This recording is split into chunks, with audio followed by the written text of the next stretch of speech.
Friction.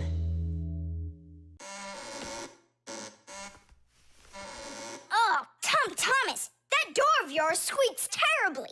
Yeah, and it's not easy to open either. Well, that's because the hinges are rubbing. That's why your door is not working right. How can I fix it? Just reduce the amount of friction. How? With some oil on the hinges. I can do it for you because I've got a Packam. All right. Simka, can I help you? Sure you can. Wear the Packam, all right? Friction is the force that tries to stop something from sliding or rubbing smoothly against something else. Rubbing can make things wear out quickly if there's a lot of friction. If you want less friction, you need to put something on the parts that rub against each other, like oil. There are special kinds of grease used to keep clocks and wheels turning smoothly. And for skis, a special kind of wax can be used to make them go even faster. That's it. Now the top hinge. It's all done. Go ahead and check how it's working. It's not squeaking. I told ya. You guys are the best. I gotta go. Go where? I'm gonna go sledding. Maybe you'll take me with you? Sorry, Nolik. You don't have a sled to ride on. I'll see you later. Simka, should I grease the saucer? What for? It'll slide down the hill just the way it is. Ah, okay then. Wait here for me, Nolik. I'll be back real soon with a surprise for you. Yeah, oil slippery. I know what I'll do.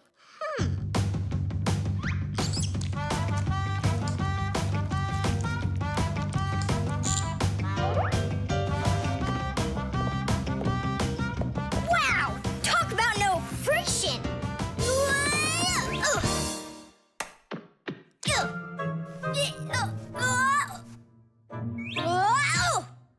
Hey, anyone? Help! Help! Simka!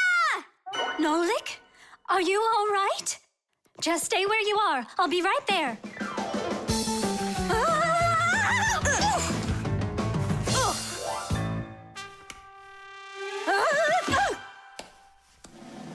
Papus! Papus! Help us, please! Who called for me? Help is on the way! Hey, what are you up to? Grandpa, stay away from here! You'll fall over. Huh? What did you say? Stay where you are!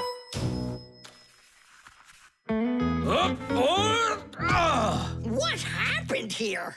I poured some oil on the table Why'd you do that? to reduce friction. That's brilliant. Nobody move! I know exactly what to do.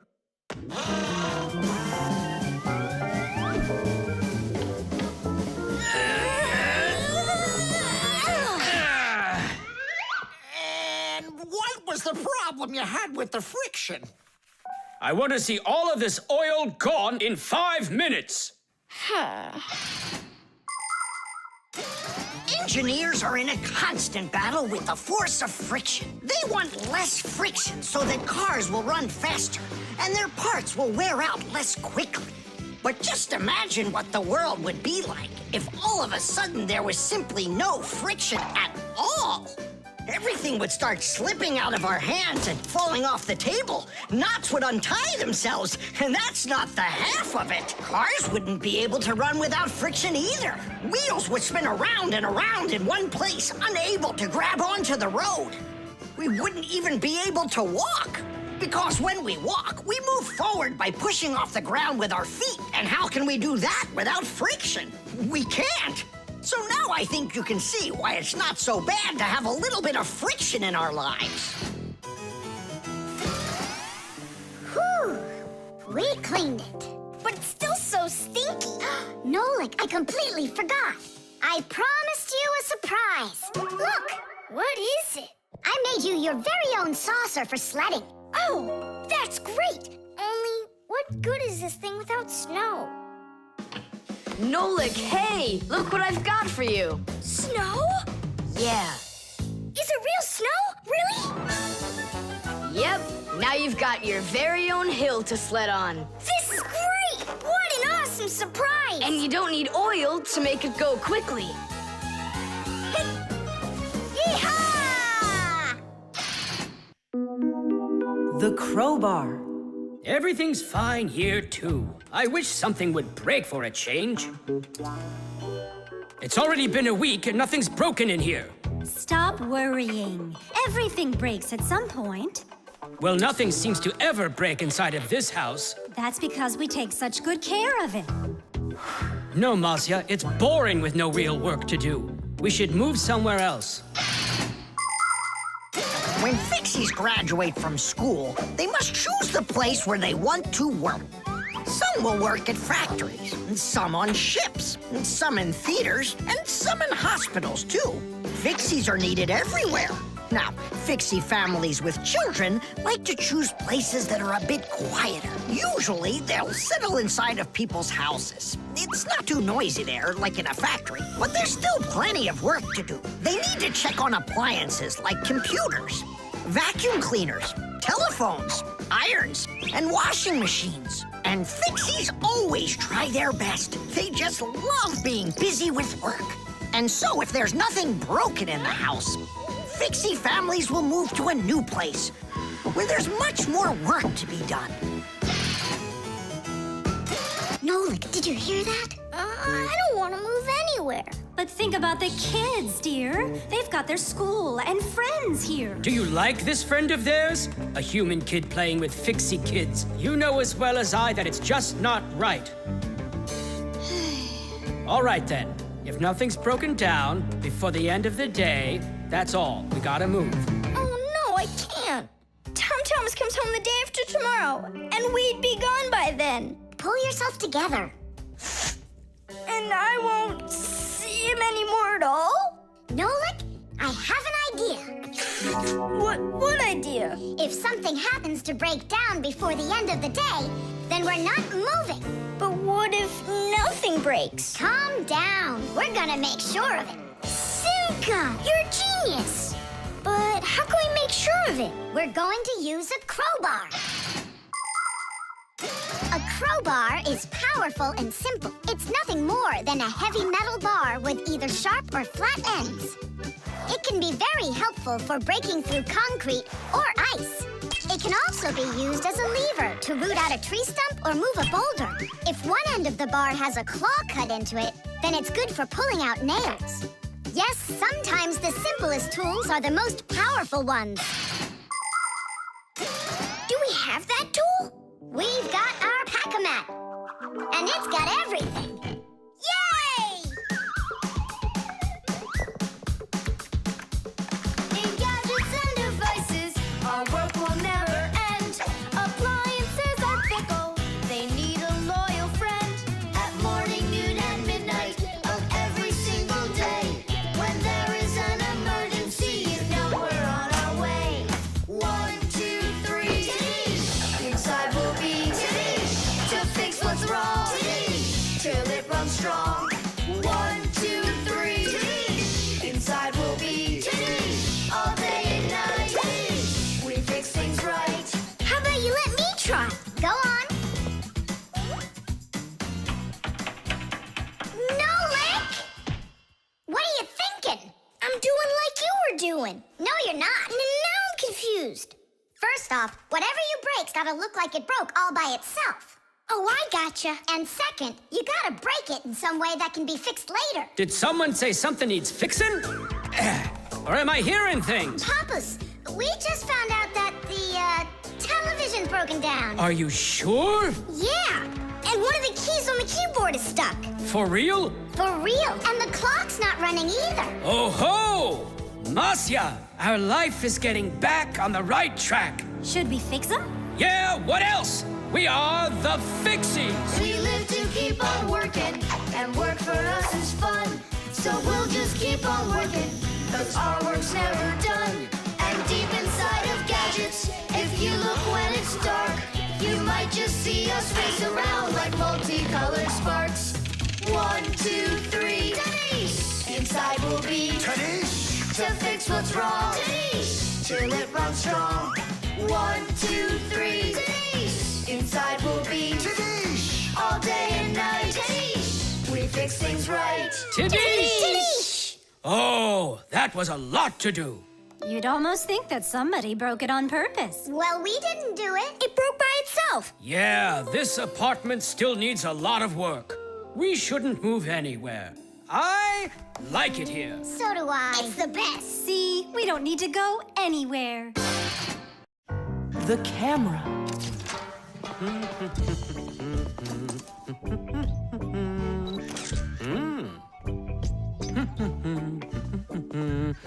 Stop right there and let me see how pretty you look today. Well, just don't tell that to the elevator. Bye-bye. Check it out, Nolik. Class, huh? You're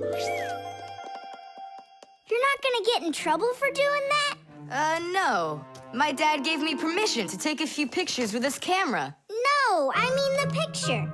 You're sure that your mom and dad will like that you took it without asking for permission? But look, what a good picture. You know what, Tom Thomas? You're like a regular paparazzi or something. Paparazzi? They're the ones that take one photo and get millions, aren't they? You're right. And don't care about anyone except their photo paparazzis. Did you ever wonder how a photo camera works? Let's say you want to take a picture of nature. The light that's outside goes into the camera's lens. That's the glass eye on the front of the camera. The lens takes the light from the scene outside the camera and turns it into a tiny picture that's inside the camera. Then the picture is recorded onto a special electronic sensor called a matrix that's sensitive to light. Click, and there's your photo. What a great idea. Now I know.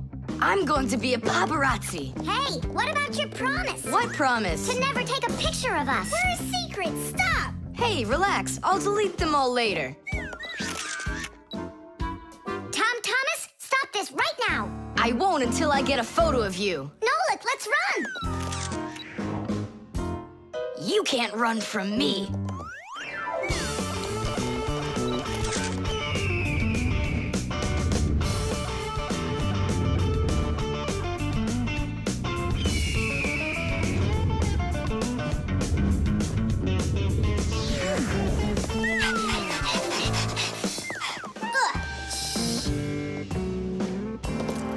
Chusaka? Aha! I've gotcha! The story of the century! The monster and its prey!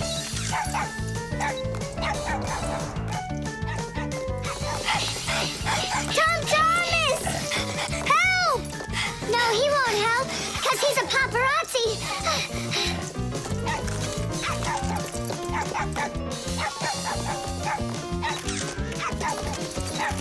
Yes! I got it! That's my best photo yet! What's all this noise about? Awesome shot! The first cameras were invented almost 200 years ago, but they worked very slowly. If you wanted to have your portrait taken, you'd have to sit still for a whole hour. After film was invented, cameras got much faster, and it became possible to take about 10 pictures a minute. On a piece of film, everything appears to be backwards. Black parts of the picture are white, and the white is black. It doesn't look normal until the picture is transferred from the film to a piece of photographic paper. Now people shoot pictures with digital cameras that work without any film at all. You can look at what you shot instantly on a screen to see if you like it. And if you don't like it, you can try shooting another one. And today, you don't even need a separate camera to take pictures. Almost every mobile phone has one.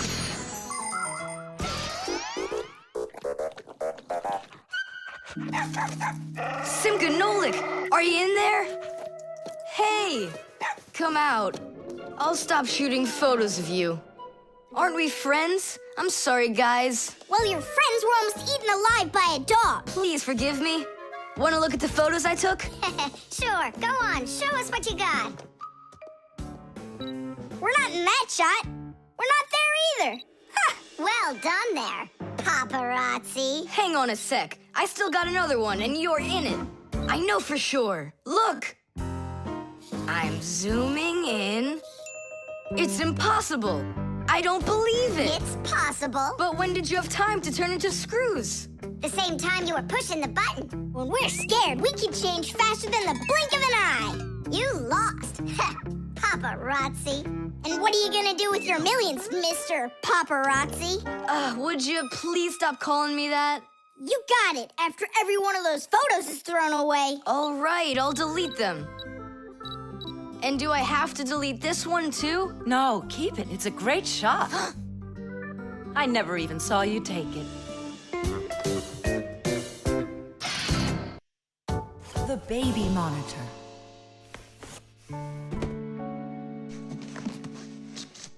Oh, it's my old baby monitor.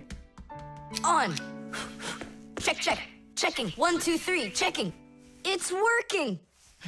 Why don't we give it to the Johnsons? They just had a baby the other day. This is mine. And I'm planning on using it. Aren't you a little too big for it? No, I'm not big at all. Well, I didn't realize that you're still a little boy. And a greedy one at that. They're never gonna notice this. Hey, Fixies, are you here? We're here now. Why did you call us? I gotta show you how I turned into a mind reader. I find that just a little hard to believe. Okay, then I'll show you. I'll leave you alone, and then you'll hide this button wherever you want. Then I'll come back and find it. You got it. So where's a good hiding place? Well, we gotta think of one. Right here, under the keyboard. Great! Go on, Nolik. Come on in. We're ready for you. And now, I'm going to read your thoughts. Here I go. You hit the button here. Look. Ta-da! He really does read minds. Oh, that was a lucky guess. Bet you can't do it again. Well, I bet you I can. We're gonna have to be sneakier. Verda, she's the most beautiful girl in our class. She knows it, too, and doesn't hesitate to use it. She can even be a bit sneaky, like when she needs help with her homework. Then Digit suddenly becomes her best friend. But if she doesn't want to carry her Packam, she'll say, "Fire, please help me. You're just such a strong Fixie." But all us boys like her just the same. Digit does, and Nolik does, and I guess I do, too. Although, I really like Simka more. Or maybe Verda. Or both of them. I haven't decided yet. Verda can be difficult and even bossy sometimes. But one thing I know for sure, Verda's a good friend. A friend that'll always come help. Well, that is if she's able to pry herself away from the mirror. I think that we should throw it down into this pencil cup. But then we concentrate on another place. That is good, but it won't work, Fixies. Come on in.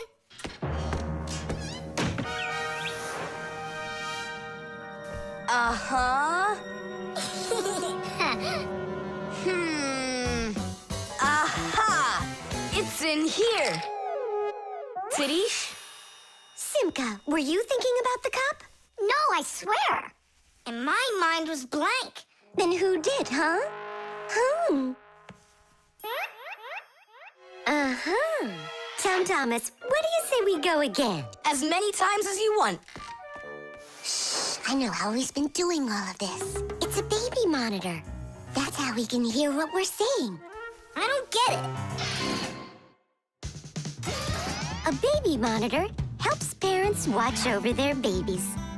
The system has 2 units that look like wireless telephones. The parents keep one of the units by their side and put the other one in the room where the baby is sleeping.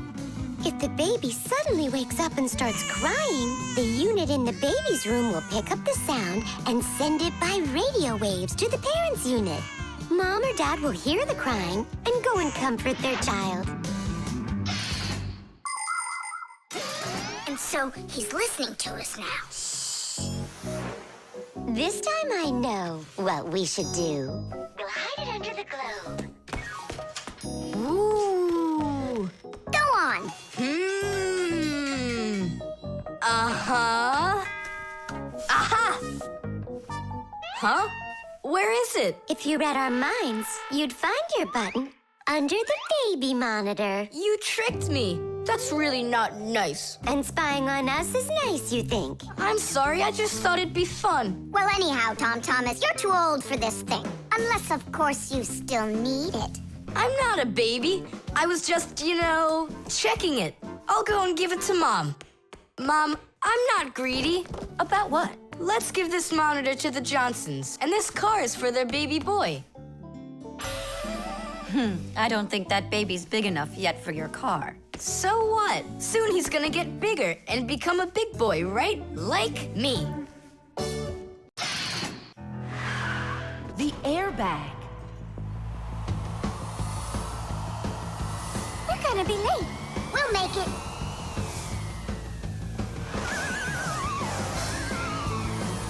Whoa! Oh, wow. Hey, slow down there. I'm a super duper racer.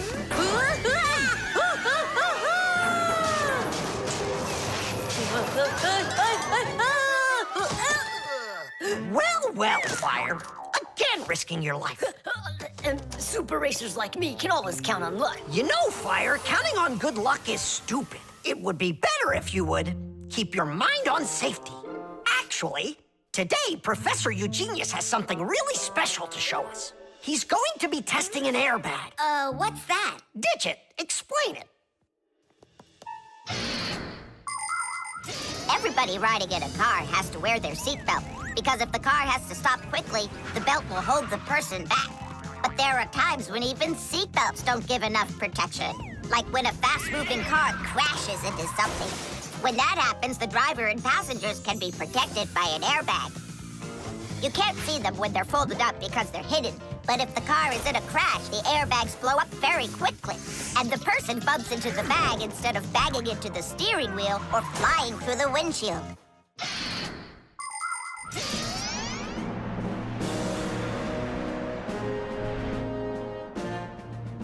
Here I come.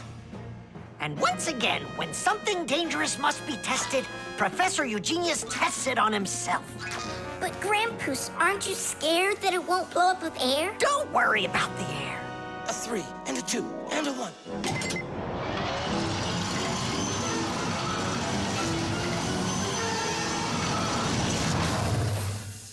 The airbag filled up in an instant. Did you notice? Yeah, but how does it do it? There is a chemical inside of there that quickly burns and instantly turns into a gas the moment the crash takes place. The gas fills the airbag, and there you go.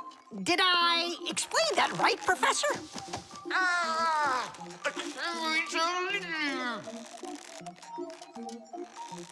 We've got to get him out. Stop! We'd better call for help.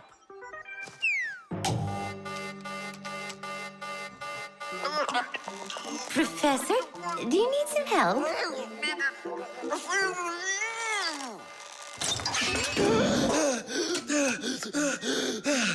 Thank you, Elisa. Sorry to take you from your work. You're free to go. Professor, how did you manage to press the button from way over there? I managed to hit it on the fly. You are just astounding. To keep small children safe while they're riding in a car, they must be buckled up with a seatbelt inside of a special booster chair. But kids also need to be careful when they're riding a bicycle, skateboarding, roller skating, or riding a scooter. First of all, it's best to keep off of roads where there's too much traffic. Second, put your protective gear on. For your arms and legs, wear elbow pads, gloves, and knee pads. For your head, wear a helmet. That way, if you fall down, you won't get badly hurt. And third, make sure that people can see you. If you're out riding in the evening, your clothes and bike must have safety reflectors on them. They let drivers see where you are by reflecting the light from their headlights back at them. Remember, better safe than sorry.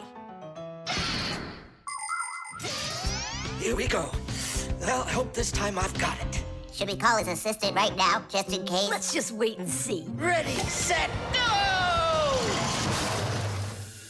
Grampus, he needs to be rescued. No need. I I made a change to it. Now the bag not only inflates automatically, it deflates itself as well. Splendid! As you Fixies say, Today's lesson is done. Hooray! Come on! Where's my Fixie board? I've got your Fixie board, Fire. Here you go. I just went and equipped it with an airbag. Really? Ha! How come? You know I'm a super racer. See? Woohoo! And that's why I installed it. Super racers don't need airbags. We never, ever.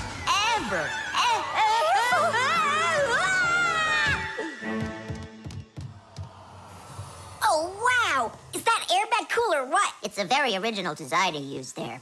That design is my own, and Fire ran the test. Professor, will you make an airbag for each one of us? You all will get them real soon. But even so, Caution and care make accidents rare. The gramophone. And that's a photograph of my mom when she was little.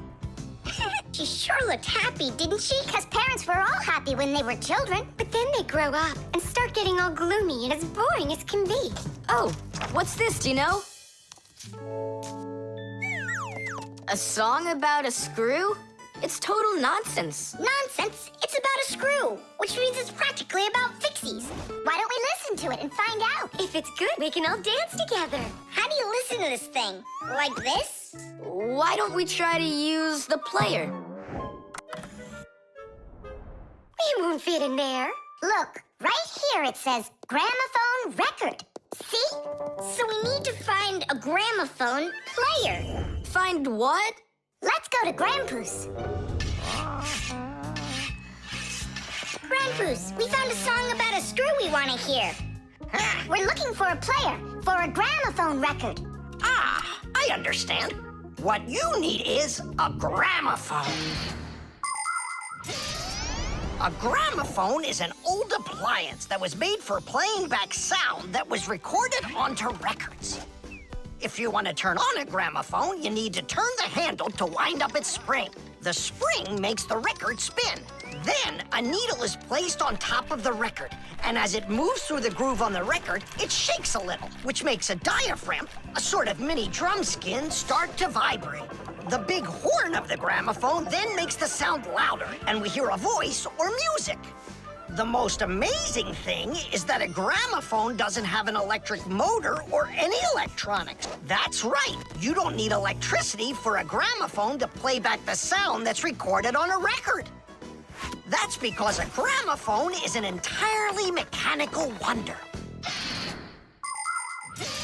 If you want to know, there is a gramophone in the office of Tom Thomas's dad. It's on the desk. Great, let's go. Thanks would be nice.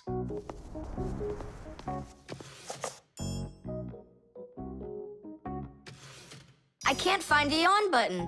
There is no on button. You need to grab that handle and turn it. Now take that thing and put it down onto the record. It's not playing. Look, there's no needle in there. And where can we get one from? We can make it. Do you have any nails around here? Is this good? That'll be great. Verda, are you ready? Totally. Better cover your eyes.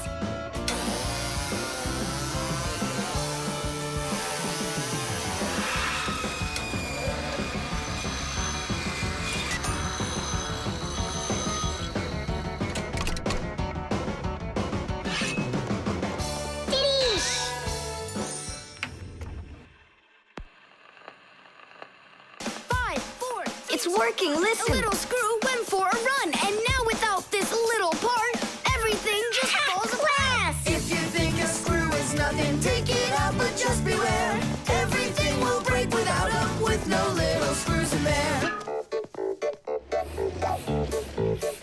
The bulldozer was a strong one, until there was a thud. And then the mighty giant fell straight into the mud. 5, 4, 3, 2, 1, a little screw went for a run, and now without this little part, everything just falls apart. If you think a screw is nothing, take it out, but just beware. Everything will break without 'em, with no little screws in there. If you think a screw is nothing, take it out, but just beware. Everything will break without 'em, with no little screws in there. Tom Thomas, what's that music playing? It's a gramophone record. Gramophone? I thought it was broken. We fixed this old... not we. I fixed this thing. Really? What a wonderful boy I've got. Other kids are breaking things and you fix them. What do you say we play that record once more? I used to love it so much when I was little. The mighty crane was working until there was a pop. And then the mighty giant gave out and lost its top. 5, 4, 3, 2, 1. A little screw went for a run. And now without this little part, everything just falls apart. If you think a screw is nothing, take it out, but just beware. Everything will break without 'em, with no little screws in there. If you think a screw is nothing, take it out, but just beware. Everything will break without 'em, with no little screws in there. Tom Thomas's mom really dances super. Yeah, she knows how to have a good time, even though she's a grown-up. If you think a screw is... The Packam. Simka, can I have the Packam? I'd like to practice with it a little before the exam. Take it!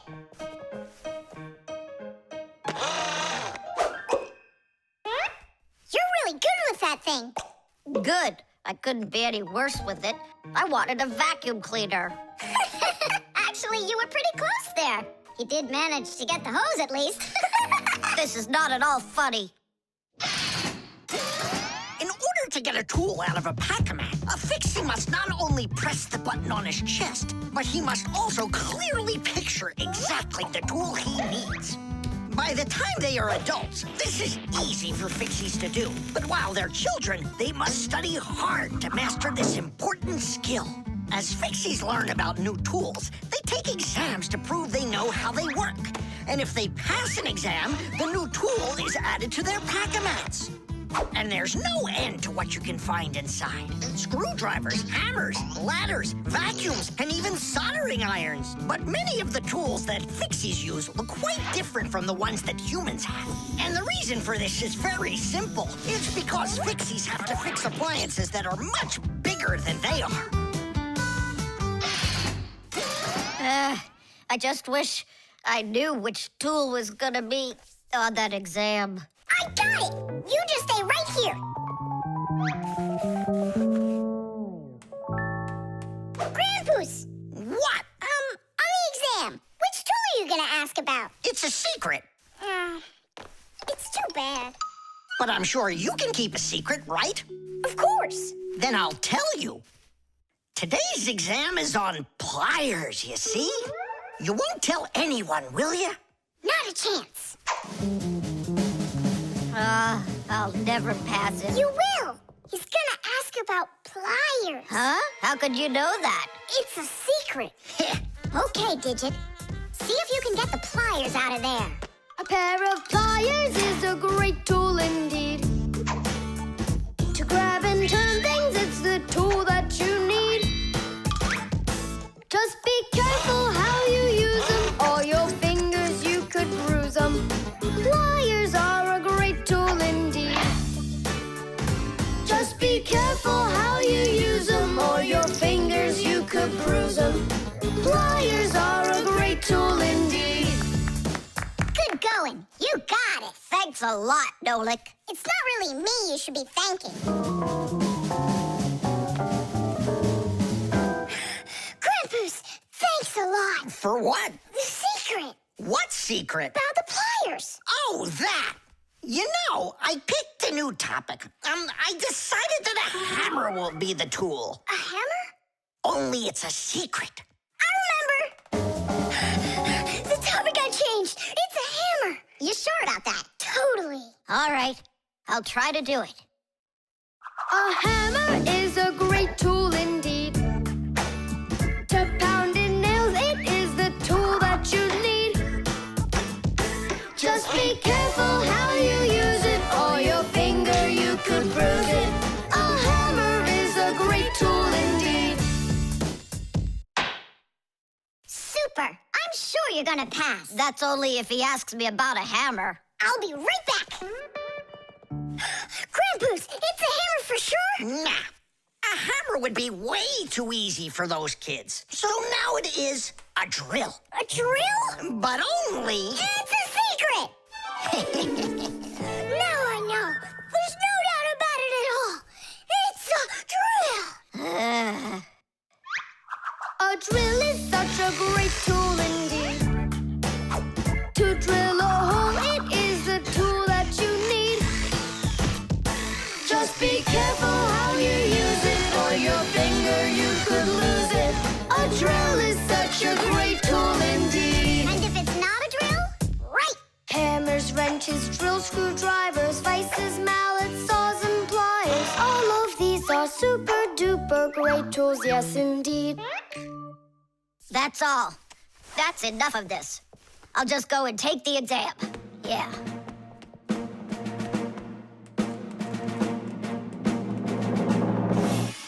Digit, come on in. Professor, well, what do you want to ask me on today's exam? Nothing, you already passed. What? You mean you're not going to ask me anything at all? No need. You're excellent at getting tools out of a Packamat. But how could you know that? That's a secret. And we Fixies sure know how to keep secrets. The antenna. Wow, is this cool or what? Ah, hello there, little Fixies. Did you come to see what I'm working on? Professor, you genius. Tell us what you're planning on doing with this huge thing. Well, I hope to use this fantastic device to make contact with aliens.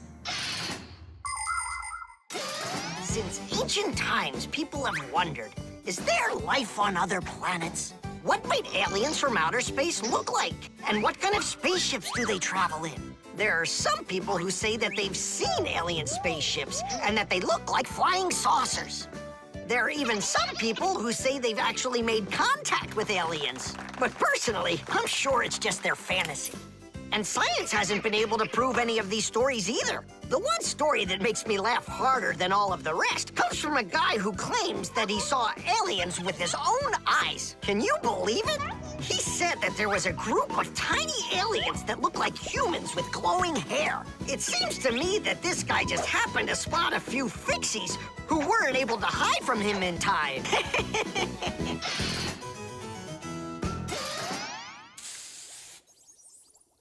It's ready. If I could talk. And now what? If the aliens are out there flying by the Earth, they'll see this plate, get hungry, and come for food? Aliens don't need a plate like this, silly. When they've got plates that fly, flying saucers. You're both silly. This thing isn't a plate at all. It's an antenna. Antenna?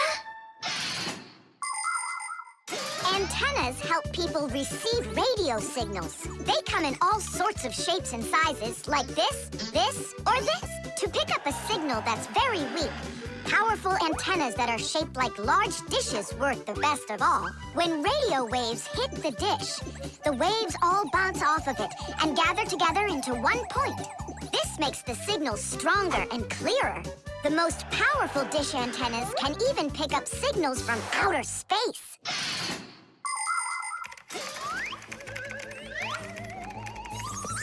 Nolik, stop! You'll burn yourself. Don't treat me like a baby boy, okay? Ah, interesting. I wonder what's inside of there. Do you know? Why don't we go and take a look? I was only trying to help him out. No need, Nolik. The soldering iron is way too hot, and I'm practically all done here. Ta-ta. Then let's start looking for those aliens in outer space. Just 1 second, Nolik. There. Uh-oh. And now,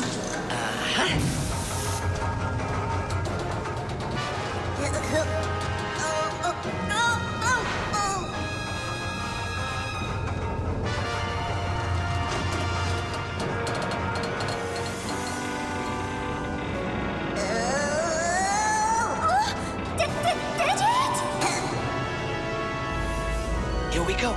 Nolik, Simka, let's see if we can pick up signals from outer space. What do you think? Is it night right now, where the aliens live? What if they're sleeping? quit bothering the professor with your nonsense. Let us out right now. Can't you hear us? Please let us out! I'm afraid there's no way they can hear us from this far away. I can't hear any signals. It just sounds like static. Be patient, you guys, and keep listening. Digit, we all know how clever you are. Can't you think of a way out of here? I think I got it, Tula. You stay there. Yeah. I'll use a special code I know to send a signal that we're in trouble. Wait a second. Do you hear that? Could it be a signal from the alien? Hooray! This is sensational. It means that somewhere in the cosmos are intelligent forms of life. 3 dots, 3 dashes, 3 dots. Ooh, it's Morse code. It's a signal for help that they're sending. You don't think the aliens are in trouble, do you? Yeah, I think so. And who do you think they learned Morse code from out there? Yeah, that's strange. There are hardly any Fixies that know that code. Digit does. Ah, and where is he, you know? And where's Tula? Well, I think I know exactly with which aliens we made contact. I think I know it too, Professor. Lower the antenna.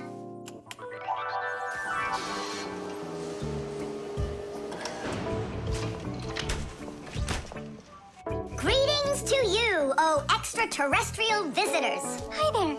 It's good to be back. What a shame.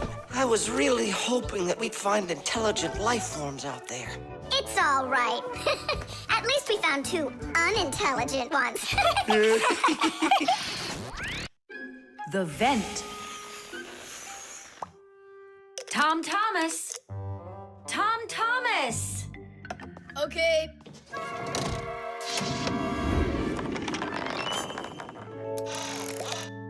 Simka, Tula, check it out. It's pretty, isn't it? Oh, splendid. It's nothing but a trinket. It's completely useless. Useless? Look how well it matches my hair clip. Useful things are the kinds of things you truly need. For instance, like this rope ladder I've got. It's splendid. And where do you plan on climbing with this thing? Now, this mirror here is both useful and pretty. Oh, how splendid. Tula, you say everything is splendid. Well, here's something super splendid that I bet you don't have. Oh, what is it? It's a mechanical super claw. It must be just perfect for scratching your back. Now look what I have. A photograph of Vector. And he signed it for me, too. Are you sure that's Vector? You've got a photo of the bravest Fixie on the face of the entire planet? Yeah, and the most beautiful. Is it him for sure? No way. Let me take a look. You'll smudge it.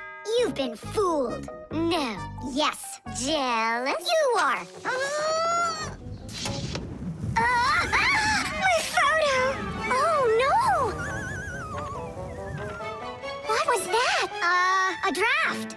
This is completely your fault. It's not my fault. It's your fault for bragging so much. Please, girls, stop fighting. Let's go find it.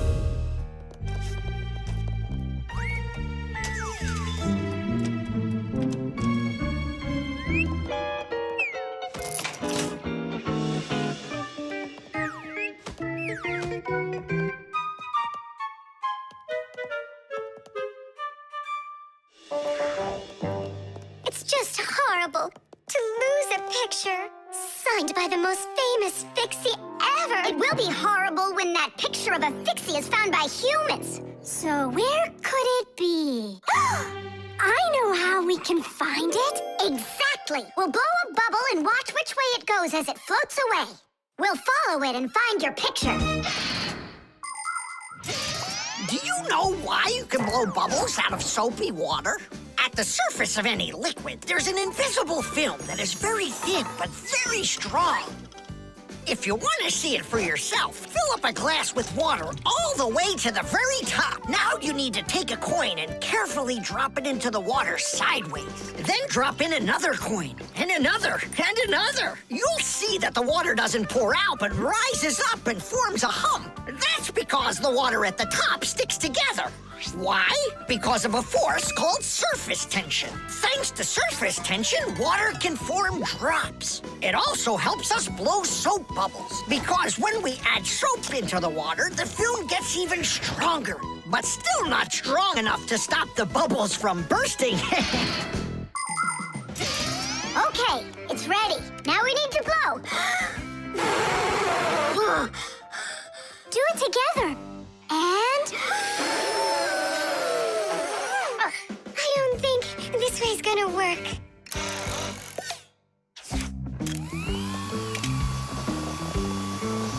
Look, it's flying! We did it! The vent! Of course! Why didn't I think of that before? Have you ever seen holes in the bathroom or kitchen that are covered with grids? Well, those are called vents. And behind the vent is a long pipe called an air duct. Unpleasant odors and musty air can be forced into the ducts and sent out of the house. And if you want that old, stale air to leave the house even faster, open a window and let in some of the fresh air from outside. Keep the air in your home as fresh as it can be. Hey, take a look! It got stuck over there! Get it before it flies away! How can we grab it? What do you mean? Don't you remember what I've got? Titties! Thank you, Simka. What would we ever have done without your mechanical claw and your fantastic ladder? Then here you go, a present for you. Oh, thanks, it's just great. And I want to give you this. Oh, gee, it's just splendid. Simka, are you here? Huh, what you got there, Simka? A little mirror. It's pretty, don't you think? Oh, you girls.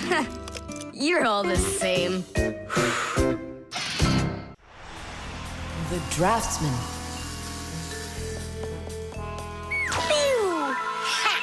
Huh? What?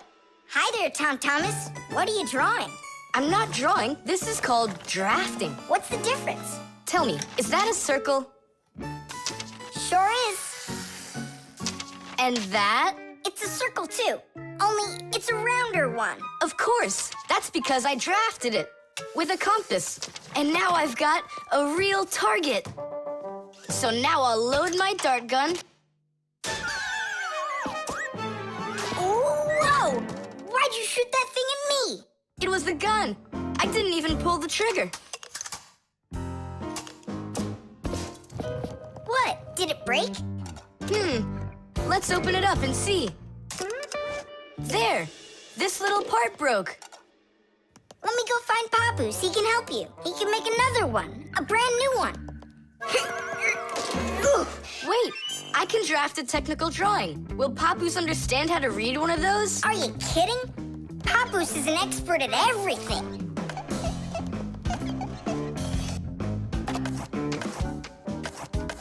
Done! Wow, Tom Thomas, you're a real technical drawer. A draftsman, Nolik. That's what they call it. Try drawing a perfect circle by hand. Can't do it, huh?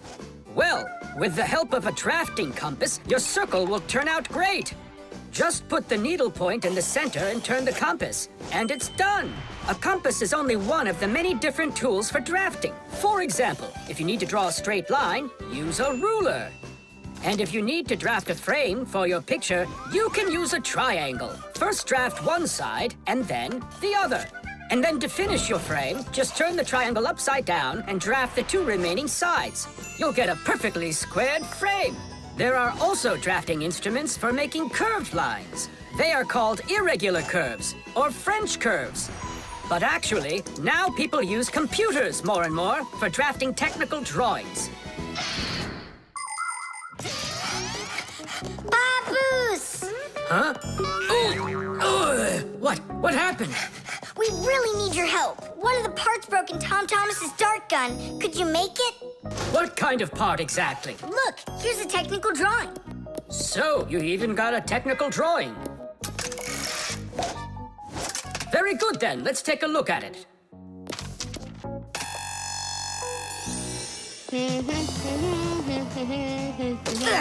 Here you go. Super! Let's see. It's not gonna work. You see, it sticks out here on the side. I need to draft another technical drawing. Papus! Huh? Nolik, you scared me again. Forgive me, but the part has to stick out over on this side. And you're sure that's all? That's all, for real.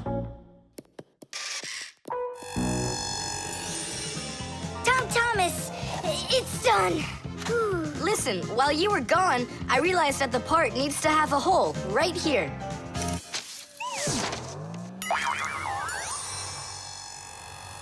Papus?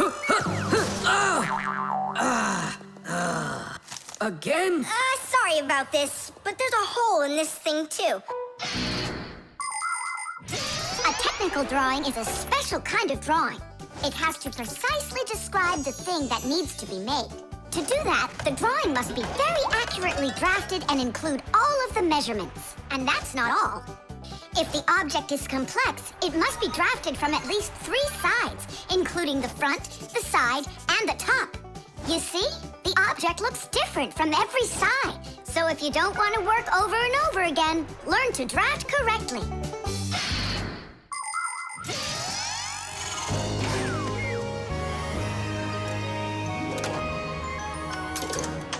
Kaboom! It works! Bullseye! And all thanks to our technical drawings. Yeah, after 3 tries, right? Some draftsman you are.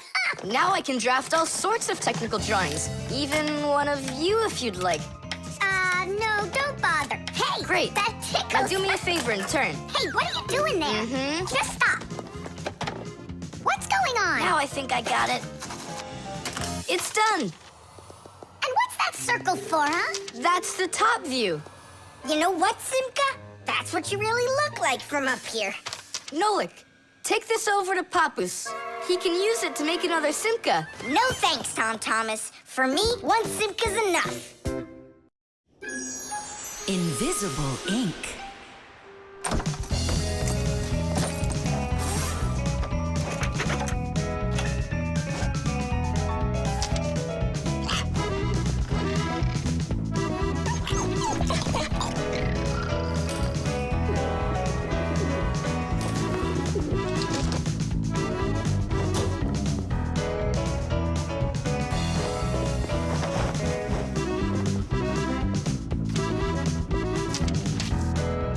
To Thomas.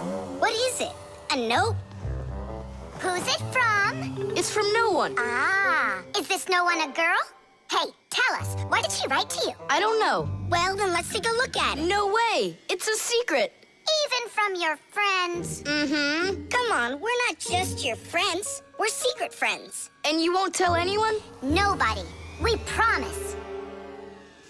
Are you gonna open that thing or not? There's nothing there. Is this a joke or something? Maybe she didn't feel like writing you anything. Then why would she put a note in there? Wait a second. And what if she wrote that letter with a special kind of invisible ink? Wow, I've never heard of it. If you want to keep what's written in a letter secret, you can write it with a special liquid called invisible ink or security ink.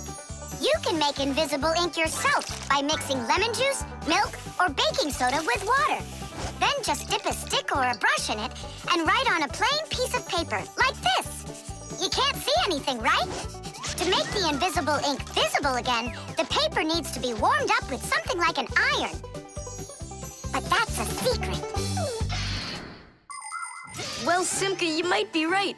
Only what about the iron? I can't use it. But your mom can, and right now she's doing the ironing. Yeah?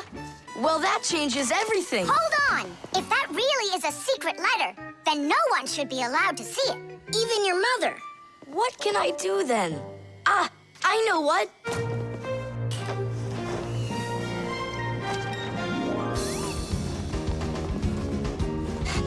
Mom, can you iron my shirt too, please, will ya? What's wrong with it? There's nothing wrong, it's just that the pocket's wrinkled. Ah, sure, I'll do it. Since when did you start worrying about things like this? All done. Thanks, Mom. That should do it. What? What is it? Huh? Tom Thomas, I really like you. Katya. Katya's in love with you, isn't she? And what about you? Do you like her? I don't know. She does get straight A's. You like her. You and Katya kissing in a tree. Nolik, stop your teasing. Well, are you gonna write her back? You think I should? Of course, silly. I'm scared that someone will see it. Then why don't you write it with invisible ink like she did? Yeah, go get a lemon. Nowadays, it isn't very common for people to write letters by hand and send them by regular mail. Today, people mostly send letters through the internet. But even electronic letters should be written with some of the same simple rules of politeness used in handwritten letters. For instance, you need to write a greeting at the beginning of your letter, and a few kind words at the end are always appreciated. Something like hugs and kisses, or all the best, or see you soon. And before you send off your letter, it's best to read it through to check for any mistakes. And one more thing. If you receive a message from someone, don't take too long to answer them, because they might think that you'd forgotten about them, and that can hurt their feelings. To say it simply, when you write, be polite.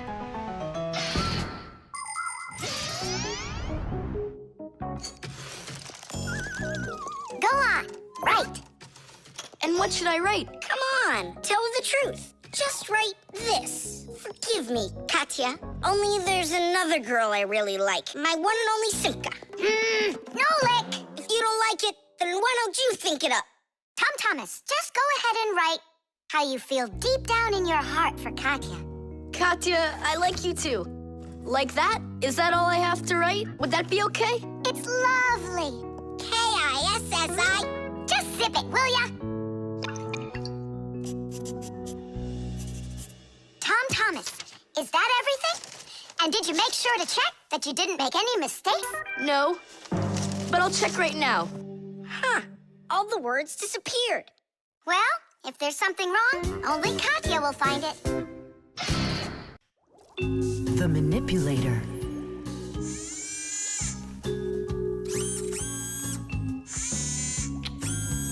Well, what do you say, Professor? It couldn't be any more accurate.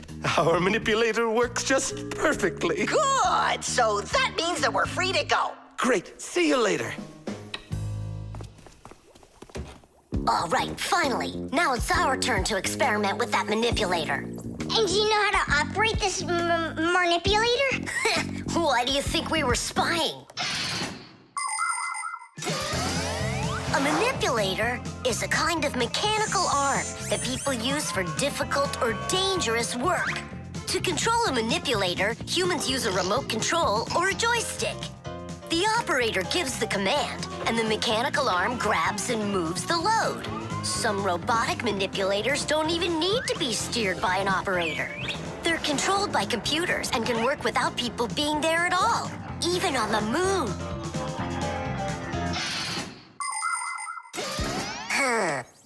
What is this button for? Uh-huh. How about this one?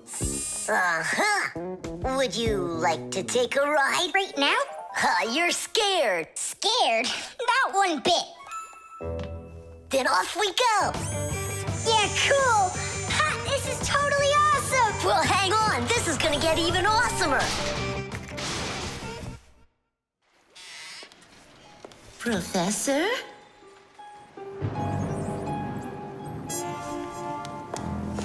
Strange. What made this ladder just fall over? Ah!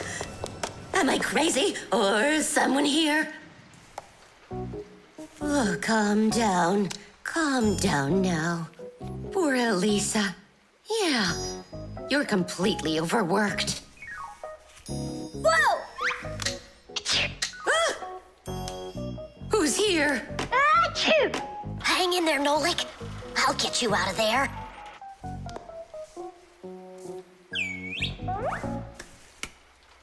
My compact's gone.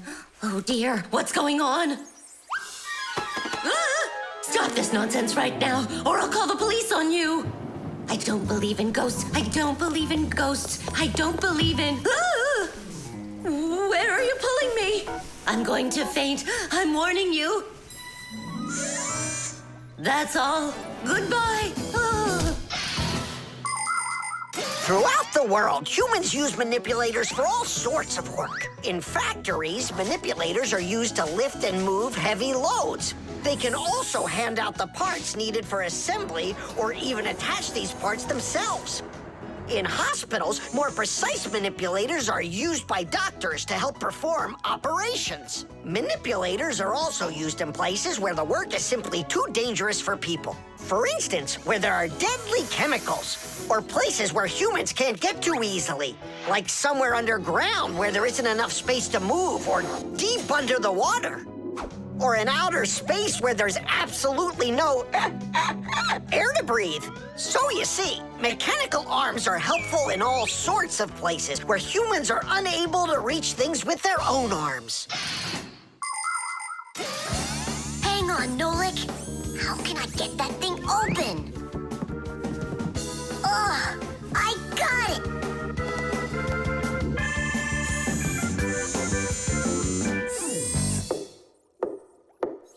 Yes? Who's there? Ah! What's going on? Achoo! Nolik? What are you doing in there? Achoo! We just took a little test flight. Is this yours?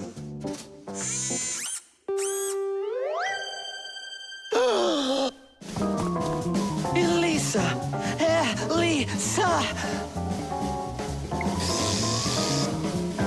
Professor, you genius. I was attacked by a crazy arm. The manipulator. It's your imagination. Look, it's come back. Stop, I'm telling you. Professor, you genius. It heard what you just said. Calm down, it's okay. It was a little malfunction, but I took care of it. You are just astounding. And don't think that I'm through with you. With me? With you? No, with the manipulator. Let's go, Elisa. Yeah, let's go, Professor. Great job, Fire. And why fire? Achoo! The globe. Ready? Set? Go! Ah! Yay! Again, I couldn't do it. I told you.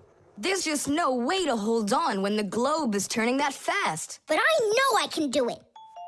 Give me that piece of rope there, would you? Now you can't throw me off. Spin it. Go on.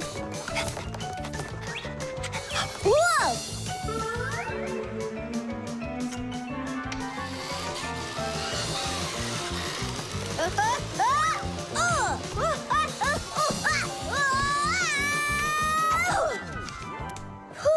What you doing? Trying to learn a bit about the Earth's gravity? That's a globe, not the Earth. Well, a globe's a model of the Earth, isn't it? Hey, come on, Simka. The globe looks like a ball, but the Earth is flat. We walk on it. The Earth also looks like a ball. It's just a very, very big one. It's not true. If the Earth is really round like you say, then it would throw people right off of it, like the globe does to me. No, it's just that the Earth pulls everyone towards it. Are you sure? The planet that we live on, the Earth, is a huge sphere. The Earth revolves around the sun, and the moon revolves around the Earth. Do you know why they don't fly away from each other? It's because of a force called gravity that pulls all objects towards each other. The heavier the object, the stronger its pull. That's why people, rocks, air, and water get pulled towards the Earth instead of floating up into space. Thanks to gravity, we are able to walk on the Earth. Then why doesn't the globe pull on me like the Earth does? Because this globe is very light. Compared to the Earth, this globe is like millions of billions of times lighter. Compared to the Earth, we're specks of dust. He's right. Look, a speck of dust. It sticks to the globe like we stick to the Earth. Oh, come on. It's just because no one's turning it. But the Earth's spinning and we stick to it. What? I just don't believe you. There's just no way the Earth is spinning. You've really got no idea how the days all turn into the nights, do you? Do too. It's because the sun goes up and then sets.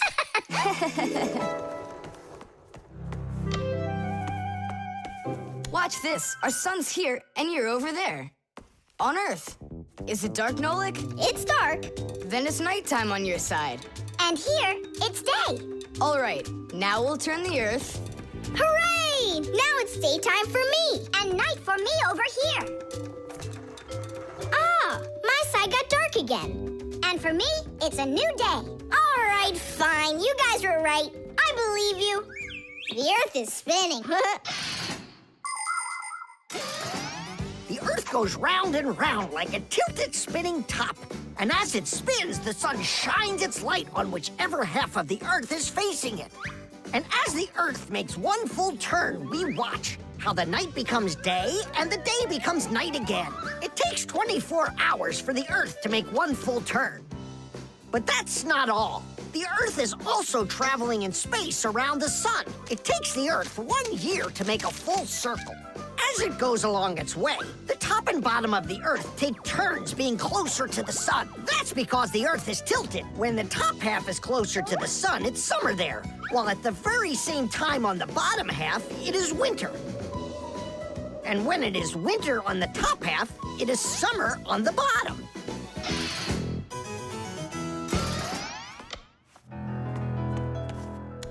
Nolik, where are you? I'm not sure. Somewhere in Kazakhstan. The force of gravity is super strong around here. So go on, spin it. You're gonna fall off, Nolik. Don't worry, just do it. Go ahead and tilt it if you feel like it. Told ya! Ha! And you were sure I was gonna fall off this globe. That's strange. Nolik, come on over here. What for? You'll see in a second. I don't want to. You really don't want or you can't. Tom Thomas, take a look. I get it. He stuck himself to the globe, didn't he? Yeah, with the chewing gum. Isn't it time to go? Uh-huh. And me! Well, what about me? Hey! You gotta help me! Don't leave me! Should we help him?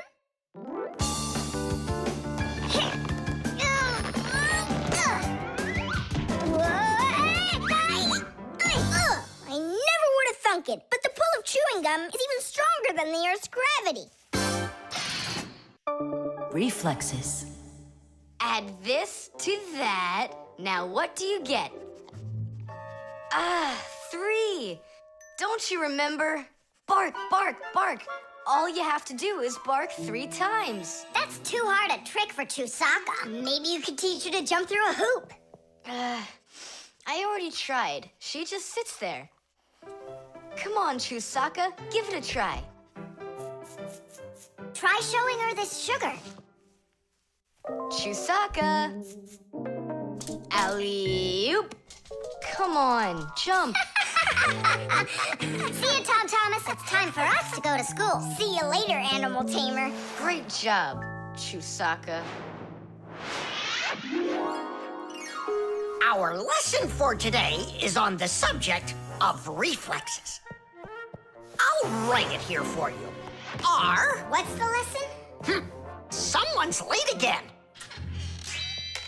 Ah, colleague, my glasses are gone. Are they here?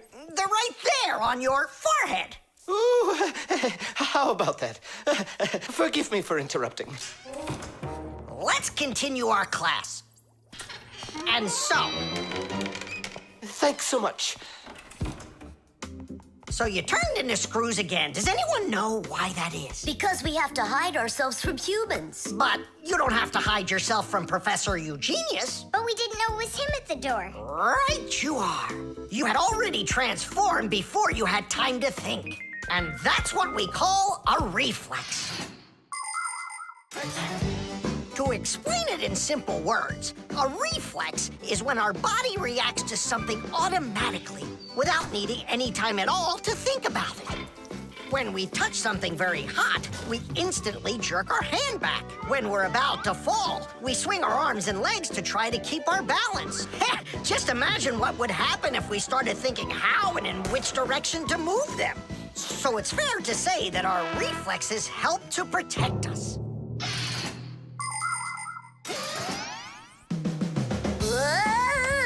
No kidding. They protect us. My nose itches. Achoo. Excuse me, I didn't mean it. Professor, sneeze. Is that also a reflex? It most certainly is one. Fire didn't want to, but then his nose tickled and achoo. Bless you, too. Thank you. And do dogs also have reflexes? Of course dogs have reflexes. All animals do. Yeah. It's something all good animal trainers know. They use the animals' reflexes to teach them tricks.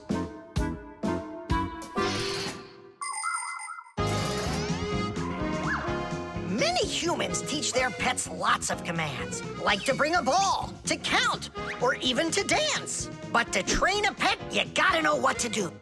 A good animal trainer always has plenty of treats handy. As soon as an animal follows a command correctly, like standing on its hind legs or jumping over a hurdle, the animal gets a treat. And then the trainer makes a unique signal right away, like clicking his fingers or blowing a whistle. After repeating this training over and over, the animal develops a reflex. Once it gets the signal, it carries out the command and then gets a treat. But the most important thing about animal training is to love your trainee and never hurt it. Otherwise, no treat will work. Tom Thomas, we just learned in Fixie school how you can train Chusaka. Yeah? With the help of reflexes. With what? Where's Chusaka? Call her. Chusaka, come here. Give her a math problem. A nice simple one. Add this to that. Now what do you get?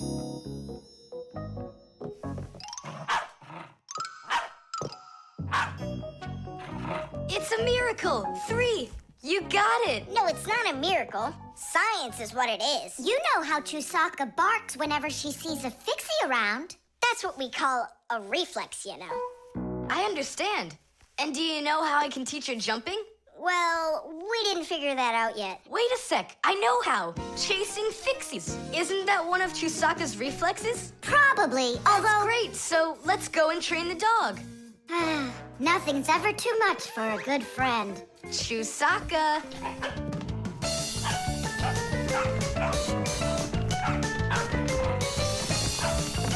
It's pretty tough work being a dog trainer.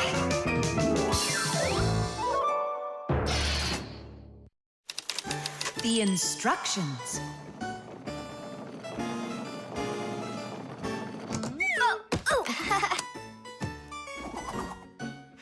It doesn't work. Try putting it in the other way. Did you read the instructions? Why would I? Instructions are for dummies. Yeah, instructions are for dummies. All right. Oh, what's going on? Whoa! My battery! Instructions teach us how to do things right. Instructions for a piece of furniture explain how to put it together. With the instructions for a television, we can adjust the picture and sound the way we like them. Printed on a box of oatmeal are the instructions for how to cook it. The instructions for medicines tell us what the medicine is for and how to safely use it. So always read the instructions if you want to do things right and avoid a lot of problems. I found it. Here it is. Here you go, Tom Thomas. Whoa. We got you a new chair, but it has to be assembled, and I'm afraid it'll be a little bit difficult for you. No, it won't. Don't worry, Dad. I'll do it. Finish before dinner, and we'll get ice cream tonight. A creamsicle. 2, okay? First, assemble the chair. Tom Thomas, can I help you put the chair together? Come on. Hey, first you two need to read the instructions. Simka, stop being such a bore. What, like I haven't seen a chair? Or like I haven't seen a chair?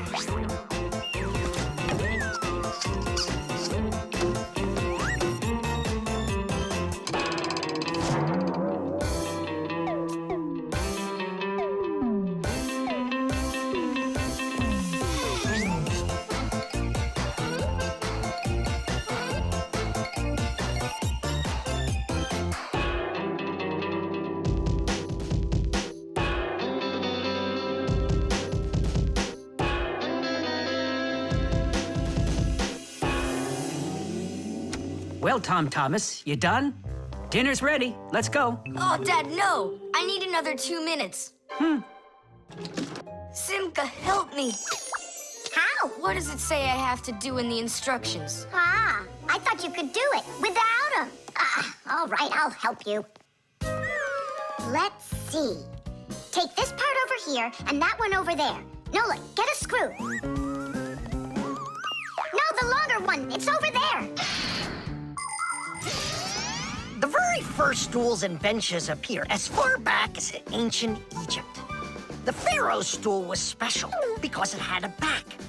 It is thought that the pharaoh's stool was actually the first chair. For a long time, a chair was considered a luxury. Rich noblemen would bring their own chairs to parties. And the more important the man, the higher the back of his chair. It wasn't until the 19th century that chairs became part of every house. Today, there are just so many different kinds of chairs. There are wooden chairs, plastic chairs, metal chairs, chairs with legs, chairs with wheels, folding chairs, baby chairs, just all sorts of chairs. Well, how could people sit down at the table with no chairs? Ooh, I think we'll make it. Screw it in, quickly. Nolik, we need one more screw. But there aren't any. There is, you gotta find it. I already looked everywhere. Tom Thomas, time's up. Nolik, you have to help. How? Just for a minute, that's all. Turn into a screw. If it's only a minute, I'll do it for you.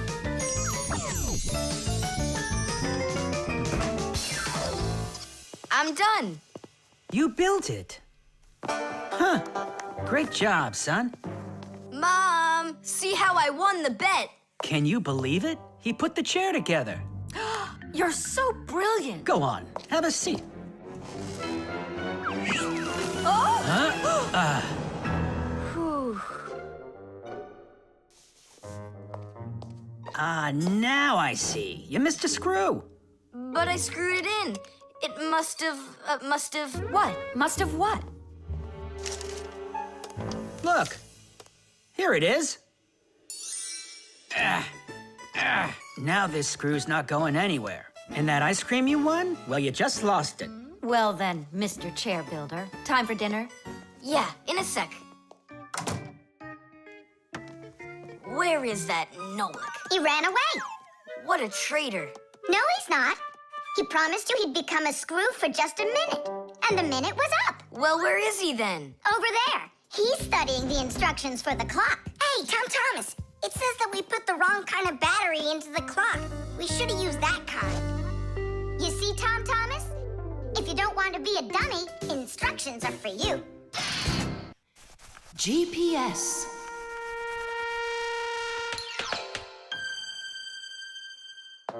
And 3, 4. Stop. Who goes next? I'm next. 5. 1, 2, 3. 3. And... Wait, I gotta choose a route. Should I go here or there? choose already. Nolik, what are you doing over there? Nothing at all. Just waiting at my place. Good, and don't get off it. Wildfire? What was that? The alarm on my Fixie tab. Oh, our lesson's about to start.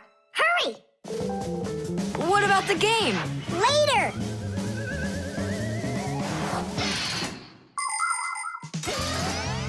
As soon as young Fixies enter their first year of Fixie school, everyone gets their own Fixie tab. It's a little computer that can do anything at all. Well, almost anything at all. Studying with a Fixie tab is fantastic. You can read it just like a book and write in it just like writing in a notebook. You can use a Fixie tab to listen to music, watch movies, find your way around, and talk, text, and send letters to your friends. And if you want, you can use a Fixie tab to go on to the internet that humans use, or you can visit the secret Fixie internet, where you can find news about the world of the Fixies. And Fixie tabs have games on them, too. Of course, these games can be a lot of fun, but you shouldn't play games until your homework is all done. Faster, or we'll be late! I know a shortcut we can use. This way.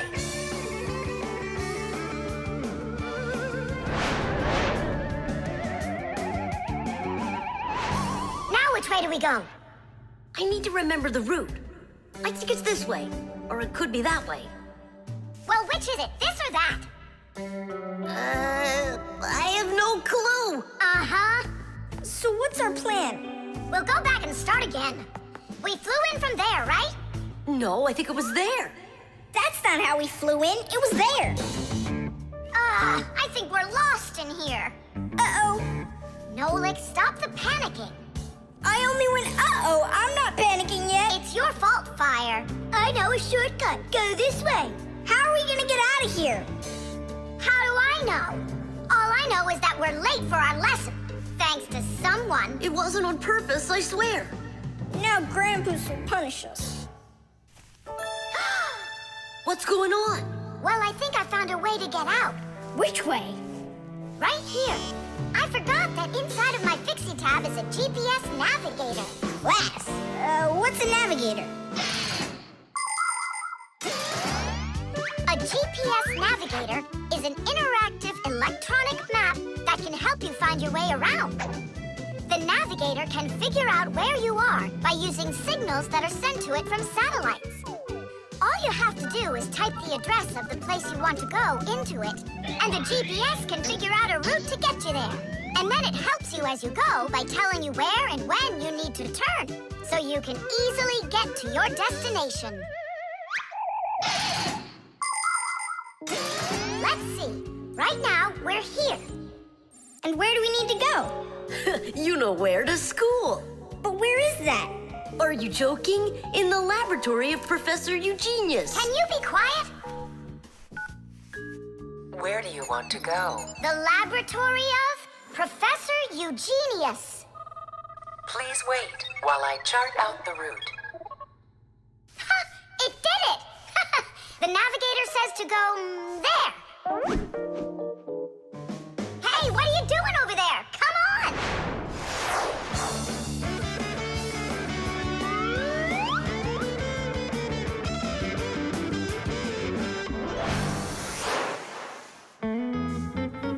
And if you happen to go off route, the navigator will give you a different way to... Well, you finally made it. Unfortunately, you missed an important lesson today. We got lost. Forgive us. In case you're wondering, we were studying navigators. And you know what? We just used a navigator to get here. Yeah, it showed us the way we had to go.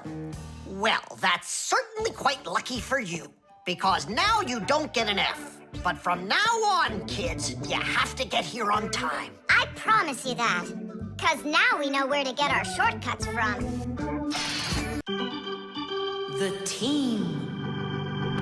The first period is almost over. Tom Thomas's team is leading 2-0.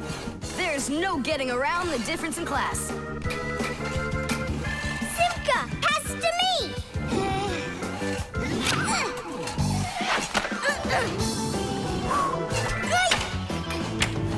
Simka, over here!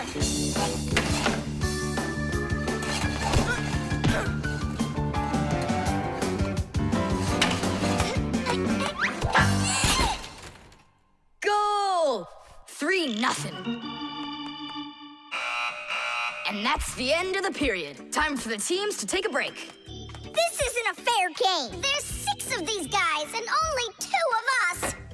Go ahead and call your classmates. I'll still outscore you. You sure about that? Uh-huh. Well, Tom Thomas, you asked for it. Young Fixies take classes and study just like human kids. But Fixie schools are quite a bit different than schools for people. To begin with, there are no more than 10 students in a room. In Simka's class, for instance, there are 6, and the children don't study in one place. On one day, the lesson could be inside a refrigerator, the next day in a computer, and the day after that in a vacuum cleaner. This is the best way for Fixies to learn all about them and put their new knowledge to the test. But the most important thing is that they have to learn to work as a team and help each other. Stronger Fixies helping weaker ones, and older Fixies helping younger ones. This is a must for Fixies, because appliances are so very big that if we didn't work as a team, we little Fixies could never get by. As the second period is about to begin, our full team comes to the ice. Huh? Introducing the engine of our class, Fire! My motor's roaring. And now the brains of our class, Digit! Okay, what's the score? Now here is the spirit of our class, Tula! Could I be our goalie? And here she is, the face of our class, Verda! And oh, what a cute one. So you want to quit, Tom Thomas? I'm not afraid of you.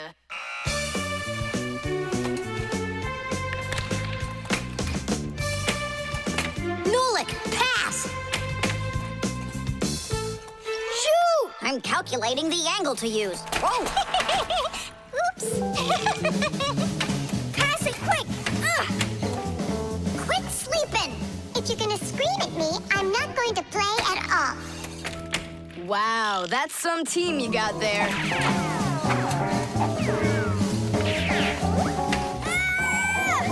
Six nothing. It's a blowout.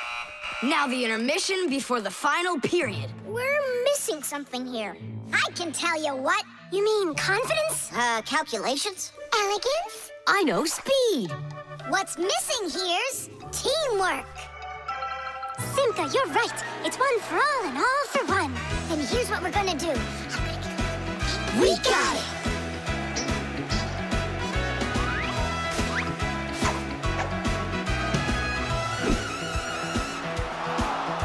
Attack and check, don't lose control. A line change on the fly. The puck is zooming towards the goal to score and break the tie. It's one for all and all for one. Great teamwork is a must. Let's go and show 'em how it's done. This game was made for us. Hockey's our game. Hockey, hockey's our game. Hockey, hockey's our game. Hockey, hockey's our game. Hockey's our game. Hockey, hockey's our game. Hockey, hockey's our game. Hockey, hockey's our game. Hockey's our game. Hockey, hockey's our game. Tell me again, what's the name of our game? Hockey. I can't hear you. Hockey. Oh, hockey's our game. Hockey. Hockey's our game. Hockey. Hockey's our game. Hockey. Hockey's our game. Hockey. I love that hockey. Hooray! We won, Tom Thomas. What do you say now? How did I get creamed like that? 'Cause you're by yourself here, and we are a team. The tools. Hang on. There are these really cool things that I want to show you.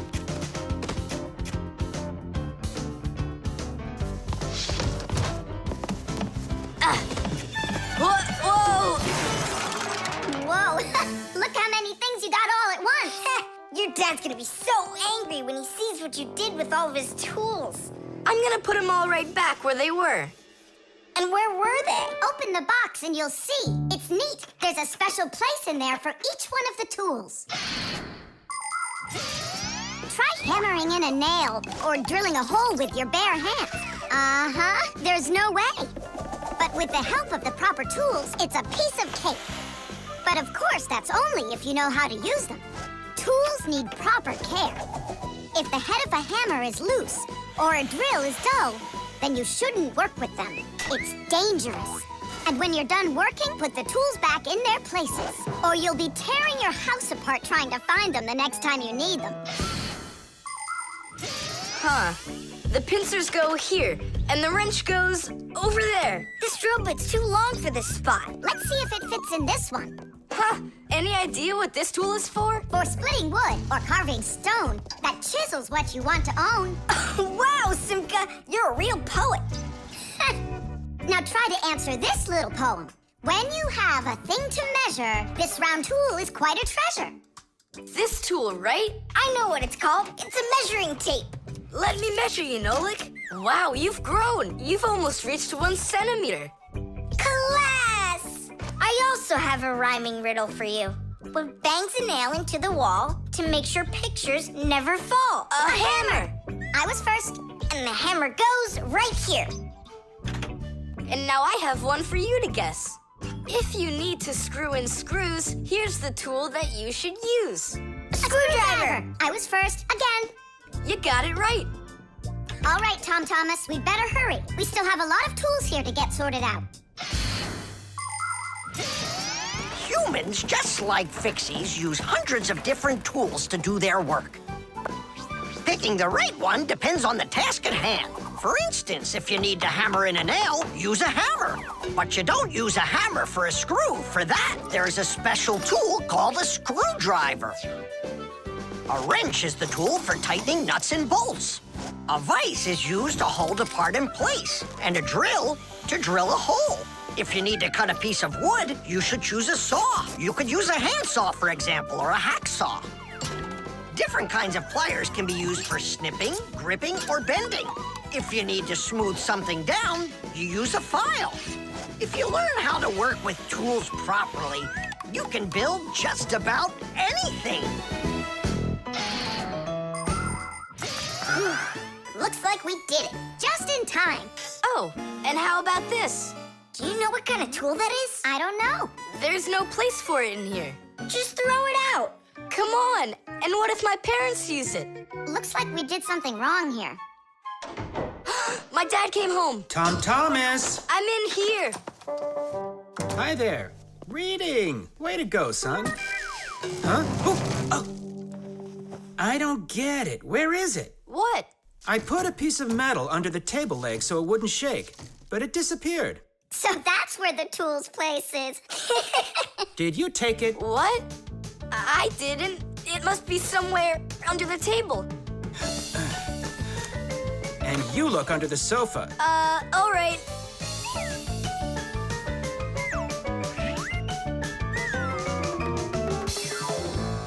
What do you think he wants? He wants us to get that metal thing out of his dad's box. Come on, let's go. You got it.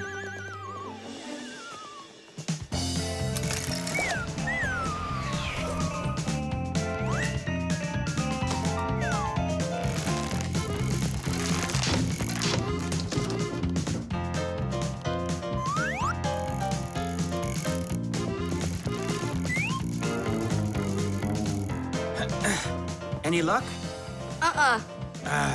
Me neither.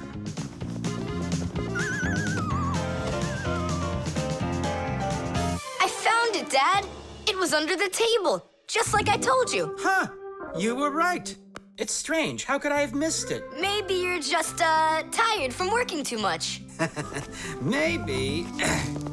Tadish. What? It's a new word, Tadish. Tadish. I do like the sound of it. The dog. It's about me. Fixies?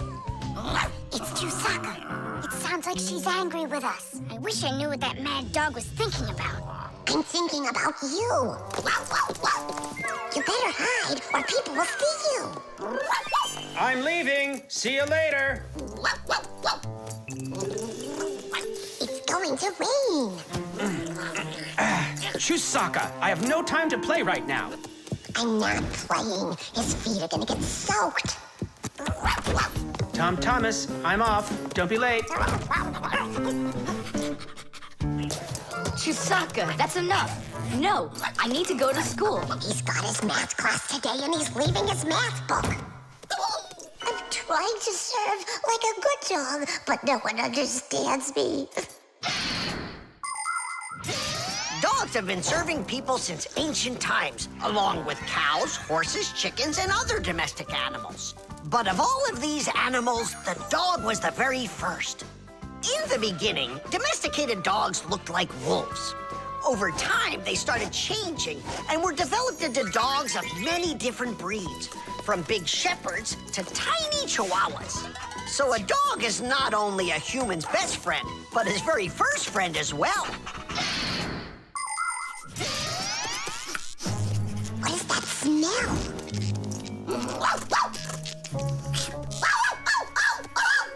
Simka, come on out. I see you. Nolik, jump down.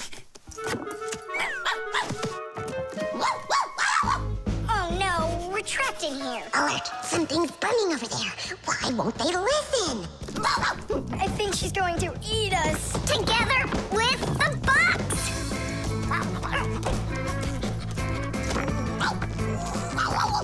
We're done for. Oh. Come on, look. The outlet is sparking. Oh no. Something must have broken in there. Are we going to fix it? Kids should never touch outlets, and you know it too. It's forbidden. Then how do we fix it? Go find Papus, and I'll stay here and wait for you. But where's Papus? I know where he is. I don't know what she's barking about, but I think Chusaka wants to help us. Then come on, Chusaka, help us. Woo!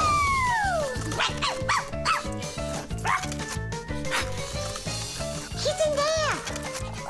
Papus! Papus! Nolik, is that you? Ah! There's an outlet sparking over there, and it smells like it's burning. Are you sure? Yeah, Chusaka found it. Really? Great job! There are many kinds of service dogs. Dogs that help people by carrying out a wide variety of different jobs, like protecting a house or a flock of sheep if the dogs are shepherds.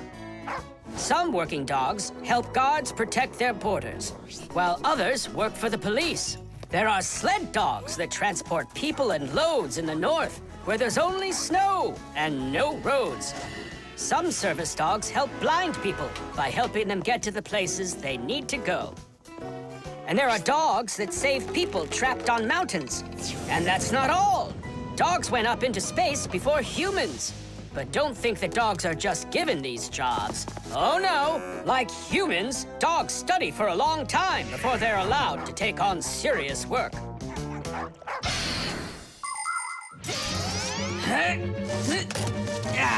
That's all. There won't be a fire, not today. Hooray! Well done, Chusaka. You're a real service dog, no doubt about it. Yeah, I'm working. I'm a real service dog. Chusaka, go away. I've had enough of you already today. Don't say that, because this working dog just saved your house from burning down. What do you mean? She smelled smoke coming from the outlet. It could be that Chusaka means well and wants to do the right thing, but nobody understands her. That's a bit hard to believe. Then what's this book? Oh, my math book. That's where I left it. Remember how Chusaka wanted to make you take it to school this morning? You're right. Atta girl, Chusaka. Well done. Achoo. What a rain. My feet got wet to the bone. But this morning, Chusaka tried to get you to wear a different pair of shoes. That's something. I should listen more closely to this smart little dog of ours. Finally, they understand me. The motion sensor. This part has to be replaced with one that's new. I've got an idea. How about we run to the warehouse and get it? Because you don't have time to go there. And that way you can keep on working. All right, then. Only remember the code for the part. A8375. I'll remember it for sure.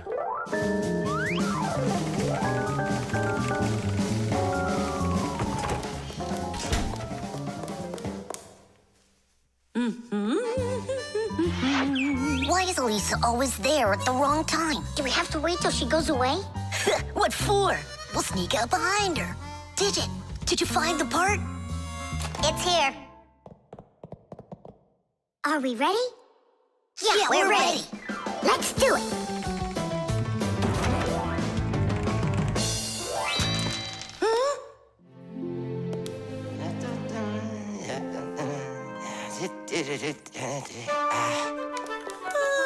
Professor Eugenius, you're in here. Do you know why this door just opened? And closed by itself? Of course I know, Elisa. It's because I converted it into an automatic one. You see, I installed a motion sensor above it. A motion sensor is like an electronic eye that watches everything that moves in front of it. Did you ever wonder how doors open by themselves at places like stores or at the airport? They open with the help of motion sensors. If the sensor sees that someone walks up to the door, it sends a signal to the door's electric motor. The electric motor opens the door and then automatically closes it after the person walks through it.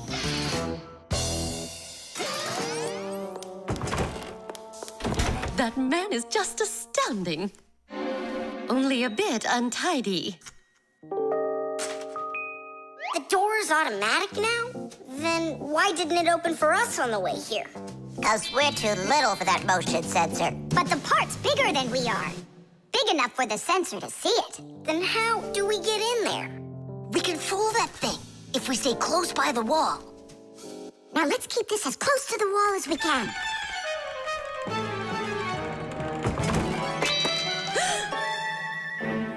This door is a little too automatic.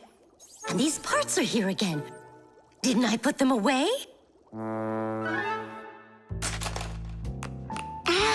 The sensor still noticed us. Here's what we gotta do. Let's break it. Why do we gotta break it? All we have to do is deactivate the unit. Sensors are used to help people in all sorts of different situations. For instance, motion sensors notice when someone is moving so they can automatically open a door or turn on a light. Some automobiles are equipped with rain sensors. If it starts raining or snowing, the sensor automatically turns on the car's windshield wipers. There are also sensors that react to how much light there is. In the evening, when it gets dark, light sensors can be used to turn on street lamps. And in the morning, when it gets light again, the sensor switches them off. A smoke detector can sense when there's smoke inside. The sensor can be used to turn on a fire alarm or even an automatic fire extinguishing system.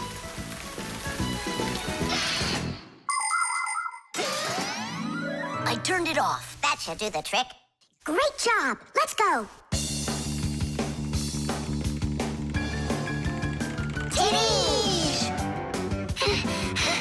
Professor Eugenius, mission accomplished. Well done, Fixies. Actually, not that well. This part here is A7583. Uh-huh. And I asked for A8375. Digit, didn't you say you knew the code number? I did know it, but somehow forgot it. Digit, I can't believe that you forgot it. All right, we'll just have to go out one more time. Thanks, but no thanks. I'll get it this time. I forgot to warn the professor that we've turned off the sensor. And I'm afraid he's expecting that the door will automatically open up. Professor! Stop!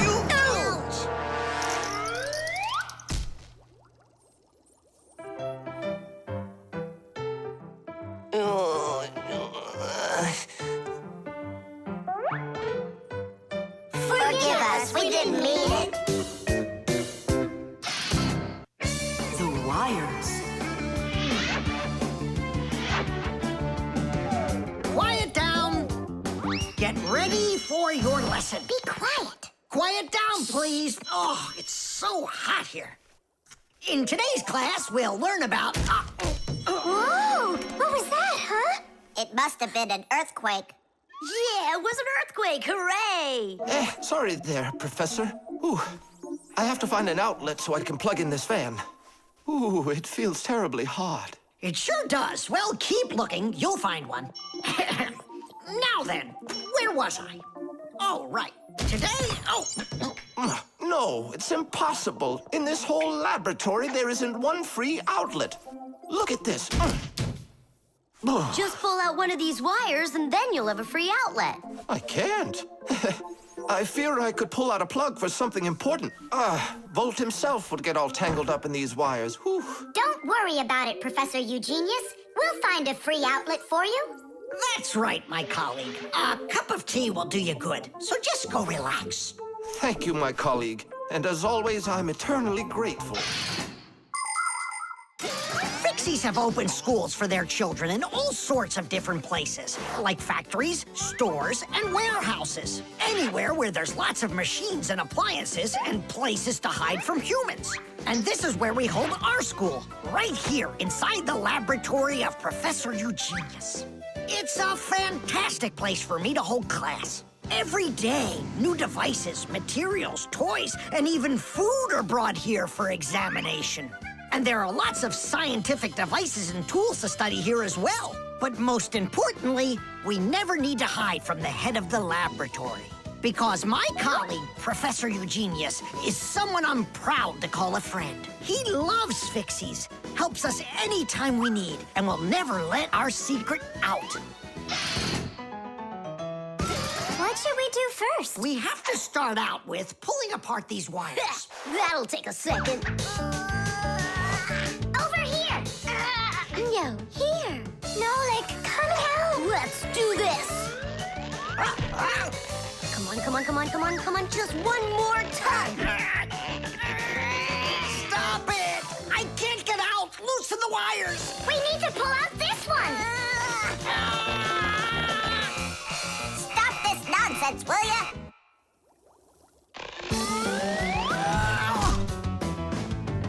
Thank you, Digit. Tidish.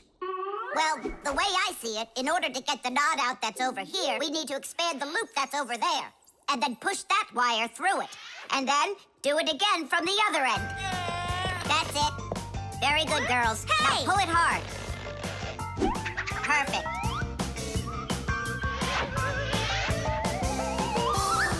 Hey, check it out. This green wire up here isn't plugged into anything.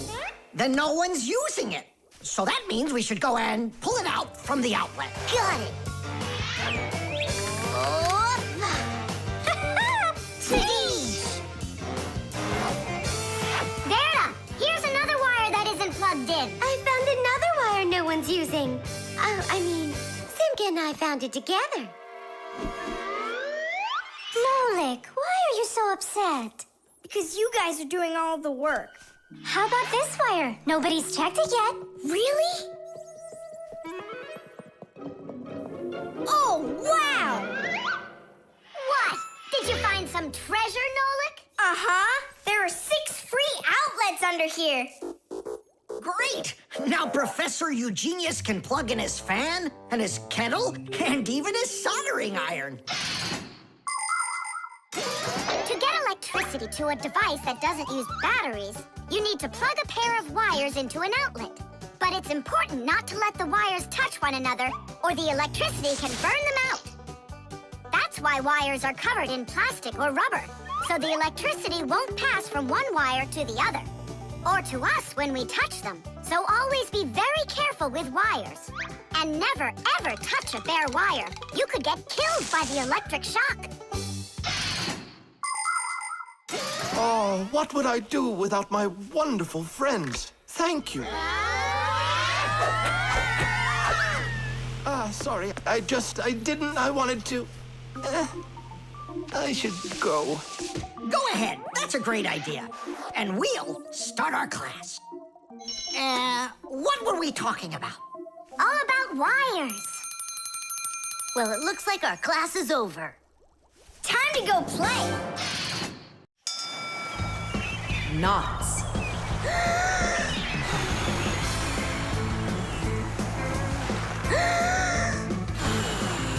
Nolik, there are pirates off the starboard side. Battery, fire!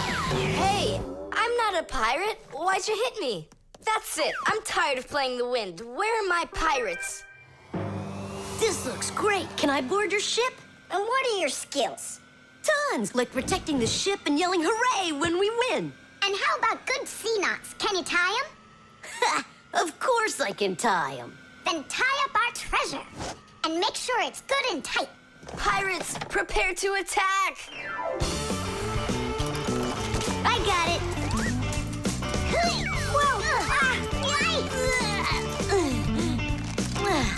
done. Good enough.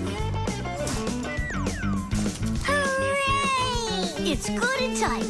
Now can you survive a storm? Without a doubt.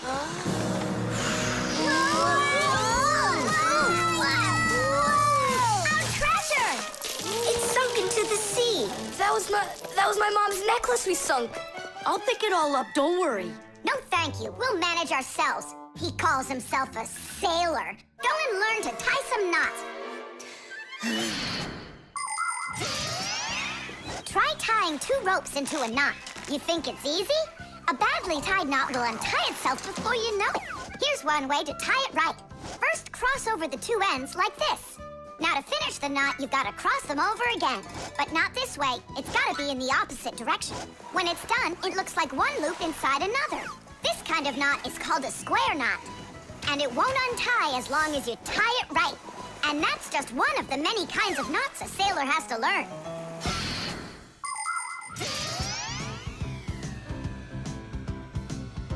Oh! Okay. I knew I could tie it. Now, what else is there to practice on around here? I found some more of our treasure. Here's another one. That's 19, but we're supposed to have 20. I know it because I counted our treasure. So what happened to the last one? Well done there. So what else could I tie? Perfect. I even remember what it looks like. It's a different color. It's a bright red one. Oh, Mom's gonna notice right away that the red one's gone. I gotta go find it. Yeah, I think it's on the floor. Who tied my laces together? I was just practicing, sorry. And what else did you tie up to practice your knots? Not sure you want to know. You're funny. Let's go untie them.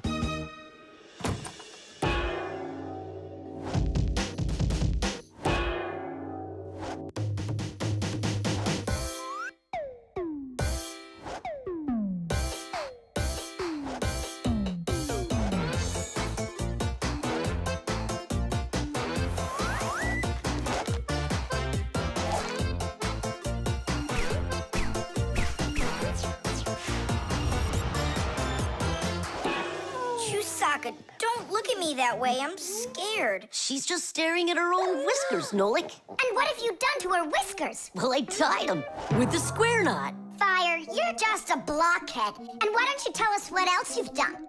Well, okay. I tied a decoration on her tail. That's where it is. We were looking everywhere for that thing.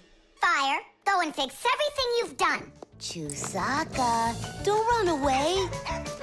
Don't be scared. We just want to untie the knots. Sailors have developed all sorts of different knots. Without them, they couldn't control their sails. But we couldn't get by without knots on land either.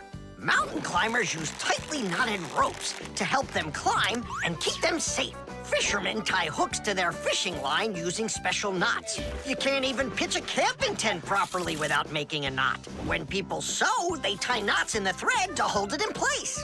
And doctors use knots when they stitch and bandage a wound. And a tie wouldn't be a tie if you didn't tie a knot in it. Sneakers won't fall off your feet. And the laces won't drag on the ground if they're tied with a proper knot. But sometimes things can get knotted up by accident. And that's one time when you don't need to know how to tie knots, but how to untie them. All aboard! Like that. Now the only thing left to do is tie a knot. Should I tie it? Are you sure it won't untie? You're joking. Why don't you go ask Chusaka if I can tie a knot like a sailor? The doorbell. Nolik! Nolik! What are you doing here? Just whistling a tune. Are you gonna whistle that tune the whole time Tom Thomas is away? He just left with his parents for a week. And we've got guests coming, remember? What guests? I invited everybody. The class? Yes, class.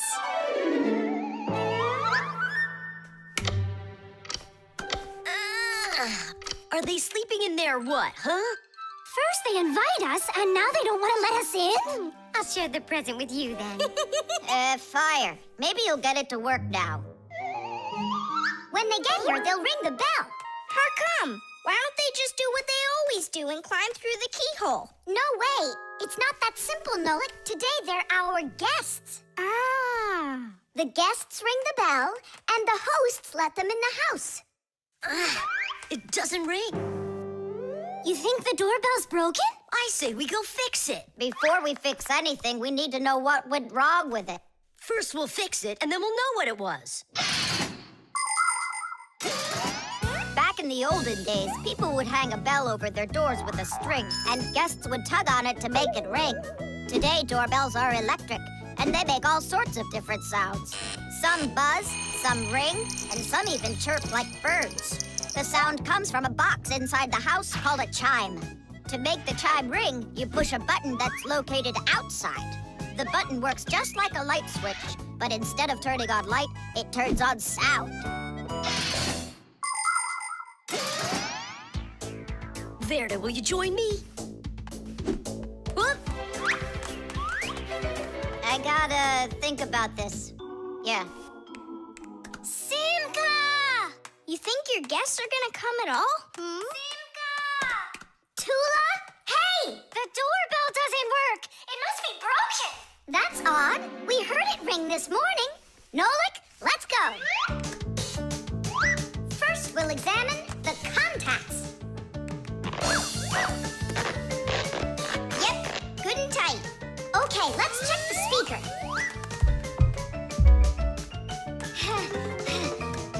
The speaker's fine. Maybe the electronics are the problem. And what if we disconnect these wires and switch them? What'll that do? We'll know soon enough.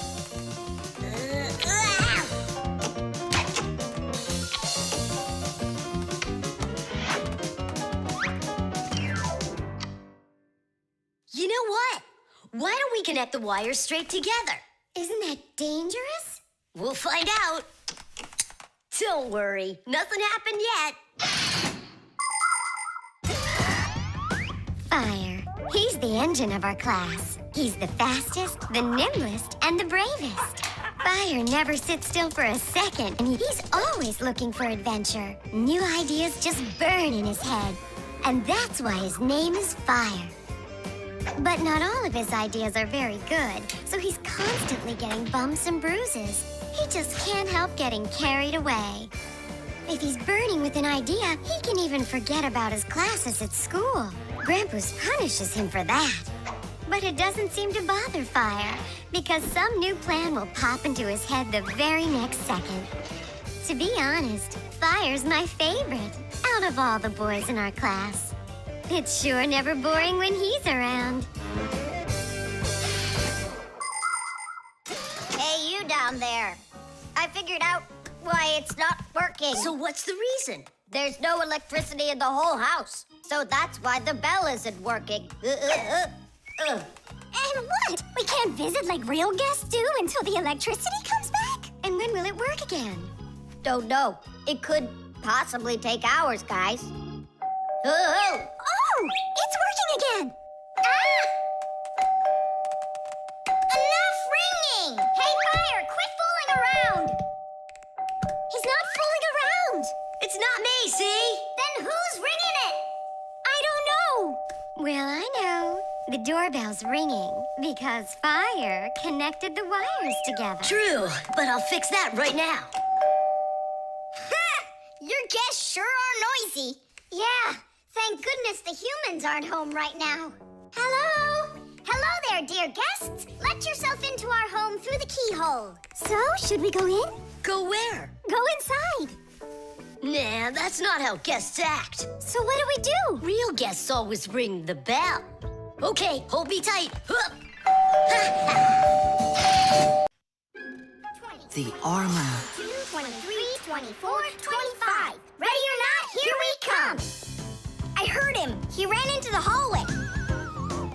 You check the kitchen, Nolik, and I'll check the living room.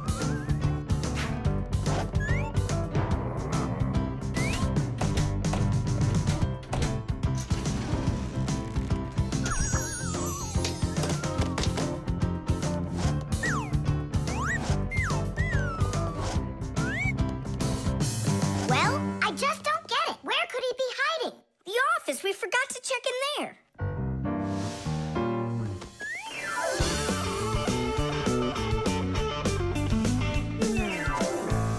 There's nowhere in here for him to hide. Inside the shark.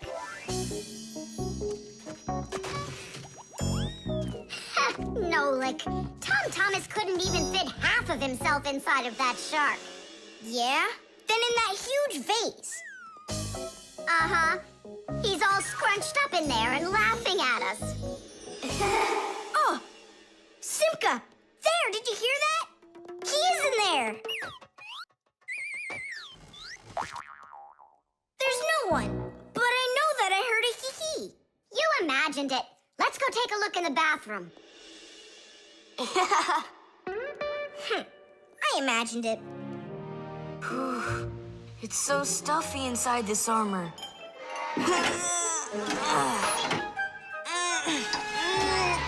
The arms got stuck.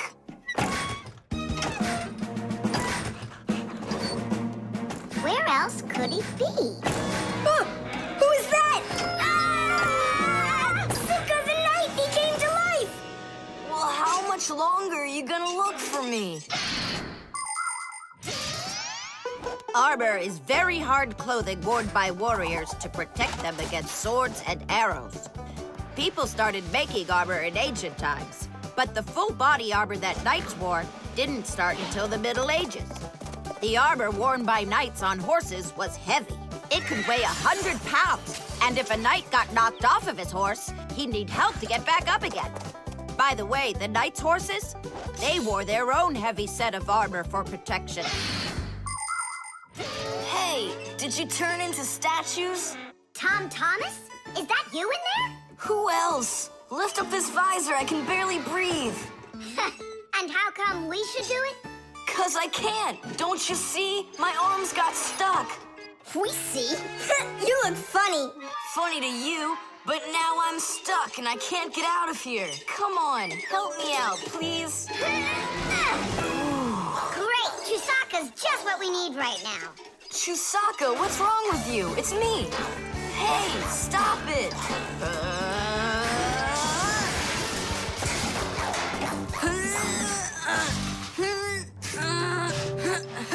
Help, I can't get up. Come on, let's undo the latches, Nolik, quickly.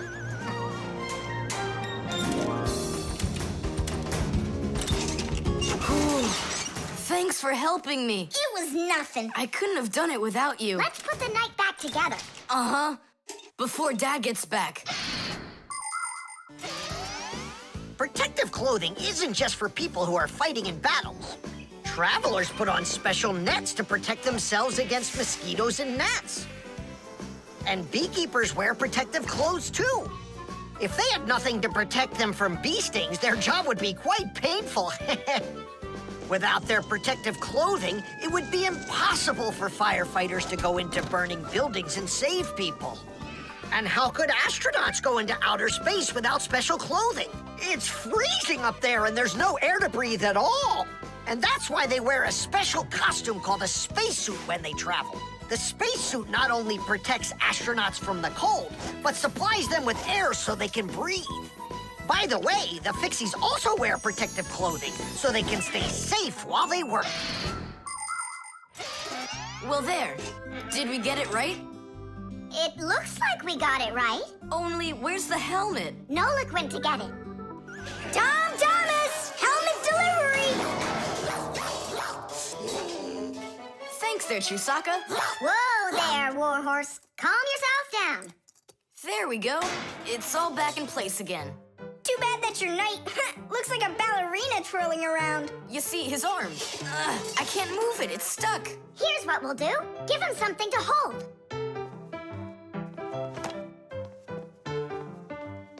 Well, how's that look? Perfect. Now we can paddle into battle. The barcode. And so, what do we do if we happen to see humans? Hide from them, right? And what if you've got nowhere to hide? Then we turn ourselves into screws. That's correct. Where could it be? Where on earth could I have put it? Oh, I'm such a scatterbrain. Ah, it's Professor Eugenius. There's no need to hide from him. He's our friend. Where has it gone? Did you lose something again, Professor? Yeah, how did you guess? It's just awful. Yesterday I started testing a new iron, and today, it's totally disappeared into thin air. Where could you have put that thing? I've got it down to 2 places. It could be in the warehouse or not in the warehouse. Yeah, that information will help us find it. Or not help us find it. Class, follow me to the warehouse.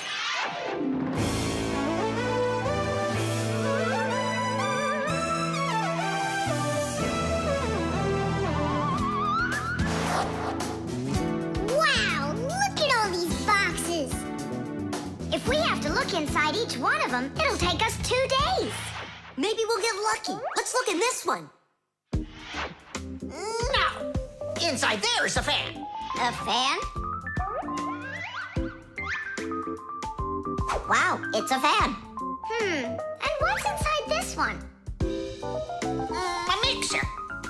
Yeah, amazing. And what's in this box? An electric kettle. Made in Germany, by the way. He's right. There is a kettle in there. Professor, is this some trick? I don't get it. Grandpus, how do you do it? It's gotta be magic. What else? Here's how I think he's doing it. I think the professor has glasses made to see through the boxes. Of course not. I only know how to read the barcode that you can see on each of those boxes. Oh, that. Exactly. If you look at the printing on packages and boxes, you will often find a symbol with a lot of black lines and numbers. These symbols are called barcodes. Each barcode has all sorts of information. What the item is, what country it came from, and even in which factory it was made. With the help of a special reading device, a scanner, it's possible to read all the information the barcode holds. It really is an excellent system for stores to know what they've got. You don't even need a scanner to do it? I can figure out barcodes without one. I'll teach you if you want.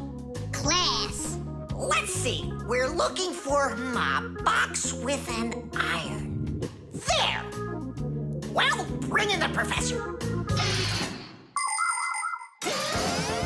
Today, on almost everything that is sold, there is some kind of mark. For instance, this kind of mark is called a barcode. And this one, a QR code. These marks help us find out a lot of information. Suppose you walk by a building and see a QR code on it. Just point the camera on your mobile phone at it, and information about who built it and when it was built will appear on the screen. Isn't that great? It's a shame not every phone can do this yet. And that's not all. There are also marks that work without pictures.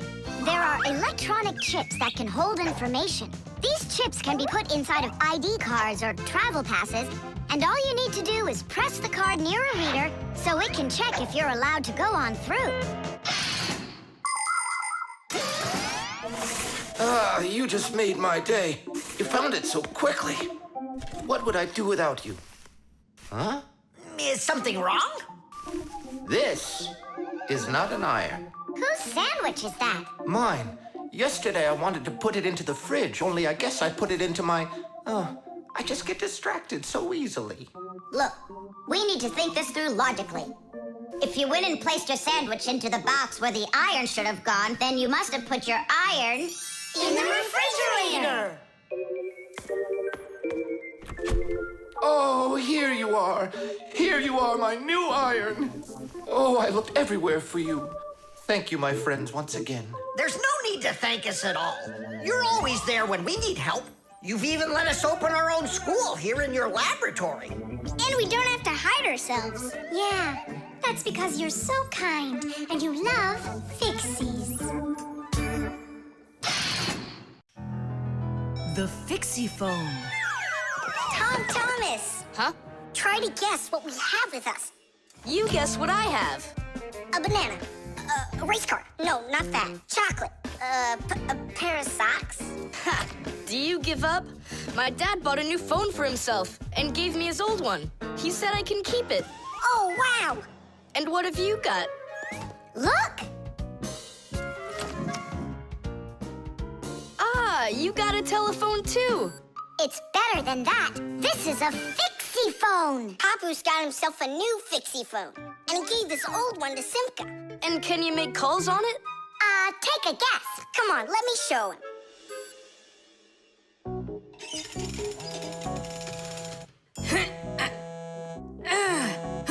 Hi there, Papus. Hi, Nolik. Why are you calling? Just to say hi. Nolik, don't just call me if you know I'm working. All right. See that? So what? I can make calls on my phone. Calls to humans, that is. But to Fixies, you can't. A Fixie phone is a smartphone made just for Fixies. Not only can Fixies call each other with it, but they can get onto their own special Fixie internet. On a Fixie phone, you can find a camera, a flashlight, news, games, movies, and Fixie ditties. Those are the Fixies' favorite songs. Fixie kids love them, and so do their parents, because Fixie phones can easily let parents know where their kids are and whether or not they're in trouble. Over the years, humans have learned how to turn telephones into mobile phones and mobile phones into smartphones. They use them to call each other and to go onto their internet. A smartphone is almost as powerful as a computer, but they still have a long way to go to be as good as Fixie phones.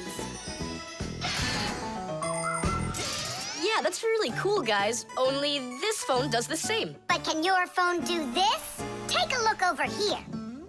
You mean here? It's just a mouse. And now, look here. Whoa! But he's not on there. But look, he's here. And that's not all. Watch.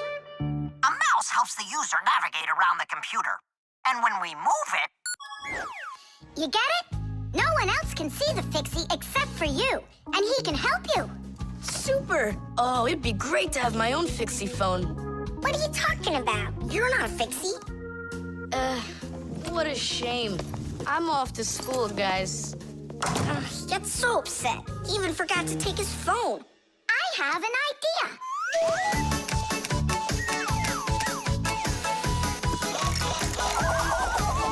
My smartphone's my best friend. I love to hear it beeping, so I keep it by my side even when I'm sleeping. Bing bong all day long, bing bong all day long, bing bong all day long, even when I'm sleeping. With my phone I play alone. I don't need my brother. Soon they'll make a brand new app to replace my mother. Bing bong all day long, bing bong all day long, bing bong all day long, to replace my mother. Check my mail, send a text 1,000,000 times an hour. I forgot to plug it in, now I'm out of power. Bing bong all day long, bing bong all day long, bing bong all day long, now I'm out of power. Bing bong all day long, bing bong all day long, bing bong all day long, now I'm out of power.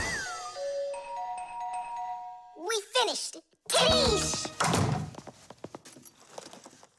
Look, it's a... Surprise!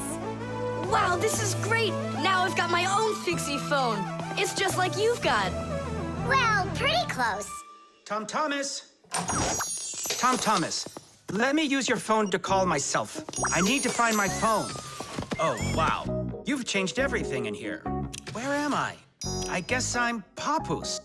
Huh, what a funny name you came up with for me.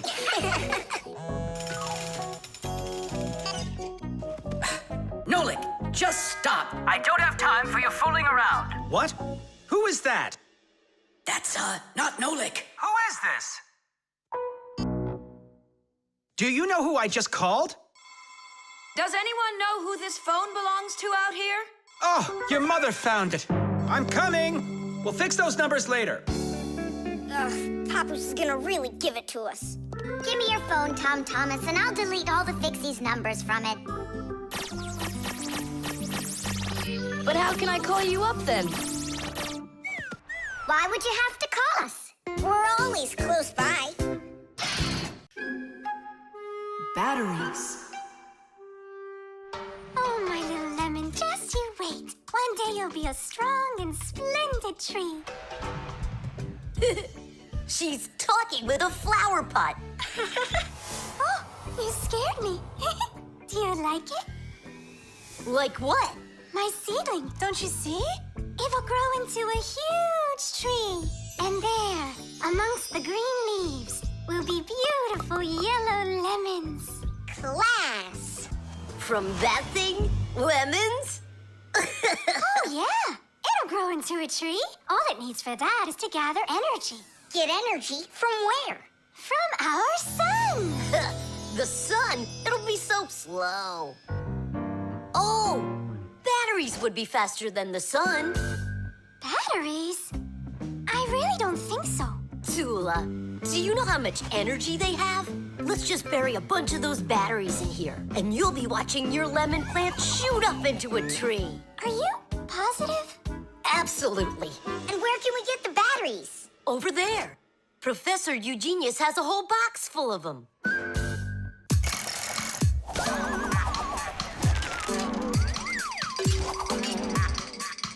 Batteries, batteries. We use them every day and need them by the ton. Batteries, batteries. They give power to appliances so they can run.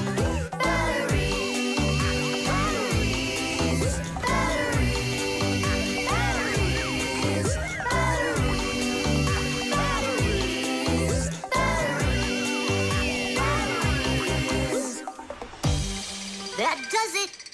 We'll be seeing the first lemons before the week's over.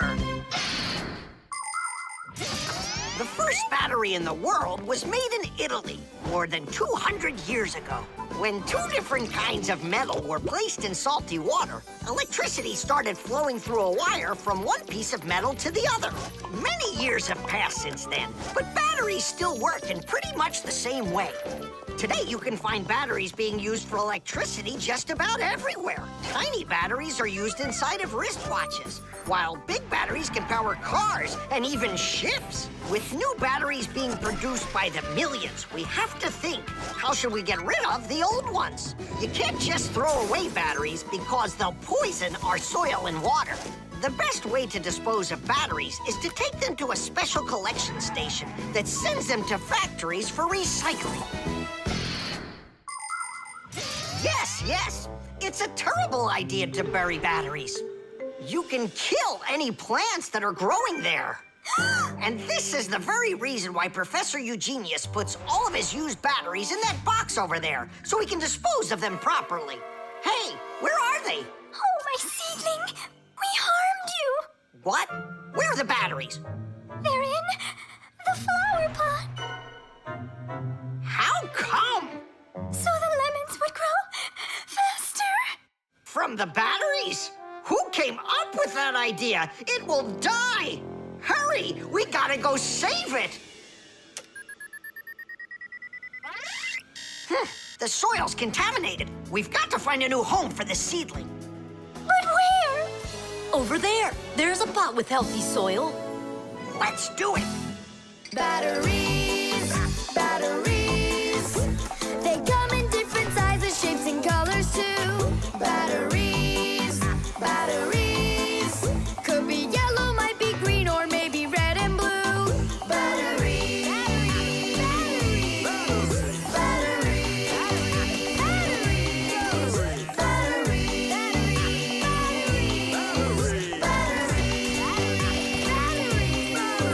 batteries,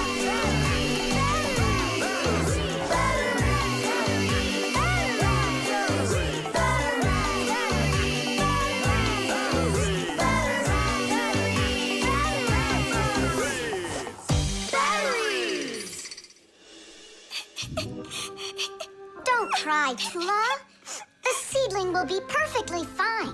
It will grow big and strong with branches full of beautiful lemons and oranges. And watermelons. It's a lemon tree fire. Will you ever stop going too far, like with the batteries? Well, anyhow, batteries are cool, right? Look how many appliances can't work without them. You're right. Appliances can't work. Look, the seedling everything's coming back to life. It really is. Tula, tell us, isn't it splendid? Splendid. The fire extinguisher. So, who can tell me, in the home, what is the greatest danger of them all? Chuzaka. Well, dogs are dangerous for us, but what is very scary for us and for humans? Fire! Huh? Where? I was just answering what you asked us. Although your joke was awful, Fire, your answer was actually correct. Nothing can be worse than getting caught inside a house on fire. Don't know much about chemistry, but I can handle circuitry. That's an interesting idea. I have to try it out. And that's why every Packamat has a fire extinguisher inside of it. And how do you turn them on? Well, I'll show you at the end of the lesson. Nolik, listen, yell fire. How come? I just want to find out how the professor turns on a fire extinguisher. Forget it, Fire. I won't do it for you. Fire! Huh? Huh? You again? I was joking. It's a stupid kind of joke, and I want you to leave right now. Actually, I should call your parents to discuss this terrible behavior. Fire is no joke at all. Remember, never fool with fire. Of course, you should never play with matches or with lighters. Everybody knows that. But those aren't the only things that can cause a fire inside of a house. So can a stove or a fireplace. And don't forget electrical appliances, like electric burners, space heaters, and irons. If you act carelessly around any of these appliances, they can cause a fire. And we should never forget to take extra special care with sparklers, candles, and fireworks. Sparks can jump off of them and set fire to highly flammable things like paper, wood, or cloth. So, what do you do if a fire suddenly breaks out? That's right. You call the fire department by dialing the number for all emergencies, 911.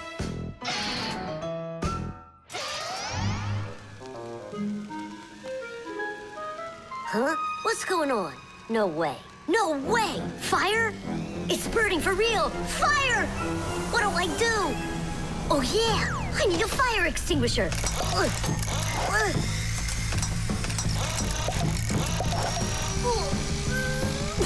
Where are you? And that's how a Packamat can become a fire extinguisher. Do you understand? We understand. There's a fire! It's over there! Enough! You don't know when to stop fire? I'm not joking this time. Please believe me, it's there. Nice try, Fire. Oh, look, he even used smoke this time. No, Simka. That smoke's from a fire. Uh-huh. I'm sure that this time it's for real.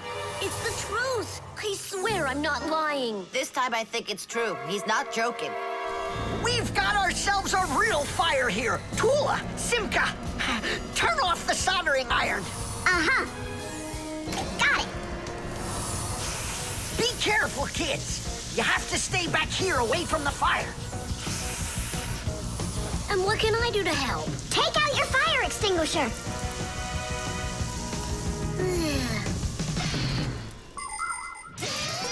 Long ago, people used to put out fires with just water or sand. Today, people also use fire extinguishers. Fire extinguishers are cylinders with hoses. They're usually painted red, so they're easy to see. The cylinder is filled up with a special powder, or foam. If someone needs to put out a fire, they point the hose at the fire, pull out the safety pin, and squeeze the handle. The foam or powder shoots out of the extinguisher and puts out the fire. Our fire extinguishers are just too small for this fire. We have to find Professor Eugenius to put it out. I already did. All right, where's the fire? Ah. Ooh. Hooray! We put out the fire! You Fixies are just the greatest. Thank you. You saved the whole laboratory. Not at all, colleague. If not for you Fixies, I can't even fathom how this could have ended. And what I'm wondering is how the fire got started at all. Fire? I had nothing to do with that. Yeah, sure. Then who was yelling, fire, fire? You know what? Maybe it was you that set the fire. Well, if that's what happened, don't even think about coming back to school without your parents. Colleague, wait. It's all my fault. I didn't turn off the soldering iron. Forgive me. Now we know whose parents the school should be calling. The shadow play. Oh, hi there, Tom Thomas. What are you doing here? I dropped a paper clip. Give me some light. Huh. What's so funny, huh? We're trying to help you out. You've got funny shadows, that's what. Hey, check this out. It's an eagle. And Simka is a goose. She looks more like a moose. I do, huh? All right, and take that. You're like real actors performing in a show. Uh-huh. Actors playing a theater, you know? And we're just under a bed. And so what? How about we make our very own theater? A theater with shadows. Class! Tom Thomas, we need a piece of paper, a huge sheet. It's really quite easy to make your own shadow theater. You can make the screen out of a white sheet or a big piece of paper. Next, make sure the room is dark and shine a desk lamp at the screen. Now, to make the shadows, just put yourself or a cardboard cutout between the lamp and the screen. Your shadow or the shadow of your puppets will come to life. But make sure that the audience sits on the other side of the screen. The play will be much more magical for them from that side. Tom Thomas, light. Oh, wow, Simka, you look totally like the real Red Riding Hood. Hello, dear granddaughter. Hello, dear grandmother. Grandmother, what very big eyes you've got. The better to see you with, my dear. Nolik, come on, we're rehearsing. The wolf's voice is funny. Grandmother, I never noticed what very big teeth you've got. They're so much better to eat you with, my dear. Yum, yum, yum, yum. Let them out, wolf. Or I'll get them out, myself. Ha ha, you'll stop me with that little stick? Hey, that's not in the fairy tale. But in the fairy tale, it's a normal hunter. And what do you think I am? Look for yourself. You're way too small to be the hunter. Fine, then go do your play without me. Well, I guess I'll have to make the hunter out of paper then. That's all. Take a break. I'm really thirsty. She was so salty, that grandma. Nolik, don't be upset. The wolf is huge and I'm so little. Then let's make you bigger. You see? Now you're bigger. Yeah, you're right. And if we go back here, then I'm even bigger. Now you know. If you go back here near the lamp, your shadow will get bigger on the screen. Class! There are just so many different kinds of theaters in the world. In the dramatic theater, the actors speak the lines of the playwright. At the opera, the actors don't speak their lines. They sing them, accompanied by an orchestra. And here at the ballet, the performers don't speak or sing their parts. Here, the story is told with dance.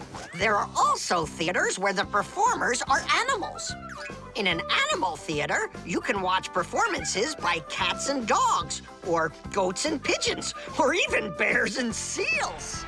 There are also theaters where the stories are told by puppets. To tell the truth, the puppets are brought to life with the help of people. Yes, there are so many different kinds of theater. My favorite is the shadow theater. I think it's the most beautiful and mysterious theater of them all. Hello, dear grandmother. Grandmother, what very big eyes you've got.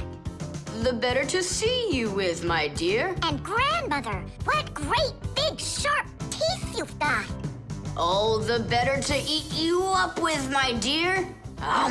Ooh, just wait. Aha, wolf, I've got you. The hunter looks so strong. You're a hunter? Then where's your gun? Why do I need a gun? You're so tiny I could use a fly ice water. But I'd rather do it like this. Like what? With my bare hands. Way to go! Hooray!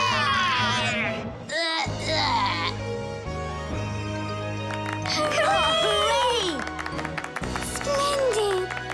Who was your favorite? Mine was the grandmother.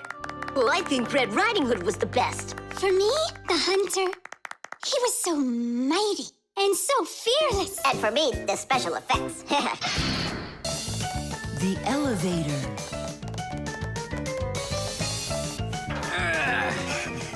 Papus, Marcia, we gotta hurry. How come? Tom Thomas is going to see the circus.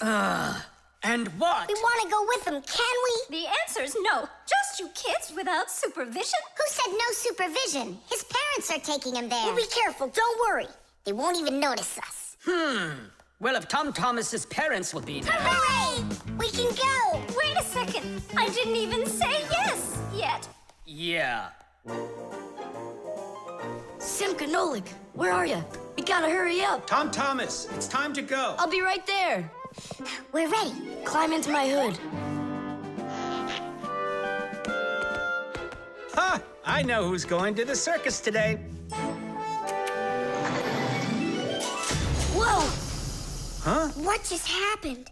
I think that the elevator broke down. Don't you worry. Emergency operator. We got stuck in the elevator. Understood. Please wait. We'll have the elevator fixed within the hour. That long? That means we won't get to the circus on time. Tom Thomas, we'll go get Papus and Marcia. I'm sure they can fix it. People need elevators to help them get to the upper floors of tall buildings. When someone steps into an elevator and presses a button, the elevator's electrical engine starts up. It pulls the cable that is attached to the elevator cabin, and the elevator goes to the desired floor. The cable hangs over a wheel, and it usually has a heavy counterbalancing weight attached to the other end of it. This counterweight balances the elevator and helps the electric motor do its job.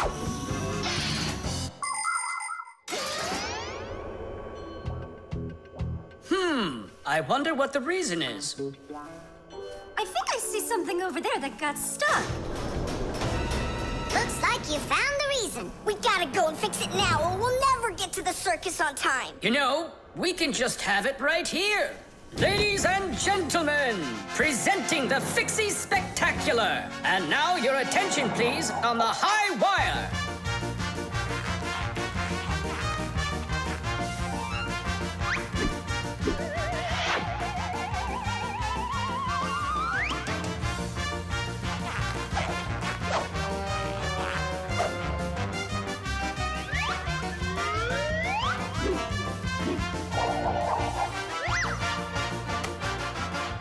Whoa!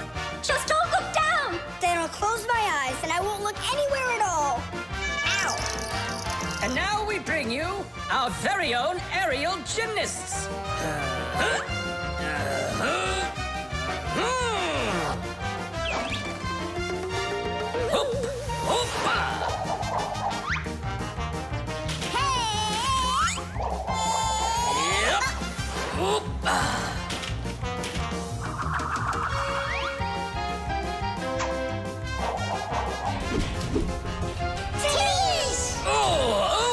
Tadish! Our next act, feats of strength. It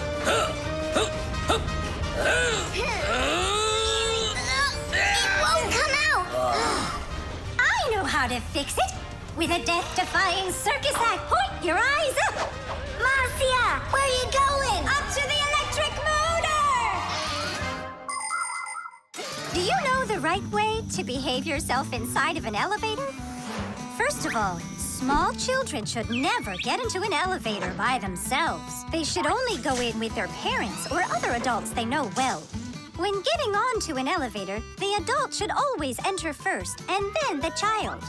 When it's time to get out, it's the other way around. First the child leaves and then the adult. If you are taking a dog onto an elevator, make sure its tail and leash are completely inside so they don't get stuck in the door. And there's one more thing. If the elevator suddenly stops for some unknown reason, don't try to break out of it yourself. press the button that calls the emergency operator and wait for help from the elevator repairmen. Or the Fixies. I reached the motor! Turn it on!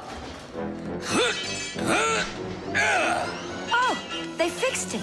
That was quick. Now we'll make it on time. There was no need to worry. Stop! It's way too high. Tom Thomas went to the circus without us. There's no need to get that upset, Nolik. Our circus is as good as theirs. Right, Papus? Of course it is. Thank you. Thank you, to who? What do you mean who? The elevator repairman. The talking doll.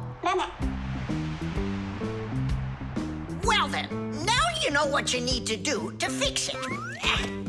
Professor! Professor! Our lesson is over. I'm sorry to be a bother. No problem, Professor Eugenius. Our lesson's over. I've got an urgent matter. You see? You've got yourself a talking doll. Yes, only she speaks Japanese. The problem is I've been asked to get her to talk in English. We can teach her. It's a new technology. I'm puzzled. Don't you worry. We'll figure it out, Professor. Thank you, my colleague. You're always there when I need it. What would I do without you?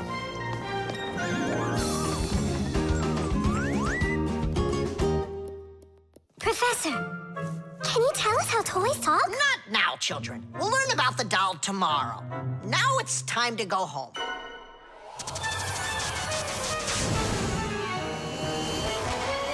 I already know everything about that doll. You do?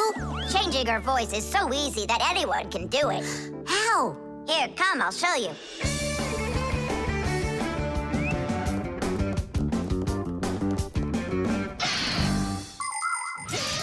Early talking dolls used to work with a noisemaker inside. When the doll was turned over, air inside the noisemaker got pushed through a squeaker at the end of it, making a noise that sounded like the word mama. Mama. Funny. Today, the noises are recorded onto an electronic chip that's part of a little player inside of the doll. Just press a button and the sounds start playing. So now dolls can say much more than just mommy or daddy. They can say anything at all.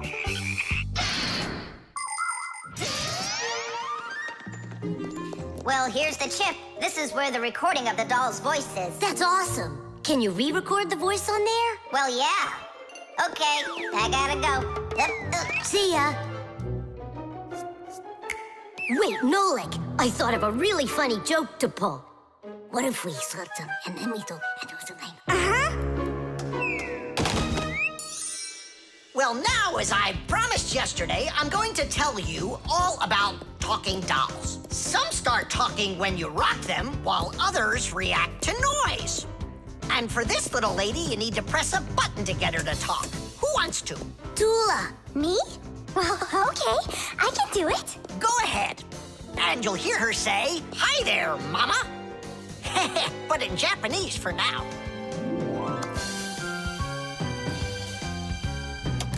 Tula. Is that Japanese for hi there? Tula! Why are you hiding a picture of Digit in your Packam? How could she ever know that? Maybe you're in love? That doll is alive! They call that joking. I just thought of a better joke that we can play. Yeah. What? Tula, don't cry. She's not alive. She is alive. I'll tell you who did this horrible thing. It was Fire and Nolik. It's true, but now the joke will be on them. How? It's easy. All we gotta do is go. The smartest Fixie in our class is Digit. Sometimes I think that he knows everything about everything. Professor Grampus has a lot of respect for him. Digit's always in thought whenever you see him, and he doesn't like when anyone distracts him. He just has no time for fooling around with the other boys. Digit prefers to solve problems using his brains and not his muscles. That's why he can have a tough time in gym class. But he's so sweet that it makes you want to help him. To tell you the truth, Digit isn't always great fixing things with his own hands.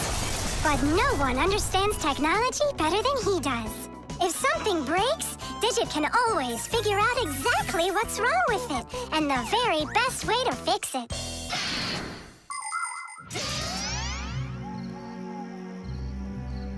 We're gonna make it even funnier this time. You came back? What? You troublemakers. Now I'll show you what happens to bad boys who hurt girls' feelings. Oh, you got scared. Who's crying now, huh? They probably thought that the doll came to life. You know what, Digit? I just started thinking that it might be better if she were alive. You know, Tula, you sure are hard to please.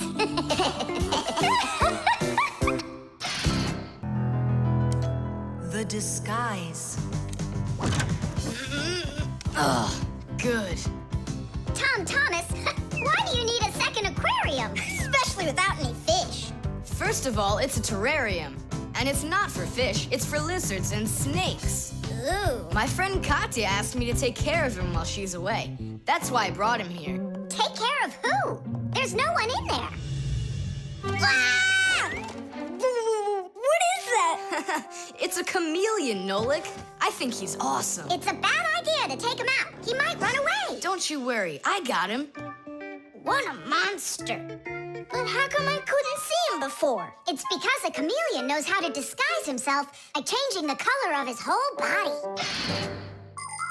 Have you ever seen a military uniform? They have special patterns and colors that help soldiers hide. That's called camouflage, and people learned it from animals. For instance, a caterpillar can look like a twig, and a seahorse can look like a piece of coral. An ordinary gray rabbit becomes white in the winter, so a wolf will have trouble finding it in the snow. But the champion of camouflage is the chameleon. This master of disguise can change its color in just a matter of seconds.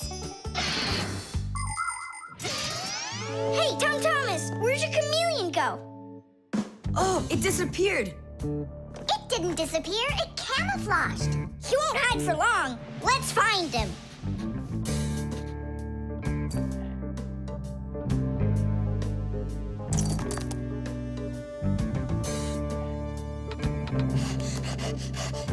Chusaka, have you seen the chameleon? Where is he?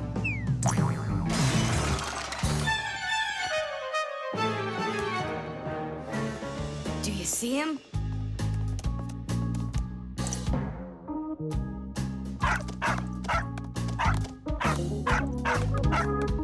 No, he's not gonna let us catch him.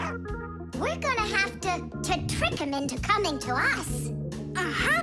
We can set a trap with something that he likes. What do they like, I wonder? What else? They're food. And what do chameleons eat? Well, like flies or caterpillars, roaches. Where's the fly gonna come from? Well, what if... What? Oh, Simka, just you wait. I'm gonna get you. Hey, we've gotta help Katya. You don't see the caterpillar complaining. Quiet. Nolik, you start buzzing. Buzzing? Yeah, like a fly. Yeah, and flap your wings, too.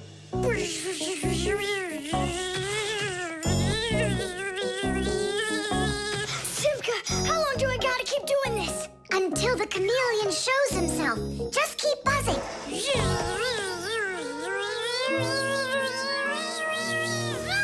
Tom Thomas, there he is. Grab him.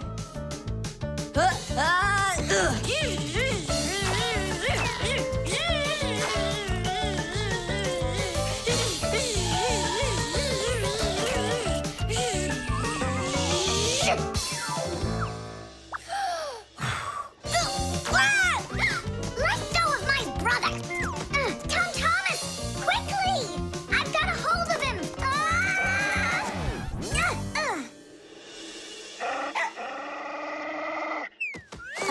Yep, I gotcha.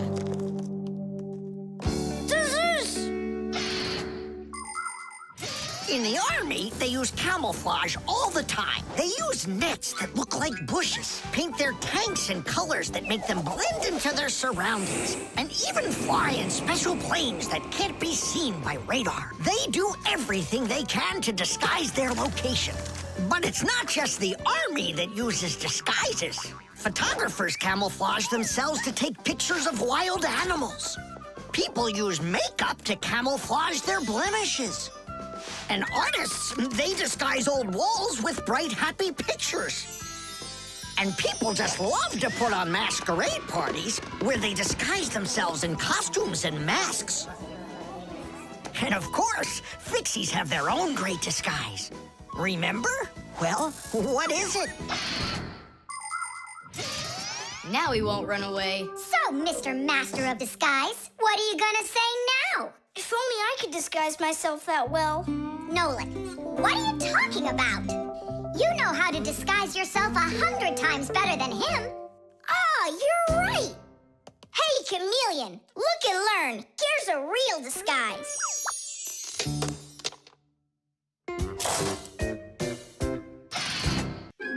The eco-tester. Are you ready to see my new invention? I just can't wait to show you what it does. Whoa, what is it? An eco-tester. And what is it for? This device lets you check vegetables or fruit, so you'll know if they're safe to eat.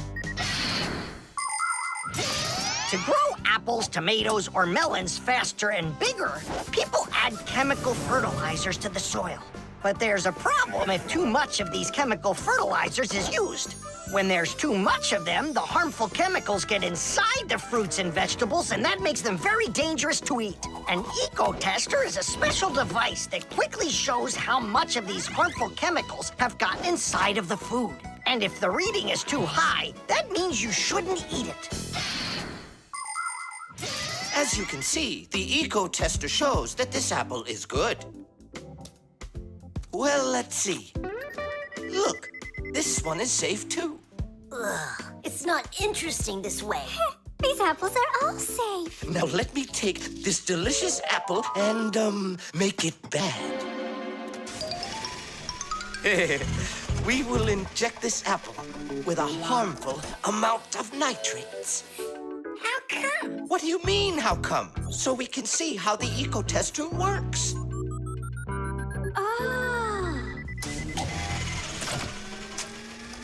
Whoa! Aha! So you see, the eco-tester clearly shows this apple is poisonous and can't be eaten. Is it only for apples or for any kind of fruit? Any fruit or vegetable. I can get a watermelon to show you. Could it really be true that watermelons can have nitrates too? Of course they can have nitrates. Humans often act without any concern for nature. The waste from factories, airplanes, cars, and cities causes tremendous damage to nature. Species of plants and animals disappear.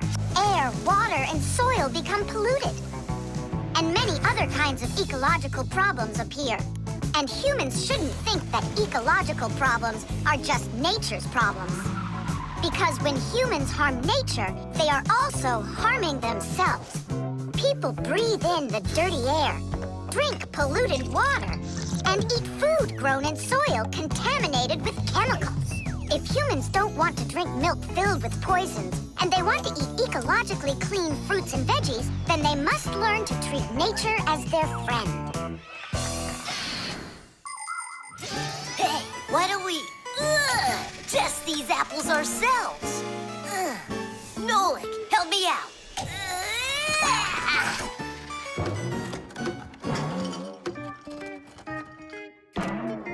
Oh, it rolled away. I don't care. That apple's poisoned with nitrates. Oh, apples.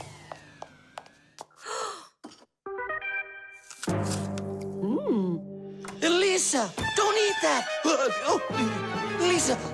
Elisa, stop! Please sit down. What? You bit into it?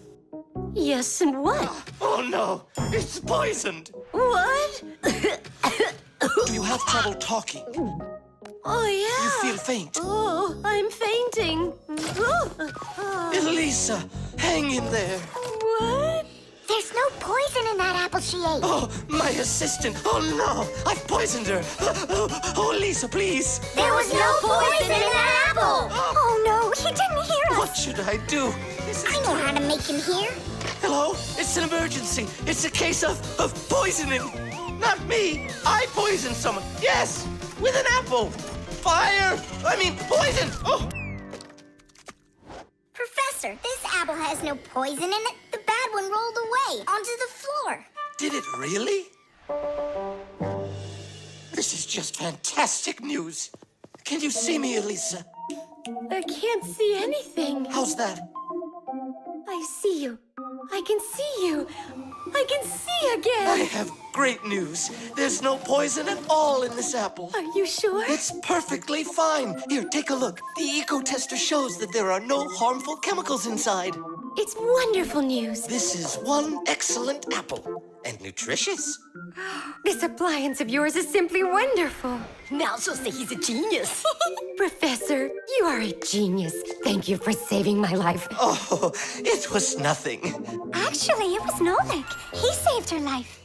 I did? Dropping the watermelon was your idea, wasn't it? Ah, you're right. I saved her life. The prosthesis. Simka, over here. Take a look at what I found. It's a bear. Ooh. What bear did you find, Nolik? You know, it's the one Tom Thomas told us about. He was his best friend in the whole wide world. Until he became friends with you and me.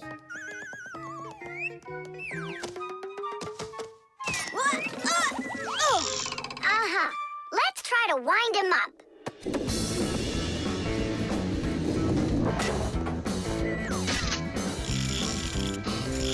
Come on, come on, come on. There you go. Now walk, Teddy. Go on, Teddy. Yeah. Oh, no. Poor little teddy bear. They ripped his leg and didn't care. We didn't rip his leg. It was already broken. It's all clear. A compound fracture. Then why don't we fix him? Tom Thomas will be so happy. Wait, it's not going to be that easy to repair it. We'll need a prosthesis. The human body is built around a frame of bones and joints. And if you break one of the bones, it'll usually heal by itself. The broken bone will grow back together, and you'll be back to normal. But sometimes bones or joints can break so badly that it's impossible for them to heal. When this happens, they have to be replaced with an artificial part called a prosthesis. A prosthesis can replace more than a bone or a joint. It can be made to replace a whole arm or a leg. And where are we gonna get a prosthesis? I'm positive we can get it from Professor Eugenius. You're right. Help is on the way.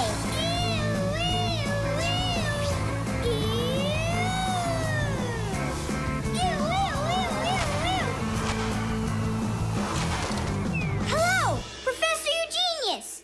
Ah, I'm pleased to see you, dear children. How do you do? Hi there. Professor Eugenius, can you make a prosthesis? What, have you broken something? No, not us. It was the bear. He broke his leg. What bear? The teddy bear that used to be Tom Thomas's friend. Ah, now I see. Today, with the help of modern prosthetics, more is being replaced than just arms and legs. For example, if you lose a tooth, it can be replaced with an artificial one. That's also a prosthesis. And there are times when a person starts losing their vision because the lens in their eye gets foggy and can't focus. For this, there's another kind of prosthesis, a new clear artificial lens. A prosthesis can also be used to help people with poor hearing. A tiny device can be put inside of somebody's ear so they can hear what's going on. And that's not all. People have also learned how to treat a sick heart by replacing its worn-out parts with prostheses. What fantastic inventions these prostheses are. It's amazing what they can do. They help people live a full life. Professor, is it working out? We'll know soon enough.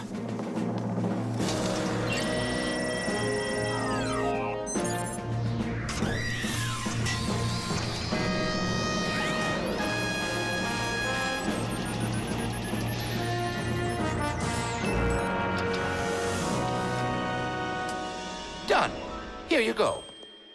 Thanks so much for your help, Professor Eugenius. Not at all. Take care, kids. In gadgets and devices, our work will never end. Appliances are fickle, they need a loyal friend. At morning, noon, and midnight of every single day. When there is an emergency, you know we're on our way. 1, 2, 3. Inside we'll be all day and night. We fix things right. Well, now this old friend of Tom Thomas's will be just like new, Nolik. Simka, if Tom Thomas makes friends with the bear, then what? Will he stop being friends with us? Hi, everybody. Hi there. Oh, my teddy bear. You found him for me. And you fixed him. Ah, thanks a lot.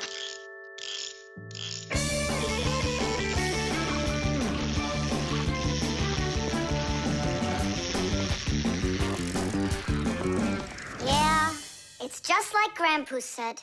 A friend that's old is better than two that are new. Who's new and who's old? Well, the bear is old. And we're new. Nolik, it's not true. You're the Fixies, guys. You're my very, very best friends in the whole wide world. Teesh! The kaleidoscope.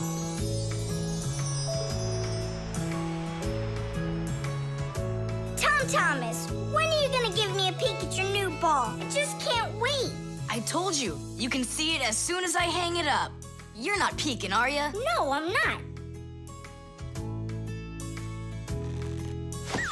Oh!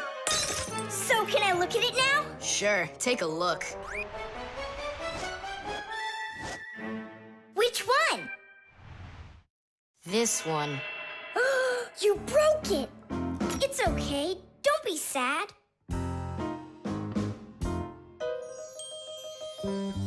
I know what to do.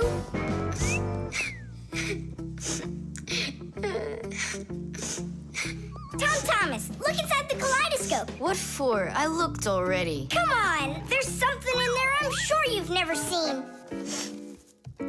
Whoa. Cool, isn't it? What is it? It's my own invention, a pirate kaleidoscope. Laughs, right? Uh-huh. It's great. I really like it. Tom Thomas, hi there. I heard that you got a pretty ball to hang on the tree. Shh. Can I see it? It's right there. Where? There. No. Oh, that's just terrible. Why'd you do that, Simka? Come on now, I just cheered him up. How? Tell me. With the kaleidoscope, remember what Grampus taught us? Do you know what makes a kaleidoscope have such beautiful patterns? Ah, it's because pieces of multicolored glass are tumbling around in there. And it's also because it has mirrors inside. Usually there are 3 of them, and they are arranged facing each other. That way, each piece of glass makes many, many reflections that create the kaleidoscope's beautiful symmetrical patterns. By the way, you can put just about anything you want inside a kaleidoscope, and each different thing makes its own special pattern. Yes, there are all kinds of kaleidoscopes. Some with buttons inside, some with flowers, and even some that are filled with insects. Once, a very rich man had a kaleidoscope made with precious stones inside. Yeah, it probably wouldn't have been nearly as beautiful if he had just filled it up with money. Tom Thomas, look inside the kaleidoscope. I already saw it. It's pirates. Nah, it's not about pirates. We changed it. Go on, look and see. Wow. You like it? A lot. Hey, what did you put in there? A few pieces of the ball that you smashed. It's even better for Christmas, isn't it? Mm-hmm. That didn't work at all. Merry Christmas! We came to take a look at that splendid new Christmas... Oh, what's wrong? Oh, don't even ask us that. I've got it!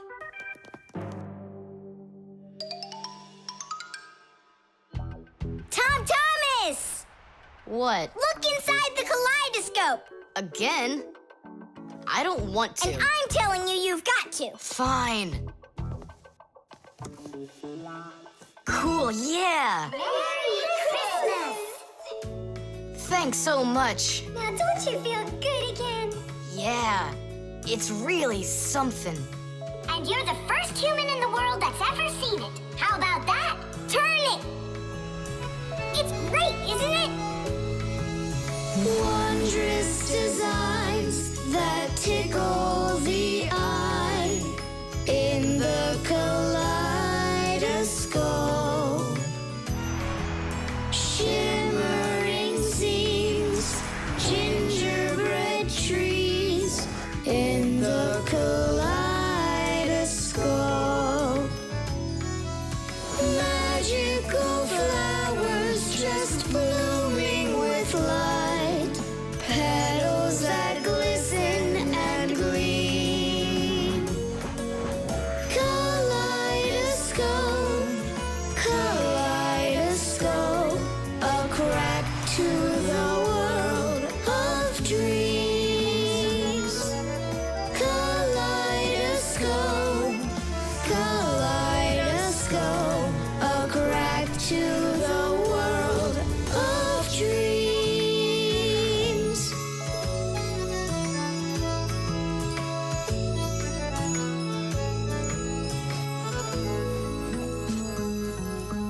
Hi, everybody. Tom Thomas, I came to look for myself at that beautiful Christmas. It's okay. What's more important? Having such awesome friends? Or some ball hanging from a tree? The chick.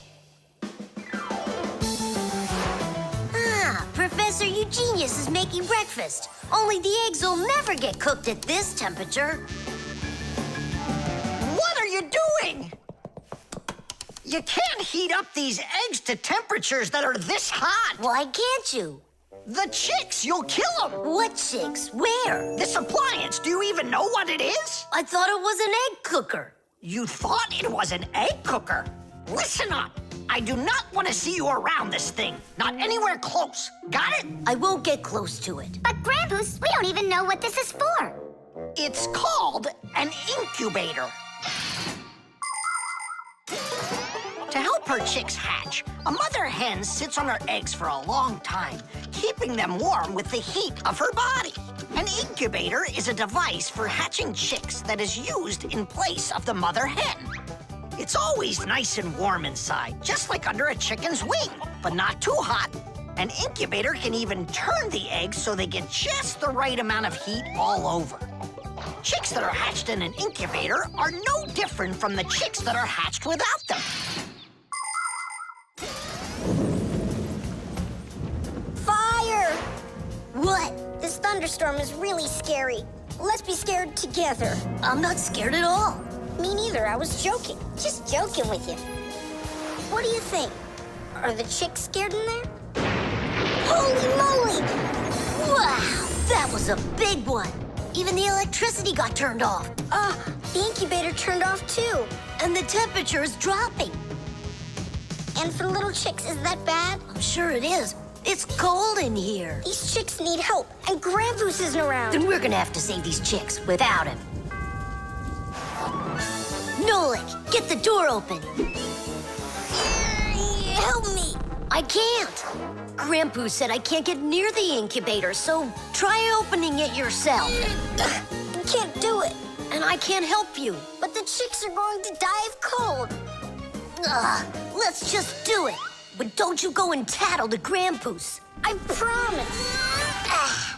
Hooray! It's a bit early for hooray.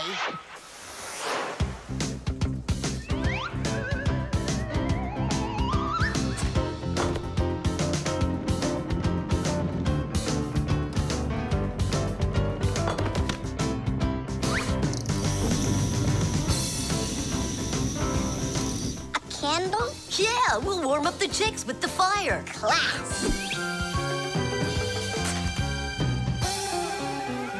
Time for hooray? Now, yeah. Tadoosh! Like sparrows, ducks, storks, and ostriches, all birds lay eggs and sit on them to help them hatch. And it's not only birds. Other animals like snakes, crocodiles, and even turtles have babies babies that they hatch from eggs. To protect their children, they try to hide their eggs, like deep in the bushes, in the cracks of rocks, or in the sand. By the way, roe is also little eggs, just without the shells. From this fish roe, little hatchlings are born that will grow into big fish. And from tiny frog roe, tadpoles hatch that will then develop into full-grown adult frogs. And you've heard of dinosaurs, right? Well, those giant reptiles that lived millions of years ago, they also hatched out of eggs.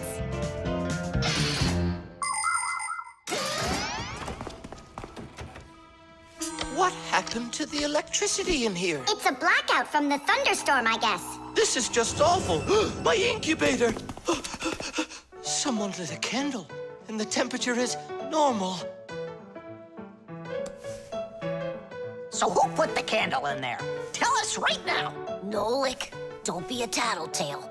It was me. By yourself. By myself? Of course yourself. I wasn't allowed near it. Well, yeah, he wasn't allowed near it. All by yourself. Then well done. You saved the chicks. Our hero. So, Fire, follow his example. And you, Nolik, accept our heartfelt thanks. Look inside. They're starting to hatch. All right, Fire. Come take a look. Now I'm allowing you.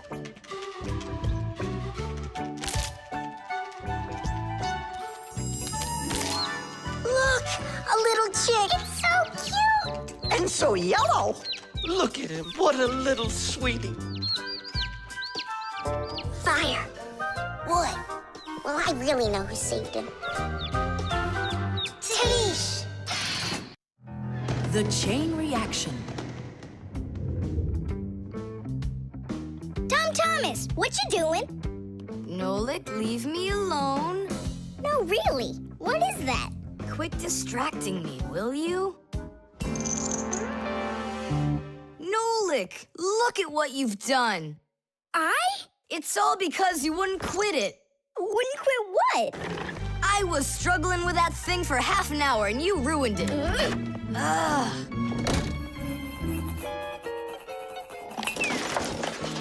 Whoa! Ah!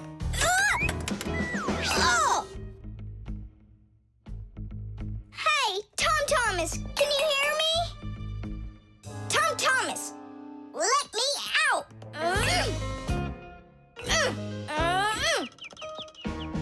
Nolik, is that you banging? Yeah, And how did you end up in there? none of your business. Why are you so rude to me? 'Cause I feel like it. Oh, yeah? Enjoy sitting there. Well, who needs you? Goodbye.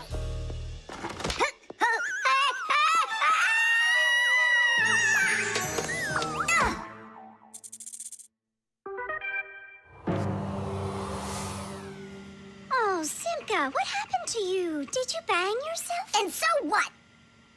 Does it hurt? Leave me alone, Tula. You always have to be fussing over everybody.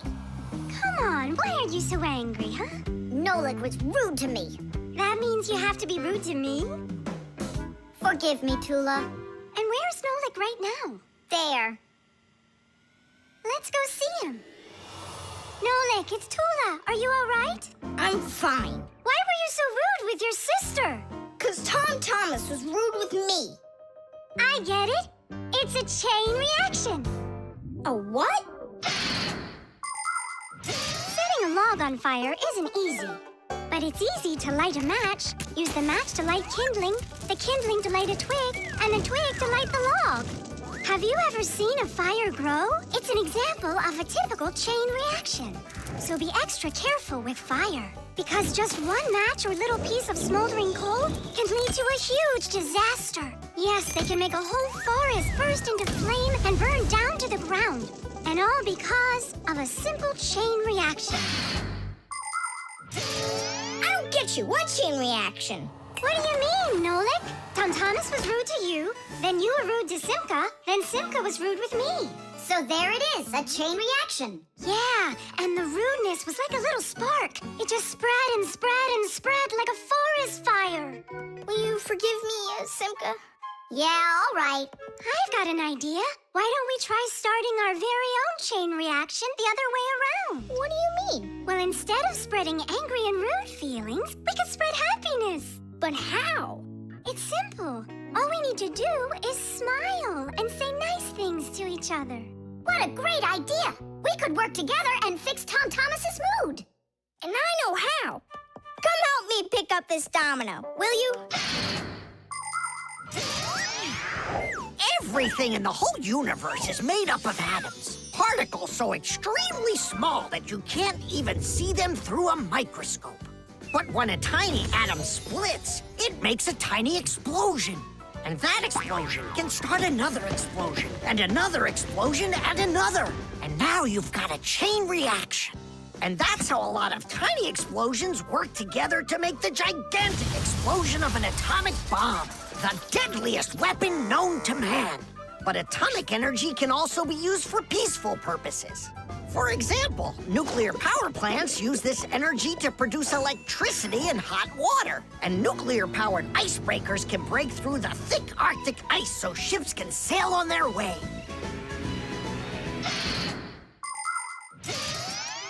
There, all done. Nolik, bring him in. And now we're gonna teach Tom Thomas how a chain reaction can work to make you feel really good. He's coming. On your marks, now. What's going on? No, really? Tom Thomas, watch this.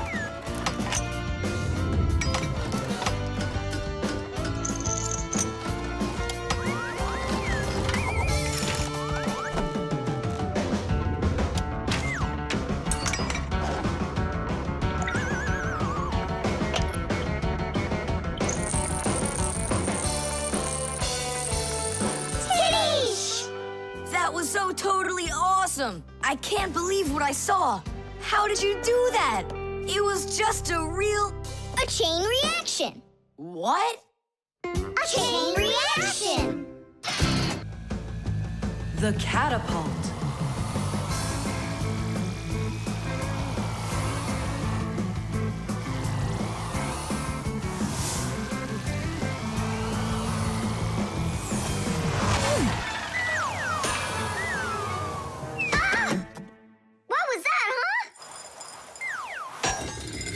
Strange. Tom Thomas isn't here. There's no way these toy soldiers could have shot it themselves. Now that was a good shot. It wasn't real long, and not high either. And off target. It was pretty awful. It was good, but awful. I got it. So what do we do? We need to raise it up a little higher. Hey, Fire, Nolik! Why in the world would you shoot at a Fixie? Fixies, they're supposed to be in school right now. Actually, I'm on my way to school. How about you, Fire? Why aren't you in class? Because there it's totally boring. But here, look at what a cool shooter we found. Ha! What did you call it? You've got no idea what this is. It's called a catapult, guys. A cat with gold eyes? It isn't a cat with gold eyes. It's a catapult, guys. Catapults are ancient propulsion machines. They were used to shoot stones, heavy arrows, or barrels with burning tar. The main part of the catapult is a special piece of rope. It is twisted very, very tightly like a spring. The rope is then wrapped around a big spoon. And then, if you pull the spoon back, put a stone in it, and let it go, the catapult fires a shot. Ooh, and the stone flies far, far away. Uh-huh. All right, so here we go. Ha! Came up short. What do you mean short? What are you aiming at? You'll see. The spoon needs to go further back. Just a little. Guys, you're gonna break the glass. Nolik, now push. All right. Yes, right on target. Now let's fly out into space. Wait, what space? What kind of flying? Who's gonna fly? I'm gonna fly. Right out the window. Right up to the moon. First fixin' onto the world, Nolik. Are you ready for your flight into space? Yes, sir. Nolik, get out of the spoon now. I'll be the first Fixie on the moon. Yeah. Nolik, enough of this. What kind of joke is this? It's not a joke at all. He's gonna fly into space. And how come it's not you? Because he's lighter. Hold on! Humans didn't go straight into space themselves. They sent dogs out there first. Nah, Chusaka's not gonna fit in here. Simka, why don't you go and let us finish? Fine, I will go. But only after Nolik finds himself a helmet. You're right about that. I'll go find a helmet.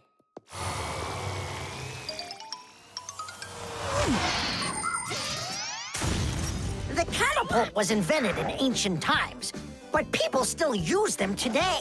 Only now, instead of launching stones, catapults are used to launch jet airplanes. You see, the runway on an aircraft carrier is quite short, so catapults are used to help the planes move fast enough to take off. Catapults can also be used to save the life of a pilot. When an airplane has an accident, a catapult activates in the cabin. The pilot is shot into the sky and comes back to the ground with a parachute. A plain old slingshot is also a kind of catapult. It's just a very little one. But be careful with this toy. It can be dangerous to others and to you too. As for us Fixies, the only time that we use catapults is on a peaceful mission. Papus, hurry! Our Nolik's getting shot to the moon with a catapult! What? And if I meet new Fixies up there, what should I say to them? Hi there. And you can ask them to launch you back. So? Let's do it! Fire! Launch it! Stop! Don't! Simka! Nolik! I'm not getting out!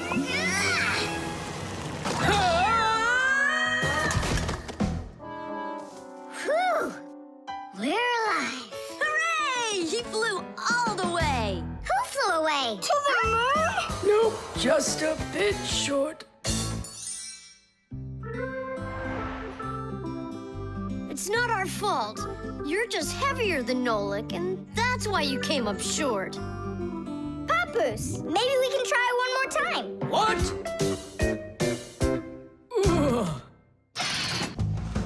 The clocks. Go around. Left side. That's crazy, you'll crash. No, I won't. See, I told ya. What? Huh? Nothing. Now you talk with your computer like it's your friend. Listen, that's enough playing for today. Oh, Mom, just a little more. I'll give you half an hour while I cook dinner, and that'll be enough for today with the computer.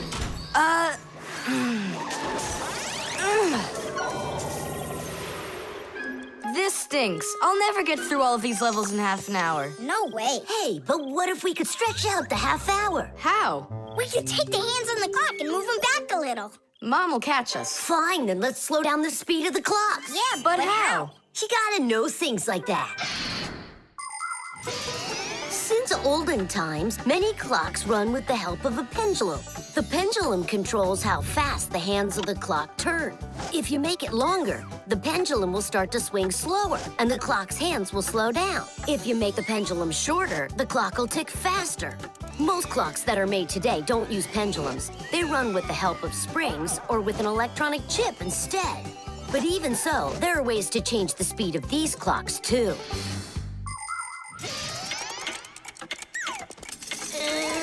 Push it! Wow, you did it! It's amazing how much slower it is. That'll give you lots of time to play. But now you gotta slow down the clocks in the kitchen. Yeah, and every other clock you got.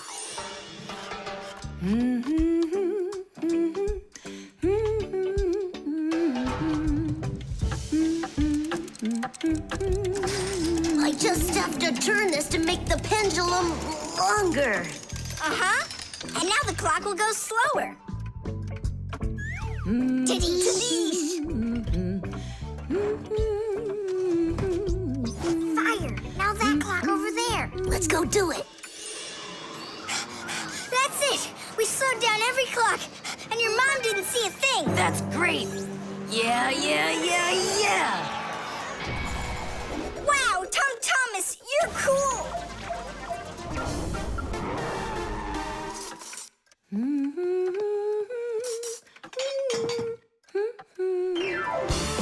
Amazing! He got another one. Awesome! You're unbelievable! Way to go! Huh. That's strange. Hooray! Incredible! Yay, I did every level. Oh, thanks. You're both just... The time masters of the universe. Yeah, but I'm getting really hungry, and Mom hasn't called me for dinner. Because a half hour hasn't passed on the clock. Hey, do you smell that? Something is burning. What happened? A fire? I don't get it. I was just waiting for 30 minutes like I always do, but everything burned this time. Maybe the clock stopped? No, take a look. They're working. I'll make you some oatmeal. Oatmeal for dinner? Mom, I need to, I'll be right back. You see what you've done? Time masters of the universe? You gotta go speed those clocks back up. Okay. We'll speed them up. They'll be caught up in no time. Humans have come up with lots of different ways to measure time. For example, if you stand a stick in the ground, you can measure the time of day by watching where its shadow falls. That's a very simple clock called a sundial. Another simple and ancient clock is a water clock. It keeps track of time by measuring how much water has poured out of it. And if the clock uses sand instead of water, it's called an hourglass. But humans weren't able to accurately keep track of the time until they invented mechanical clocks. They come in all sorts of sizes, from grandfather clocks to watches worn around the wrist. Today, we also have easy-to-read and accurate electronic watches and clocks. But the most accurate clock of them all is the atomic clock. It tells the entire world the exact time.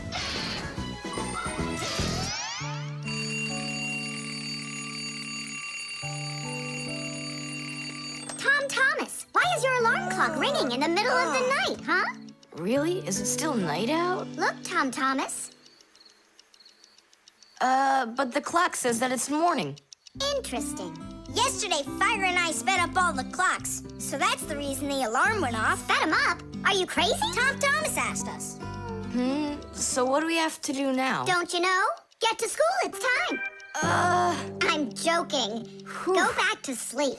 Don't worry, I'll get all the clocks working right again. Can I go and fix them with you? Ha! Fix them? You boys are the ones that always make the problems. The stain.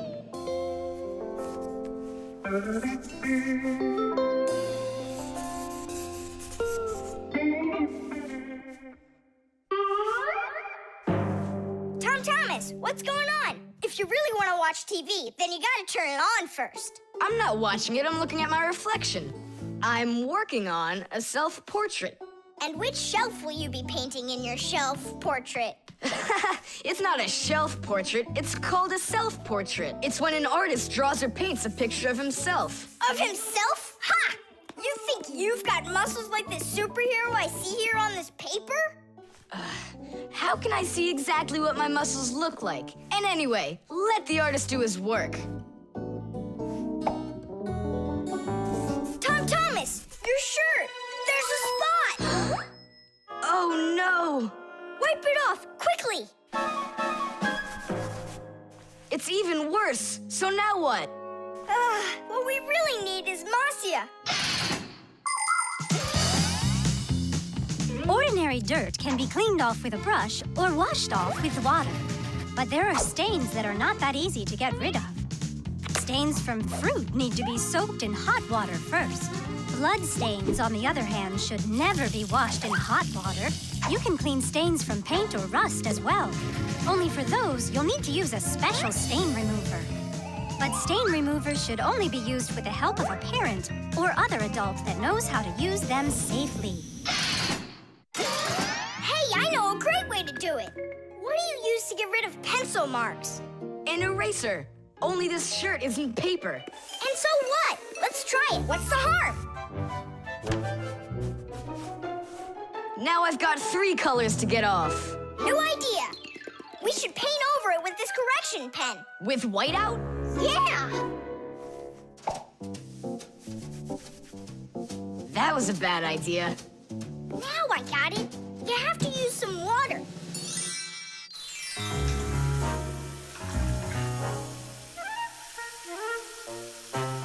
The wash should be better, don't you think? No, you can't wash whites with colors. And you've got a white shirt with colors all over it. Then how about if we try some more water? How much more can you use?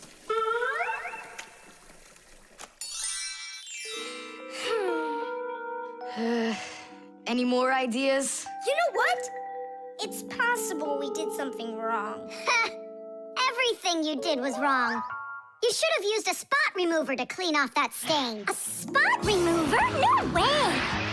Oh, take a look at it, Simka. I think it's marvelous. They painted that white shirt so nicely.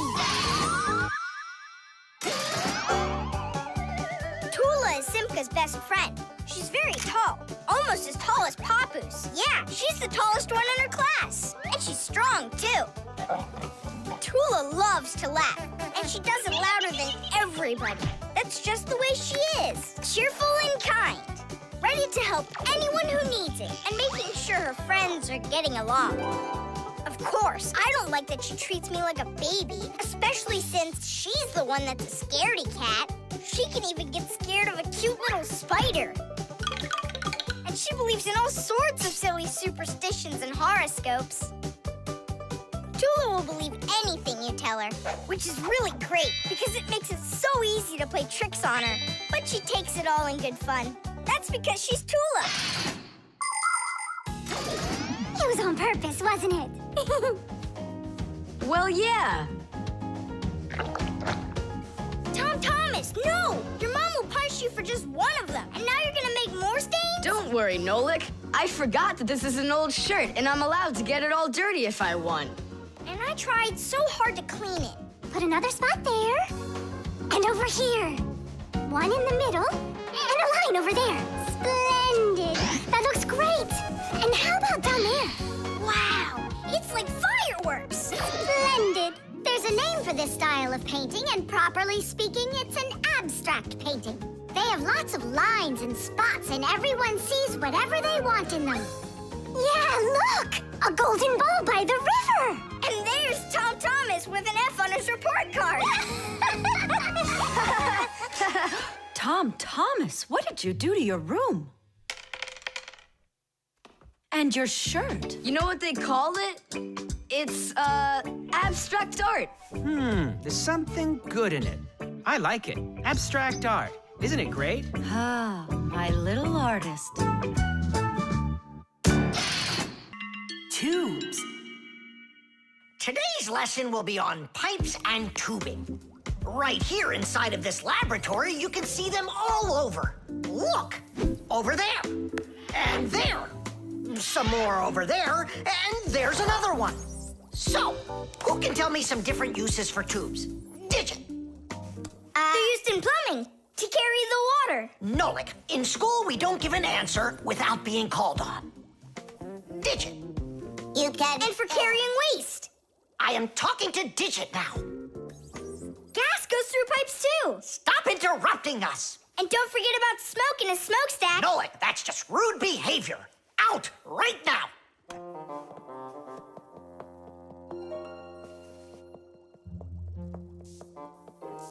All right. And a shower hose. That's also a tube, right? I told you to get out. Yikes! And a vacuum cleaner's got one too. And those spyglasses that pirates use when they're sailing. Hey, what do you say we all go and sneak out of here? Great idea. Let him call out to himself. Shh. And a trumpet's a tube that you blow through.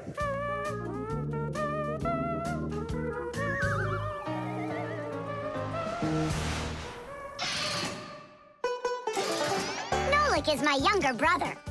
There's a lot he still doesn't know, but that doesn't stop him from getting involved in things he probably shouldn't. Unfortunately, that can get him into trouble. So, every once in a while, me or my parents have to rescue him. No, I wouldn't call Nolik a pest. He's just a bit curious. That's why he broke the #1 Fixie rule, hide from humans. Nolik's the one who first became friends with Tom Thomas. Well, I was there too, but Nolik started it. Actually, first it was Grampus. Many years ago, he befriended Professor Eugenius. And after that, the professor let us have our school in his laboratory. So it turns out that Nolik is just like his grandfather.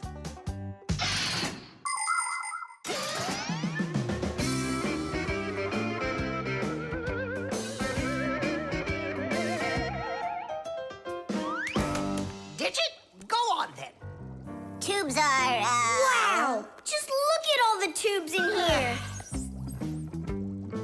There's rubber ones and glass ones that are curvy. Oh, yeah! Pens! Parts of them are tubes, too. He stopped talking. He ran out of ideas.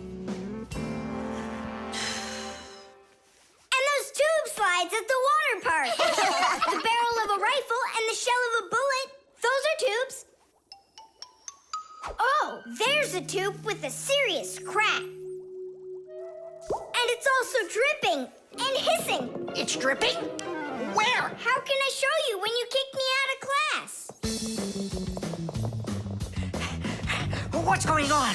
Take a look. That tube up there is leaking. That's acid dripping out. Is that dangerous? It's awful. Any second now, it'll explode.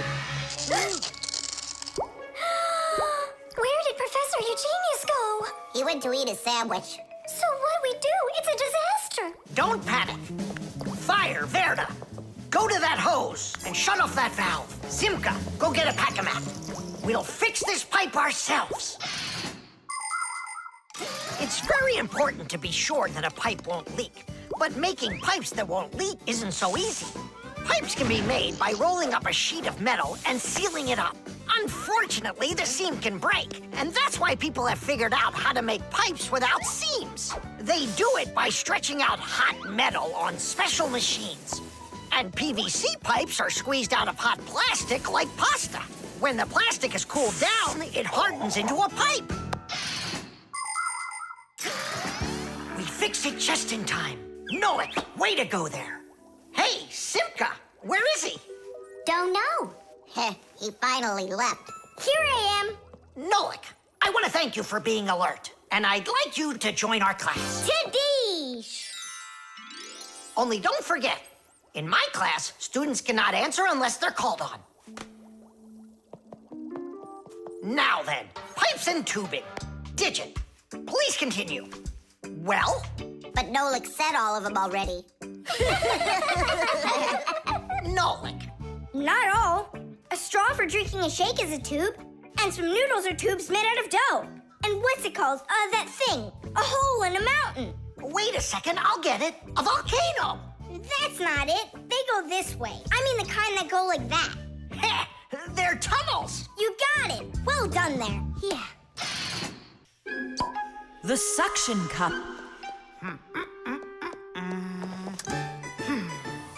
Where's Professor Eugenius? Did you see him? Not yet. Strange. He told me he'd be here today to conduct some tests. Rampus, right here under the glass. There's a note. Dear friends. That means the note's for us. That's because Professor Eugenius can always count on us. I'm off for a conference today. So what should we do? While I'm away, please keep an eye on each of my tests. There's the wristwatch. And where is it?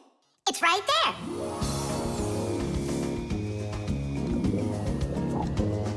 Look! How come the watch is in the water? So the fish can know what time it is? Nolik, don't be silly. This is the test he made for the watch. You see? It says water resistant right there on the back. That means that water shouldn't get inside of it.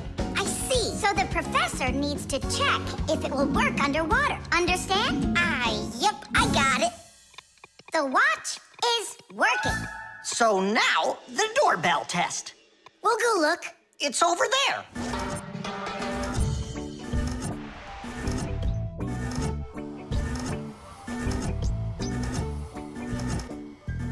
What's that thing doing? It tests the button to see how fast it wears out.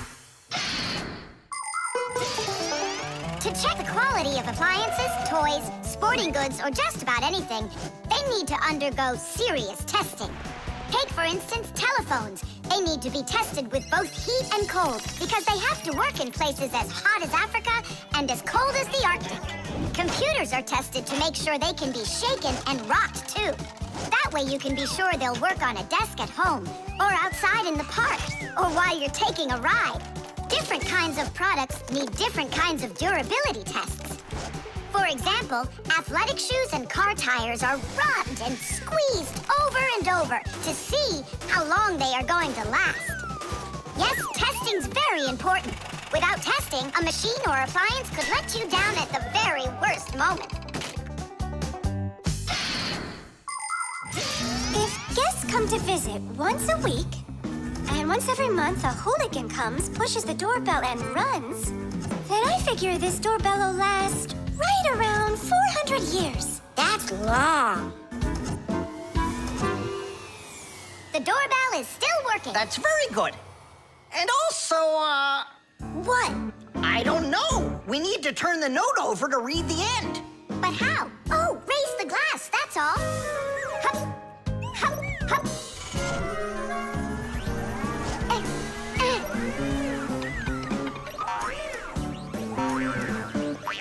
I can't get a hold of it. We should find a suction cup. A suction cup? Suction cups are made out of rubber or other elastic materials. When a suction cup is pressed against a smooth surface, the air inside is squeezed out. The air outside wants to get back in, and so it pushes down on the cup. The rubber edge of the cup won't let the air leak in, so the outside air keeps pressing down, and the cup keeps on sticking. And that's how a suction cup sticks to a surface by using the power of air. Wait a minute. I know where there's a really big suction cup that we could use.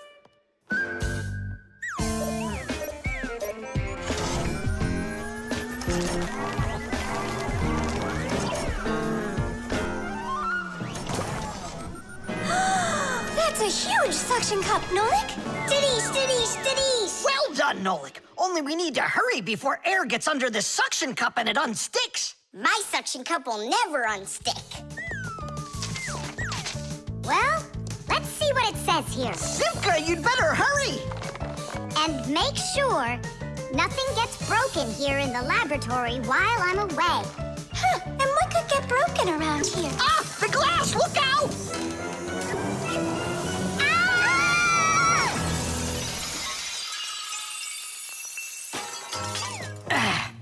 Yeah, so much for that. And who's going to clean up all this broken glass? You don't know? Nolik.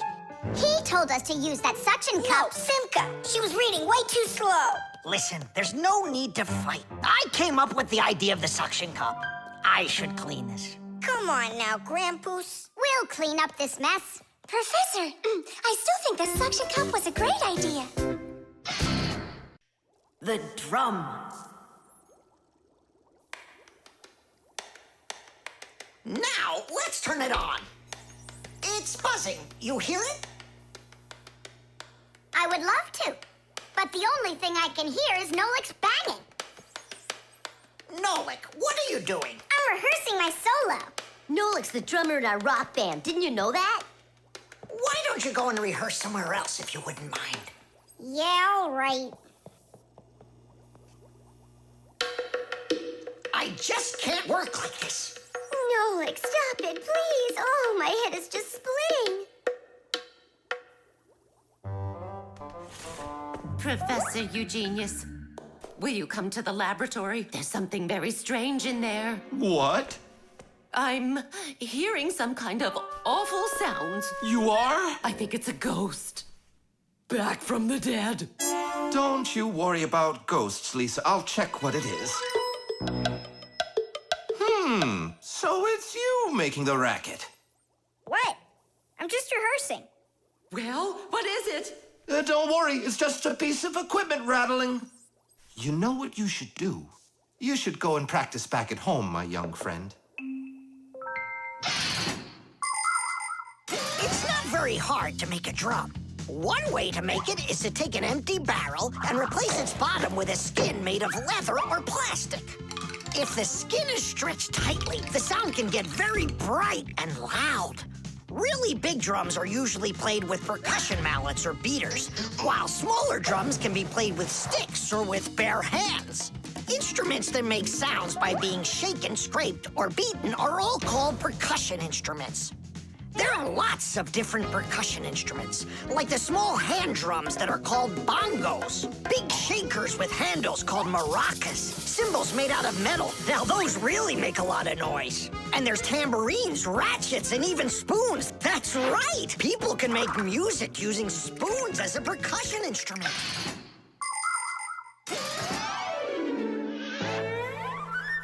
Tom Thomas, do you think I could practice my drumming here? Yeah, go ahead. I've just got some homework to do.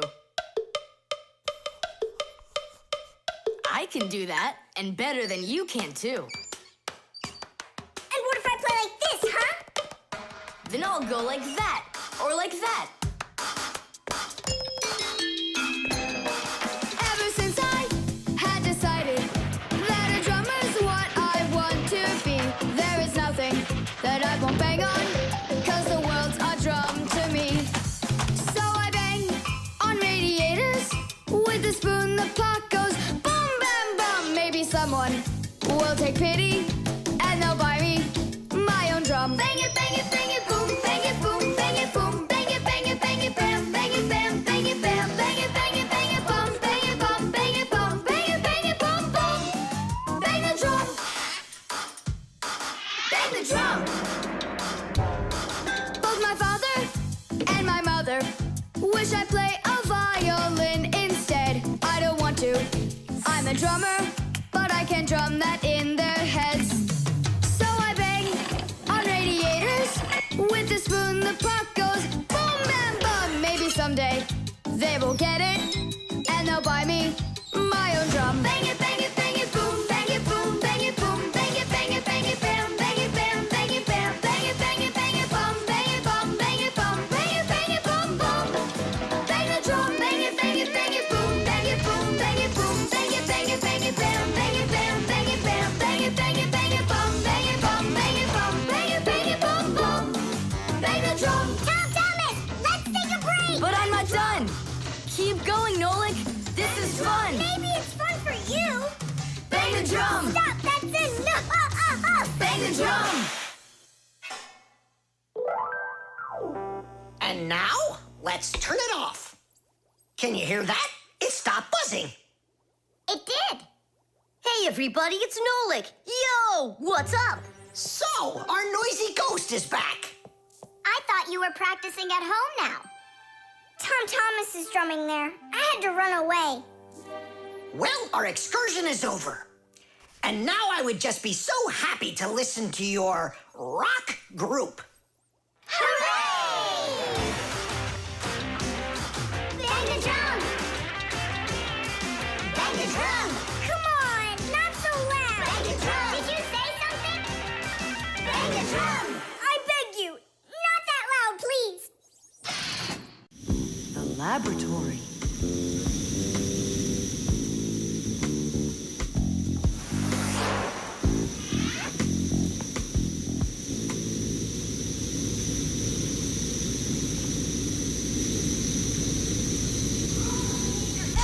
You've got to get to the school right away. What did he say? That we've got to get to the school. How come? Did you hear why? I didn't, did you? I wonder if Simka didn't go to school today. Or if Nolik got into some kind of mischief. Oh, I'm worried this is something serious. La la la la la la. And that's 5, 6. I like this hairstyle. 7, 8.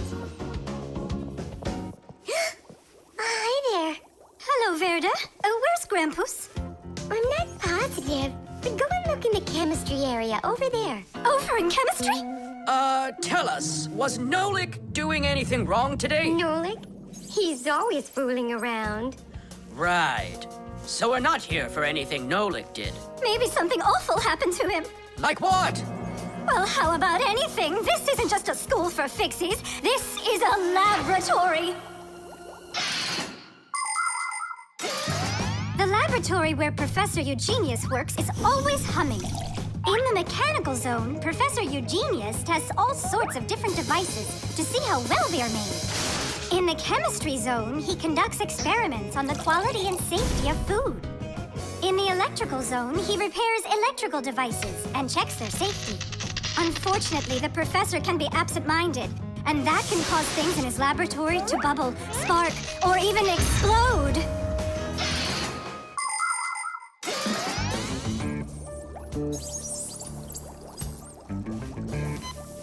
Marcia, there's nothing to worry about yet. But how can I not worry?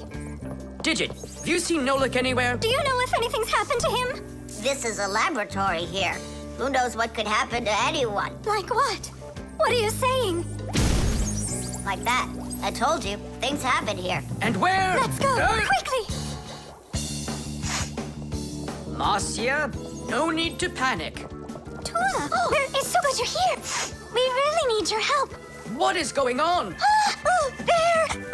Wee! Grampus! What? Where? In the mechanical zone, there! And Simka and Nolik, there! They're all there! Oh, my children! Don't lose your head. Oh! Oh!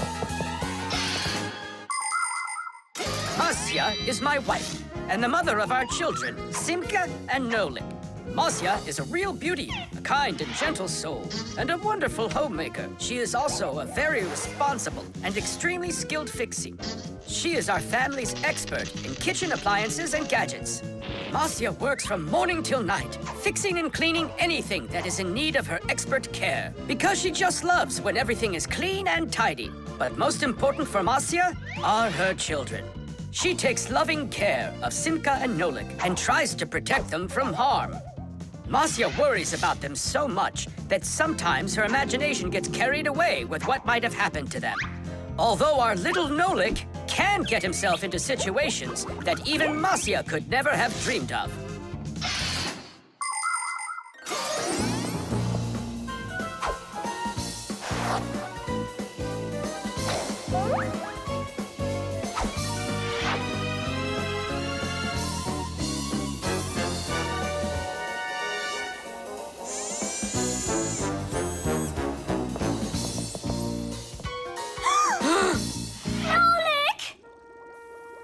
Tight! We'll save you! Hey! You're alive! What's going on? I don't need to be saved from anything. So it's Simka we need to save, not you? I don't need saving either. I'm fine. And what are you so worried about? Everyone's alive. Then why did you make us come here? I need you to help with a little accident we had.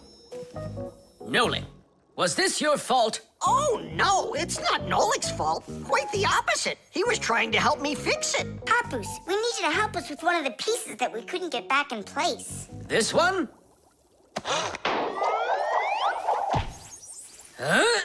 Tadish! Oh, a perfect repair. Huh, that was really the only reason we had to rush here? Why not? There was just no way we could let this wait, so I sent for you. But Fire said... Why fire? Why is it always fire? How come you had to scare us so badly? I'm not the one who scared you. You did that all by yourselves. Nolik's cube. Whoop! Tom Thomas, you'll be late for school if you don't stop. School? Don't you worry. What's he breaking this time? This time, nothing. He's solving a Rubik's Cube, Nolik. Whose cube is it? The Rubik's Cube is the most popular puzzle game in the whole world. It was invented by Professor Rubik from Hungary. A cube has 6 sides on it. And on a Rubik's Cube, each of these sides has 9 squares that are all the same color. You start by mixing up the colors. To solve a Rubik's Cube, you have to turn the pieces, and you keep turning and turning them until each side is one solid color again. For instance, red or yellow or light blue. That's nothing. Hey, Tom Thomas, how long have you been messing around with this cube already? It's been 3 whole days of turning. 3 whole days? We could solve that puzzle in 5 minutes, now couldn't we, Simka? Oh, really? Then go right ahead. I'm off to school. Well, you ready to show Tom Thomas who's boss? Just count me out. Hey, I thought you said Rubik's Cubes are easy to solve. I never said anything like that. This problem is all yours, Mr. Bragger. All right, I'll figure it out myself.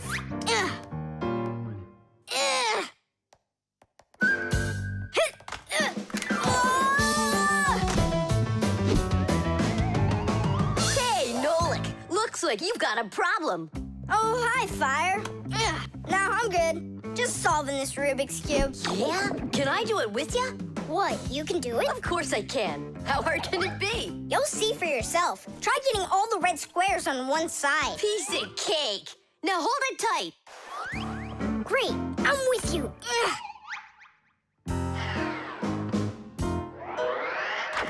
Whoa!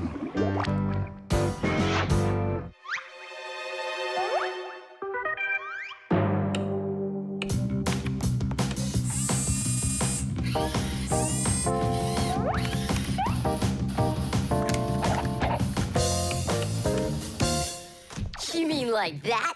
Class. And what about this side? What? This side's gotta be all blue. Okay, let's go fix it.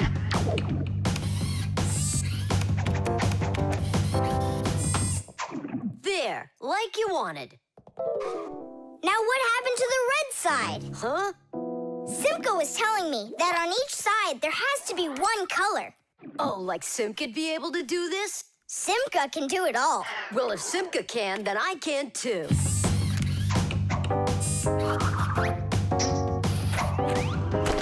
Oh!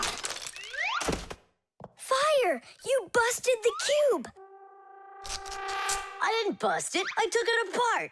Now let's put it together. And not just any way, but the right way. Puzzles are toys, games, or problems that force you to use your mind in a clever and creative way. Take a labyrinth, for example. In a labyrinth, the challenge is to find the one way to get through a series of tangled corridors. Another fun puzzle is a jigsaw puzzle. Here, you need to put together a picture out of many little pieces. For this, you need to not only pay attention, but be patient. And there are all sorts of puzzles for the computer. One popular computer puzzle is Tetris. In Tetris, different shapes fall down the screen, and you have to think quickly to get them to line up into rows. And solving puzzles isn't only a great activity for people, it's good for Fixies, too. That's right, puzzles are like exercises for our brain. There, all done. Nolik, you better hurry, because Tom Thomas is on his way home. Hi there, Simka. Just take a look at this. We did it. I can't believe it. How? Oh, it was a piece of cake. Simka, Nolik, I'm back. Well, I'm out of here. Ciao. Woohoo! Wow, you really solved it. It was Nolik. Nolik, you are cool. So how? You see, first you break it apart into all of the pieces, and then you put it all back together. No. That's cheating. You gotta turn the cube, not take it apart. Now I'll solve this cube, honestly. I don't think you can. Why, so sure? I glued it together. How come? So you'll stop straining your brain with it. Now the cube will always be the right way. But if it doesn't turn, it's not a Rubik's Cube. Well, yeah. Now it's a Nolik's cube, right? The video call.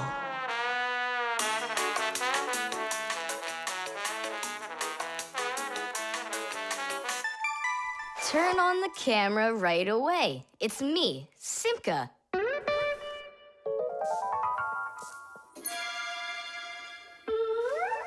Just as I expected. Nolik, why aren't you in school? School? It started? No, but you'll be late if you don't hurry. I'm on my way. Simka, is that really your Fixie school? Well, actually, it's the laboratory where Professor Eugenius works at. He lets us have our school here. Who's that, Simka? Look. Is that the professor? Where? Oh, come on, Tom Thomas. That's the manipulator. Who? Not who, what? It's a mechanical arm. For real? Oh, please show me some of the other things you've got. But how can I show you? Come on, with the camera. Computers and tablets are able to connect with one another through the internet. That's why you can talk to another person on your computer like you're talking on the phone. And if the computer has a video camera, then it's possible to send not only sound through the internet, but video as well. That's why it's called a video call. With video calls, it's possible to talk to your friends, to see them, and to show them all the things you can see yourself. All right, take a look. Over here we have chemistry equipment. And over here... Hey, Tom Thomas. It's good to see you. Wow, you flew there so fast. Nolik, get out of the way. You're blocking the view of the lab. I am not blocking the view. Stop it. Go away. You go away. Tom Thomas, what are you watching? Is it time to turn into screws? Too late. He already spotted us. It's just a cartoon about these funny little guys. Can I watch with you? Nah, it's boring, Dad, and I've already seen it. Next, that blue guy, he starts jumping. Watch. Now what? I say run. Start jumping. Make it cartoony. Now that red-headed character will sing. Watch. La la la la la la la la la. Then she starts dancing. La la la la la la la la. These guys really are funny. And here are the super fast moves. That was funny. I gotta get going. That's all. You can rest. My dad went out. I'll get you, Tom Thomas. What are you doing over there, huh? Watching a movie. But why on my computer? Sorry, Professor. Yeah, will you forgive us? So how is it any good? Uh-huh. It's a super funny one. Really? Yeah. You see that boy there? He's gonna start waving his arms around like a maniac. He also crows like a chicken. Cock-a-doodle-doo! And now the boy's gonna go in and chew paper.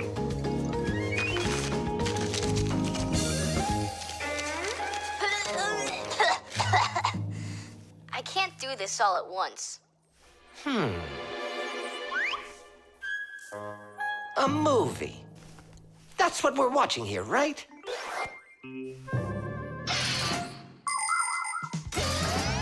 People have always been interested in seeing what's going on outside of where they are. And with the invention of video transmission, it's now possible to see what's going on almost anywhere. Now, without leaving your home, you can see what's happening on another street or even in some far corner of the world. With the help of video calls, doctors can help their colleagues perform complicated surgeries. Teachers can give lessons by video, and scientists can take part in video conferences. With video, you can watch a live theater performance in another country. And even in outer space, an astronaut can feel right at home just chatting away with friends and family. And it's not just for astronauts either. Now almost every tablet and phone here on Earth has video in it. Introducing Tom Thomas. Nice to meet you there, son. And I'm Professor Eugenius, so I guess you're also a friend of the Fixies. Yeah, only it's a secret. My friend, that's a secret the two of us share. And you know, keeping secrets is what friends do. The level. Tom Thomas, I'm really sorry. The movie this weekend, I have to cancel. You do? I need to go to Africa for work. I leave tomorrow. Oh, cool. You think I could go with you? To Africa? Can you even find it on the map? Africa. Here we go. No, you're still too little. When you grow as tall as the top of Africa, then I'll take you with me.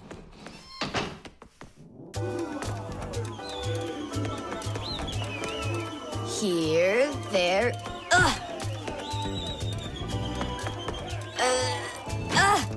Tom Thomas, what you doing down there? I want to know if I'm as tall as the top of Africa, or not. Well, do you know your height? Okay, then let's measure you and mark how tall you are. You just need to hold the book, all right?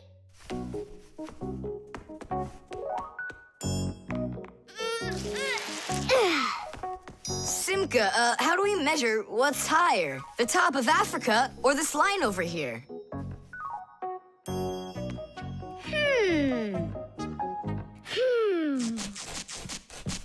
It's a tough one. We need a piece of flexible, clear tubing. Oh, I can get it for you. I know where it is. And we'll build a simple tool to find out the answer. It's called a water level. Let's do an experiment. First, we'll pour water into 2 bottles. A little bit more into one and a little less into the other. Now we'll connect them with a tube so that the water can flow between them. You see? The water flows and flows. And then it stops. It stops when there's the same amount of water inside of both bottles. And if we do this with a simple tube, it becomes a useful tool called a water level, in which the water on both sides is always the same height.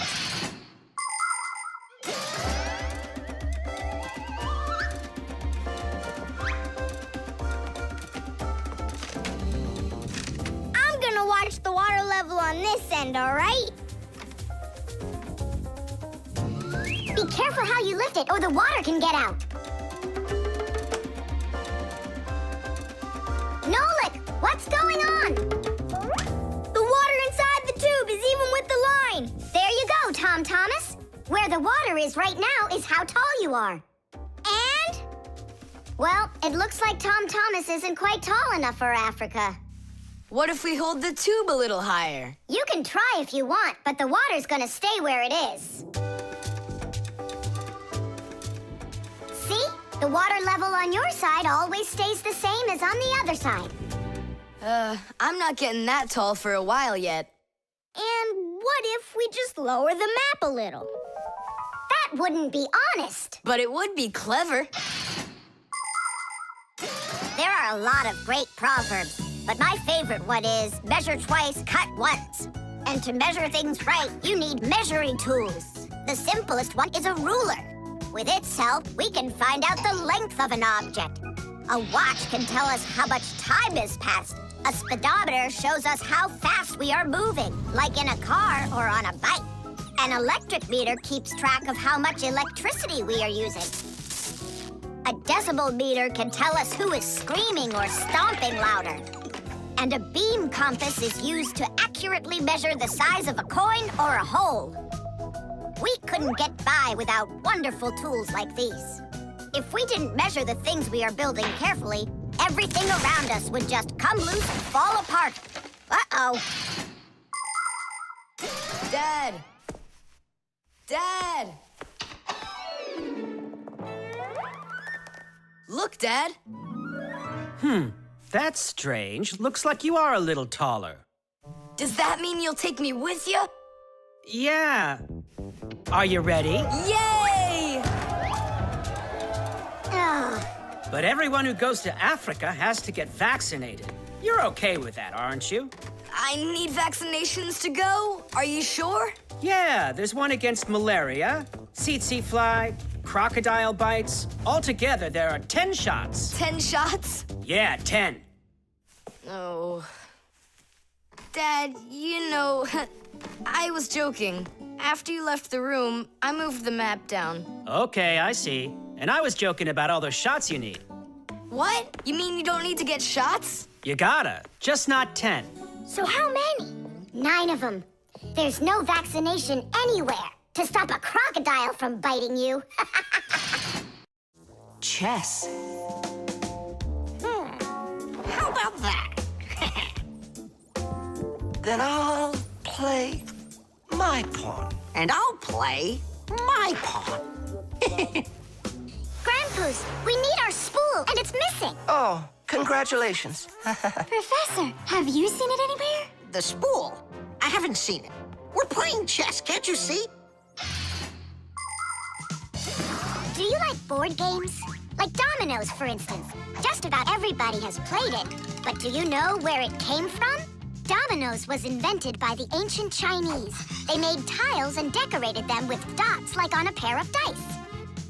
And this is a game that looks a lot like checkers, but it's a lot more challenging. It's called backgammon. Backgammon originated in Persia, and from there it spread all over the world. But the most challenging game of them all is the game of chess. Chess was invented in India, and today the game of chess is loved in every country. It's played by adults, by children, and even by computers. Chess is a real sport. But the most important thing for playing chess is not the power in your arms, but the power in your brain. Hey, look, I found it. Hey, what's going on? That's our spool. Please let us take it back. There's something we have to do with it. But we're using it. Can't you wait? It's a replacement for the missing pawn. Oh, Nolik can work for a while as the pawn's replacement. Yeah. I could do it. All right, you can take it. And you stand right over here. 1, 2, 3, up we go! Class. So how do we play? You're going to play for the whites. And now I'm going to capture your knight. And we're gonna knock over yours. Take that. Whoa, whoa, whoa, young man. Slow down. It goes back here.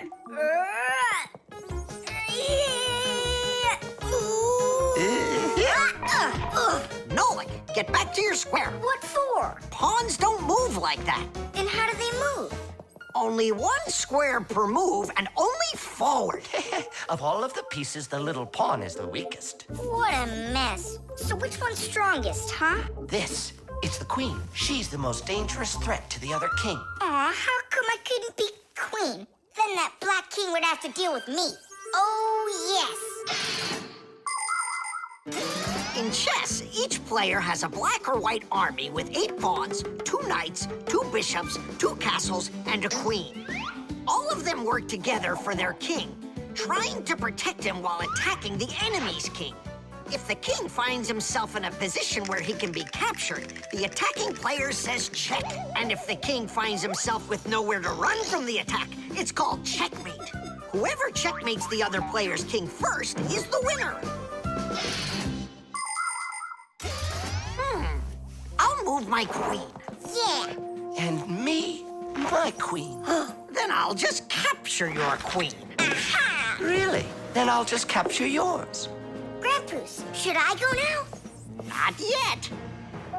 So, do you feel like surrendering? Ha! You're kidding. Do you? Nolik, forward. Hooray! We'll step aside.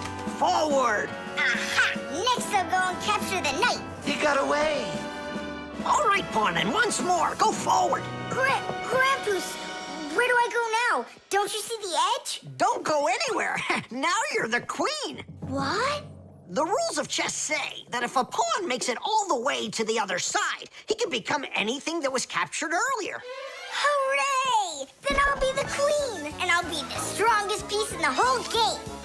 Hey, queen, get back here. In case you don't know, this isn't over yet. We capture the pawn with the queen. Queen, this is your new place. Check. Check. Huh, yeah? Now come to here. Checkmate, my colleague. Of course it is. It is, mate. Yeah, I lost. Hooray! Tadish, tadish, tadish! Professor, we found the missing pawn for you. So that means Nolik can leave with us. I'm not going anywhere with you. Chess is the greatest game you'll ever play in your life. Oh, you should have seen how I put Professor Eugenius into checkmate. Really? Well, Grandpus helped me a little. Actually, it was Grandpus telling me where to move. But I'm the queen now. The key card. Whoopah! Well, Professor Eugenius, your kennel's back in action. Tadish! Oh, why, thank you. I've been longing for a cup of tea. Yes. There's no tea left in here. Then I'll go ask Lisa if she has some. Look! Professor Eugenius! You forgot the key! The key! Don't close the door! Simka, you must be joking. That's a key. This is nothing but a plastic card. But it is a key. A special kind. It's called a key card. To open open up a combination lock, you need to enter a code in the correct order. That means if you can't remember the code, you can't open the lock. But if the lock uses a key card, there isn't any code to memorize because the code is held inside the card's memory, and the lock can read the code from the card. Of course, key cards don't work with any lock. They have to be smart locks that are able to read electronic codes. When the smart lock reads the correct code, it opens right up.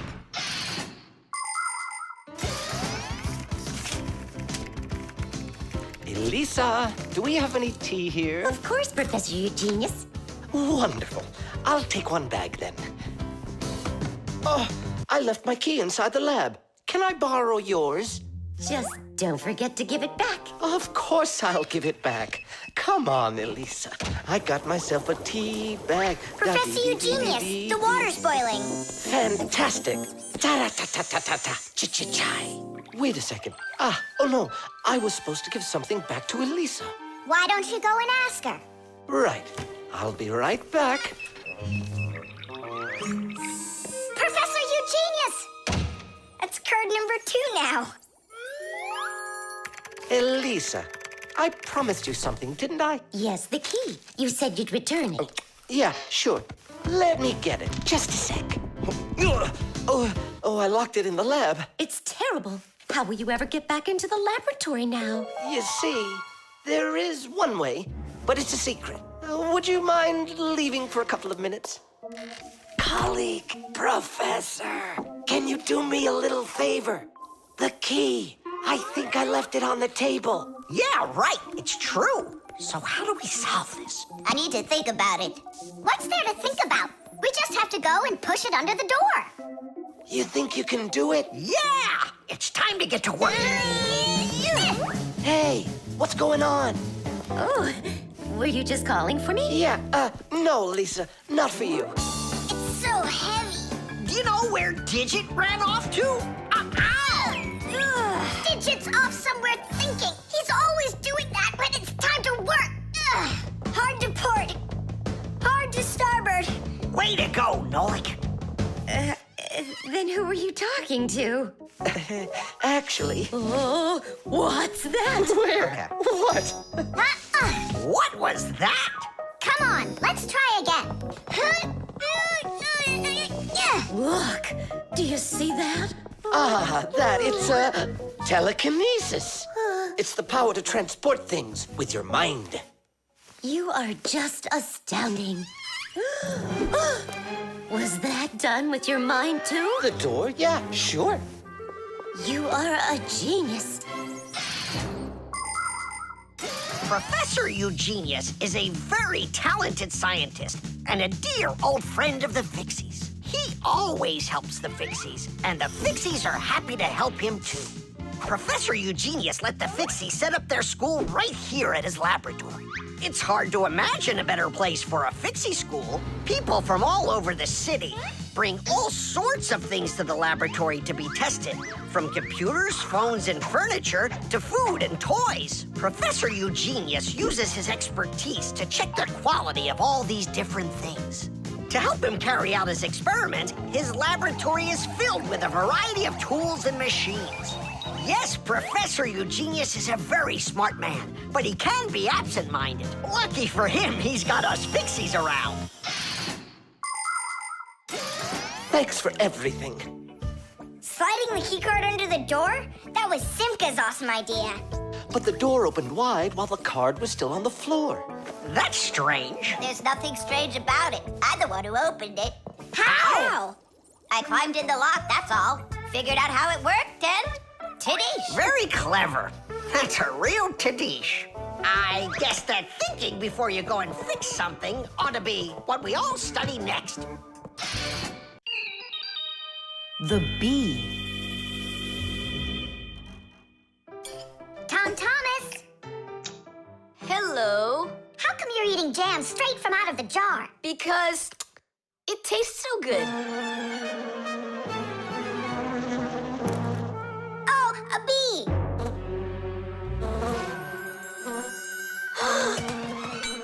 Shoo! Get out of here! Leave it alone! It's just a plain old bee. Well, I was bitten by one of those plain old bees once. Thomas, don't do it! Go away, you pest! Flies are pests. Bees are very helpful and useful. How can a bee ever help us out? Bees are hard workers. They are constantly collecting nectar from flowers. Flying from flower to flower, bees transport pollen on their bellies. Thanks to this process of pollination, flowers produce fruit and seeds. In other words, bees help plants reproduce. The bees use the nectar they collect to make that delicious sweet honey loved by kids of all ages. And bee honey is not only delicious, it's also nutritious. So I'm still afraid of it. What if it bites me? Bees don't bite, by the way. They sting ya.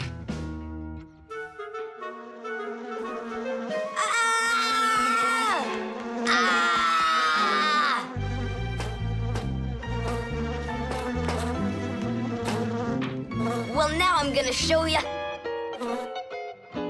Don't! The bee's the one who should be afraid, you tyrant. Yeah, you let it go, tyrant. Why are you calling me names? Who's stopping her? She can fly away if she wants. We need to show her the way out. Well, how? Here, little bee. Fly this way. Why don't you try going? Then what can I say?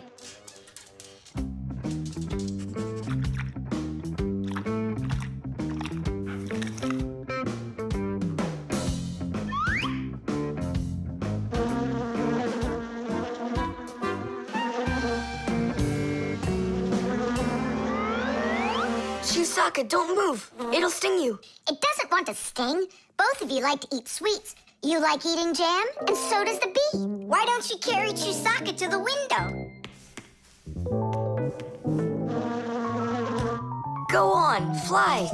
No, that's not gonna work. You need to go and get more jam. Here, little bee. Yum, yum. Go on and fly. You're free. Let her eat first. Don't be greedy. I'm not being greedy. If she eats, she can make honey out of your jam. Long ago, people could only collect honey by destroying the nests of wild bees. And that went on until someone came up with the idea of taming those insects. They started by leaving enough honey for the bees to survive through the winter. People took care of bees in these hollows until they learned to build small houses for them called beehives. And a town made of these bee houses is called an apiary. Bees live and work together in the beehives making honey, while beekeepers take care of the bees and collect the honey. Bees are real team players. They tell each other where the best flowers grow. Do you know how they do it? One of the bees does a dance, and then the rest of the bees watch the dance and learn where they need to fly. You poor thing. Thomas tired you out. I told you there's nothing to be afraid of. You see? She's just so nice and kind. I'm not afraid of her. She wouldn't let me eat my jam, that's all. Well, now it's time for you to fly away. Whoa! She's playing rough here. I want to try. Nolik. You're too little. You'll have to grow to do this job. Whoa, whoa, whoa. Calm down now. Now let's fly. Hey, Simka, the window's back there. I can see that without you. So how can I get you to turn around? Cool! Hooray! She's listening to me. Phew! Woohoo! Don't miss the window. Now! So long, honeybee! Tiddish! Thomas, do you have any more of that jam left? Yeah. What for? Bring it here. We'll get more bees to fly in. How come? What do you mean, how come?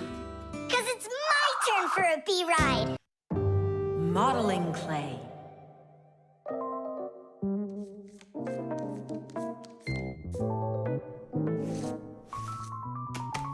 All done. Simka, take a look. I've got my own Packam mat. Now look at that. A Pack-A-Mat made out of modeling clay. But this one's my own, and it looks just like a real one. Okay, you're right. It really does, Nolik. Simka, Nolik, what's up? Hi there, Fire. Want to play some tag with me? I really wish I could play tag, but unlike you, I've got tons of work. Yeah, like what? Well, a bathroom hook fell down. Tom Thomas broke the lamp on his desk. The aquarium has a tube that's leaking. So go and play. I have to get a Pack-A-Mat. Oh. I wish I could play tag. Hold on. Nolik, you've got a Pack-A-Mat. Uh-huh. Although I gotta say, it looks a little strange. That's because it's... Let's fix everything before Simka with your Pack-A-Mat and my Fixie board. This'll be great.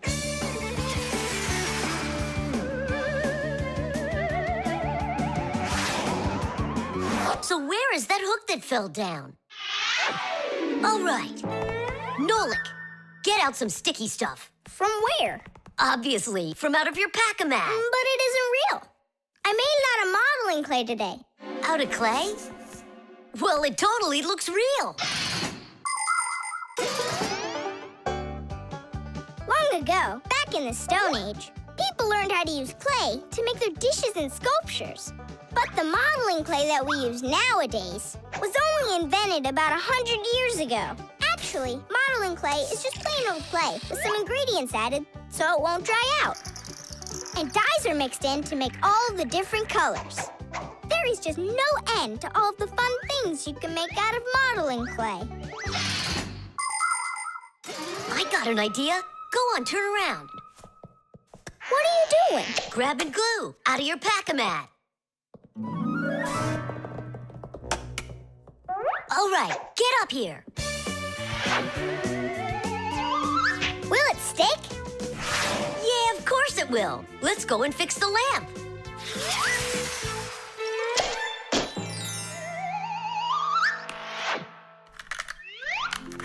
We can't fix this without a real Pack-A-Mat. Yours will work just fine.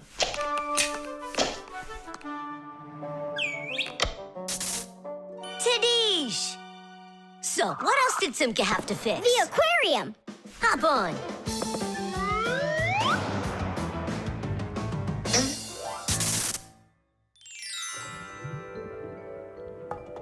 Well, where's that leaky tube?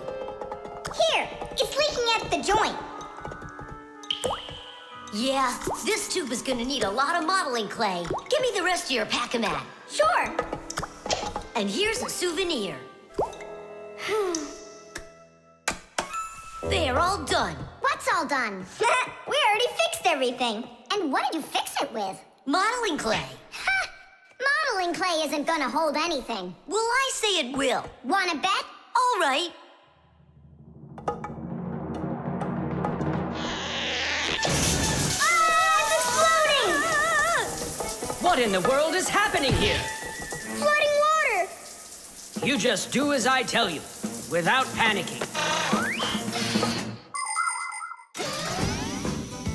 Did you know it's possible to make modeling clay in your own home? Just write down this recipe. You'll need a cup of flour, a half a cup of salt, and a half a cup of water. Now, mix the salt with the flour and add the water little by little. Mix it together really well. What are you saying? That it looks just like dough? Well, that's exactly what it is. It's just not for eating. It's way too salty. But you certainly can sculpt things out of it. If you want your modeling clay to be colorful, you can add food coloring or watercolors to it. That's it. Your modeling clay is ready to be sculpted. When you're finished, don't forget to let your figures dry in the sun. That way they'll get nice and hard and last you a very long time.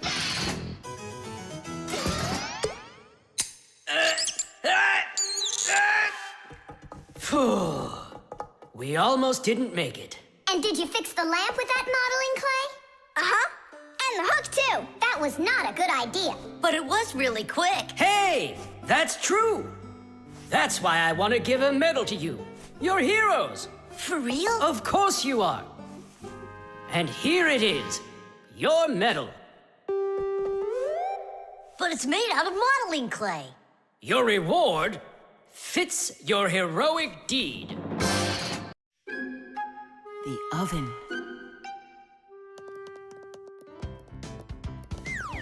Now Now, here he is, our death-defying acrobat. Nolik, don't! I'm not Nolik, I'm an acrobat. You're going to fall. I'm not going to. I see. Every single time with him, it's the same old story. He gets himself into trouble, and I've got to get him out of it. No, I'm falling. Whoa! Hold on! I'm just joking. Nolik, you're a knucklehead. Simka, Tula, We're down here! Look who's in trouble this time, huh? This isn't funny at all. Need some help? We can manage this ourselves. Right, Tula? Well, all right then. See you later. We gotta get out of here. Tom Thomas's mom is coming! Hide!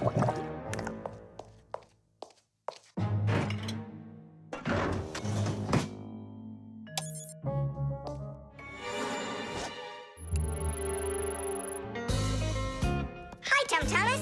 Hi, Nolik. Are you up for a ride? Because this train's leaving the station.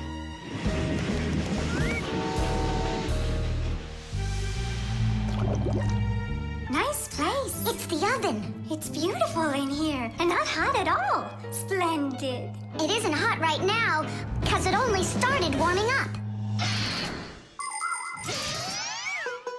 An oven is a cabinet with a heater. It can get so hot inside that it'll roast whatever's in there. As a matter of fact, that's what ovens are for. People roast meat inside of them and bake things too. Some ovens burn gas for heat and others use electricity. They have special electric coils that get red hot and heat everything that's inside the oven. So be careful around ovens. A hot oven can burn you very badly.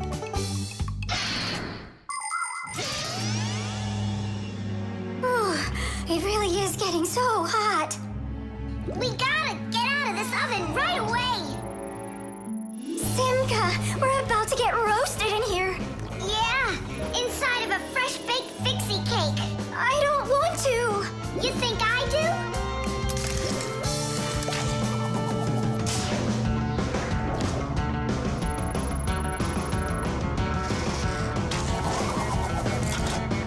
Here, grab on tight. This way.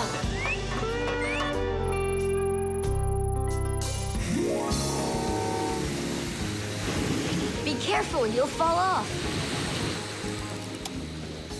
You're just like Simka. She told me the same thing, and then she was the one who fell. Right into the batter. Together with Tula.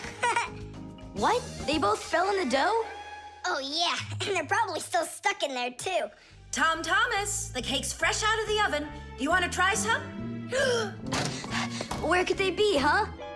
I don't know.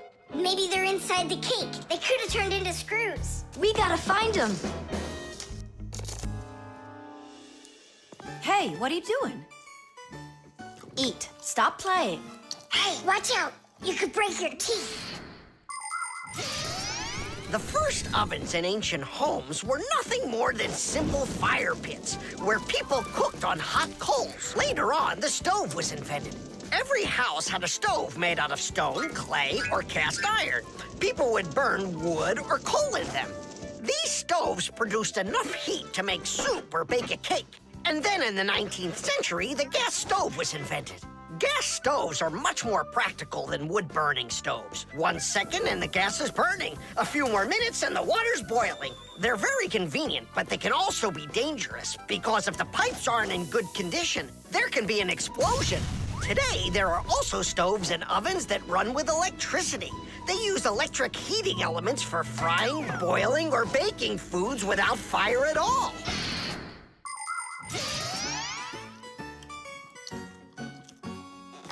Tom Thomas, I think you'll explode. But it's so incredibly good. I just can't stop eating it. Keep chewing, Tom Thomas. That's as much as I can chew. Hey, what are you guys up to? Up to? We're trying to save you. You're not in the cake? Then how come I was eating all of this? I hate cake. Maybe it's because that's what good friends do. Yeah, he's a good friend. Who's got a really good appetite?